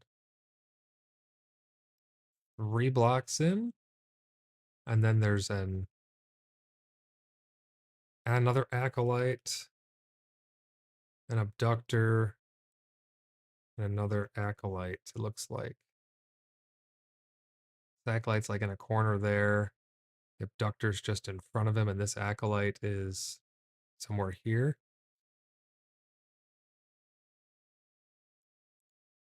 We have to determine how long this hallway is. It's hard with the Tangia party on screen.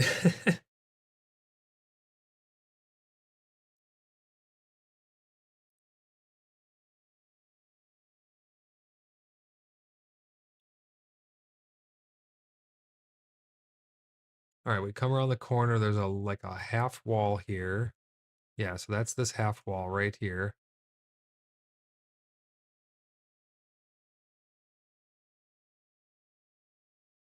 One, two, three. It's either 3 or 4.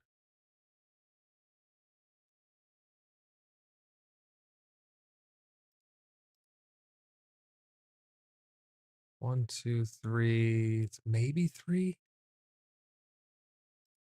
Yeah, I think it's 3.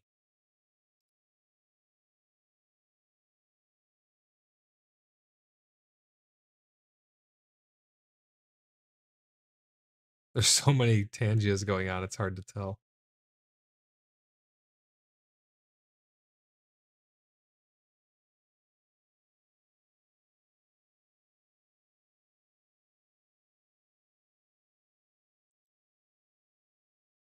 So that abductor paths.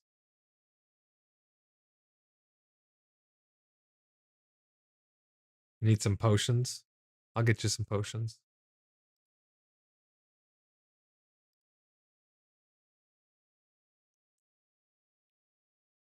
So I think then right here is stairs going down.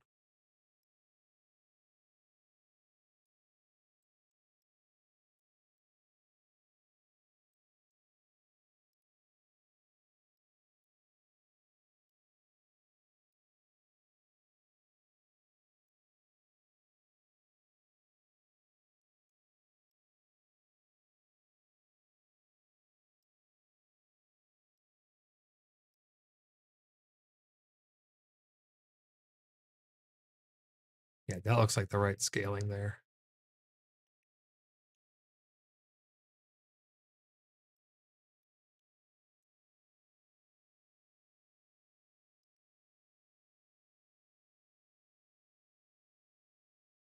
I've got at least 9 people right now. So looking like we're gonna go. If you guys wait just a little bit, I can go with, and I can get everyone potions and everything that we need.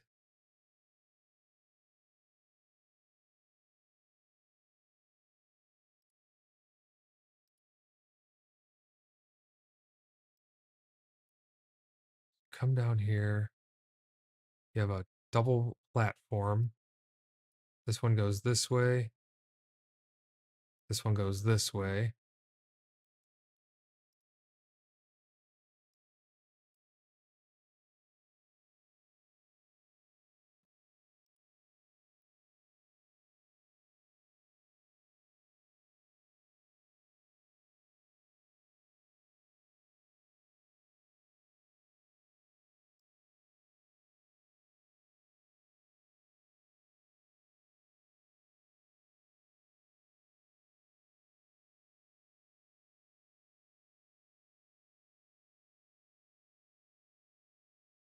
Let's get all these stairs in place. I think the only really direction to go is this way.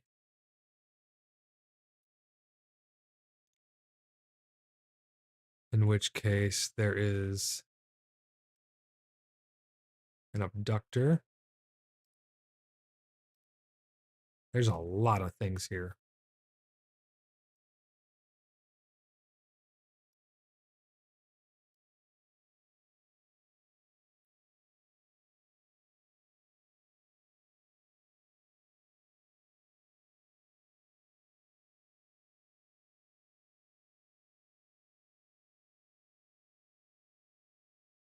This is either here or it's one over. I guess I'll tell once I jump in that window. We have an acolyte. This is like a really messed up pull. There's an acolyte here. There's an acolyte there. On like they're like standing on pillars. You have an abductor here.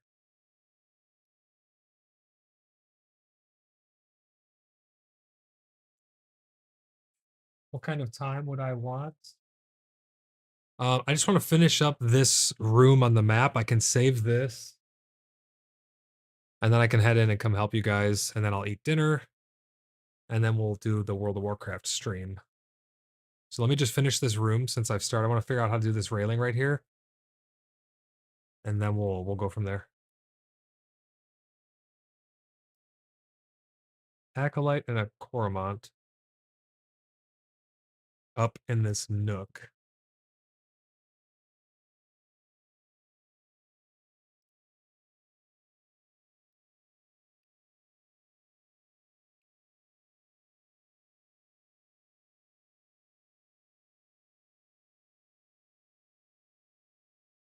There's those two guys. Abductor and abductors. Okay, so these are both abductors right here.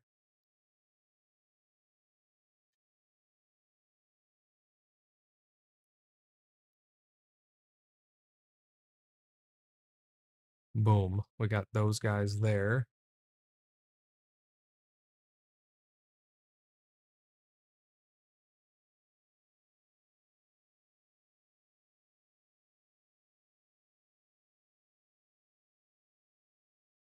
Yeah, I think this is the right distance.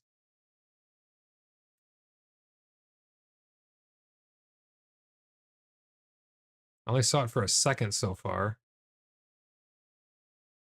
It looks like the correct distance. So right here, we're going to put a railing.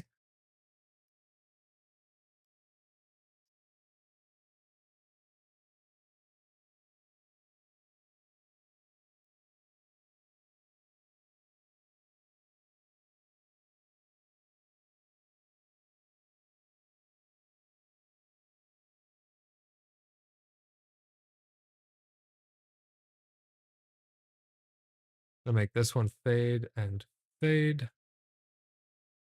Put that right there to get some depth.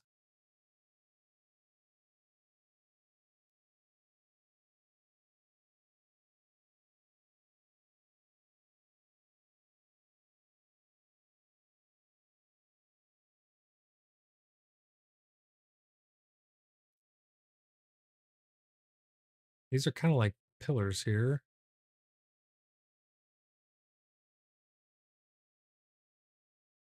Pillar, pillar. There's like a weird railing thing.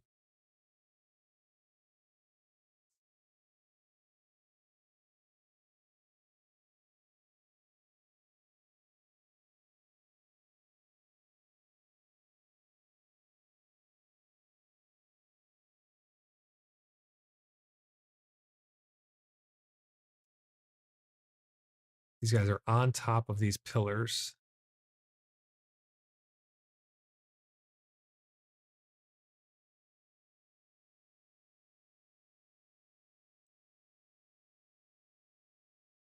That's a dead end right there.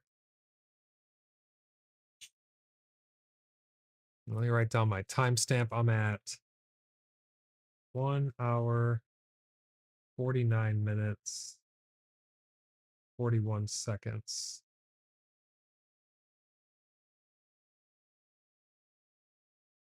Now I can know where to right where to pick up. We're headed. Oh, this is the backdoor entrance. That's what this is. This goes way down here. And then it turns to the left and it goes this way over to the backdoor entrance. There's a portal here. That's what that is. So you can see the front entrance. You wrap through this whole damn place. This place is freaking huge. I haven't even mapped out these directions yet. Comes down here, go underneath, come back up. You can go over here. This is a dead end. You got to go up top. You come down, you come down, you go over here, you come down, you come back up. This goes all the way down. This is through that tunnel where that bridge is, and here's the backdoor exit. Yeah, I'll map the rest of this out. We just got to do this exit down here, and then this part up to the north, and then this place is pretty much done, I think. Oh, no, we have that other corridor here that's the passover. I'll have to somehow do the passover. Maybe I'll do that passover, and I'll link it over to something down here and map it. And then we have this way that goes north there. We have this that goes up here. I think this connects with all of this over here.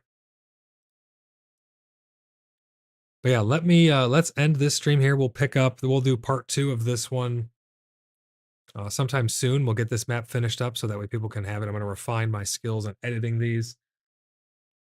That is a lot of progress. Yeah, ton of progress here on this map. We're going to be doing another stream a little bit later after I eat dinner, after I help them in game in World of Warcraft. We're getting ready for the War Within. If you guys would like to join our community, let me minimize this. Hold on.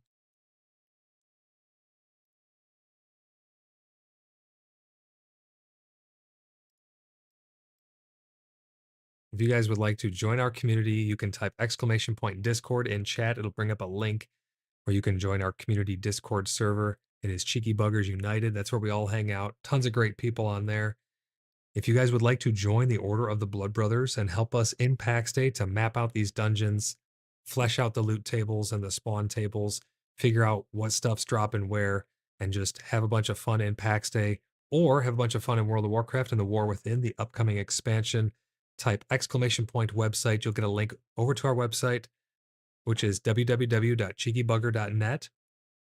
And from there, you can submit an application to join the Order of the Blood Brothers. You only need to do one application for everything. And if you just want to join the community, you don't need to do an application. An application is just to join our clan or our guild and actually be in those clans or guilds and have access to our private servers that we have for a litany of different games. So if you would like to join up and have fun with us in game, please head over to our website, submit an application. I will warn you, our server, US East Danu RP, is currently full. You cannot make new characters on it, but please don't let that stop you from submitting an application. And then hopefully in the upcoming wipe that they're doing, not the wipe of everything, the wipe of the inactive and deleted and refunded accounts, it should free up some slots. We're going to coordinate and get everybody in who wants to get in. So make sure you stay tuned for that. Watch out for an episode of PAX Cast. Hopefully we get some information soon coming up on the next patch that's going to go live. And we're going to cover all of that on PAX Cast. That's my PAX Day podcast. So make sure you guys are subscribed so you don't miss that. If you'd like to, you can ring the bell so you get notifications. So that way you don't miss anything when I go live. I go live just about every single day, streaming something, sometimes multiple times a day. I got some funny shorts that my editor and admin Tom has made. So those are going to be filling in the gaps. It's going to be a lot of fun. But yeah, I'm going to wrap up this so that way we can get in game and help out our friends to retrieve their stuff. I'm going to eat some dinner and I will see you guys shortly for another stream. We're going to be streaming World of Warcraft.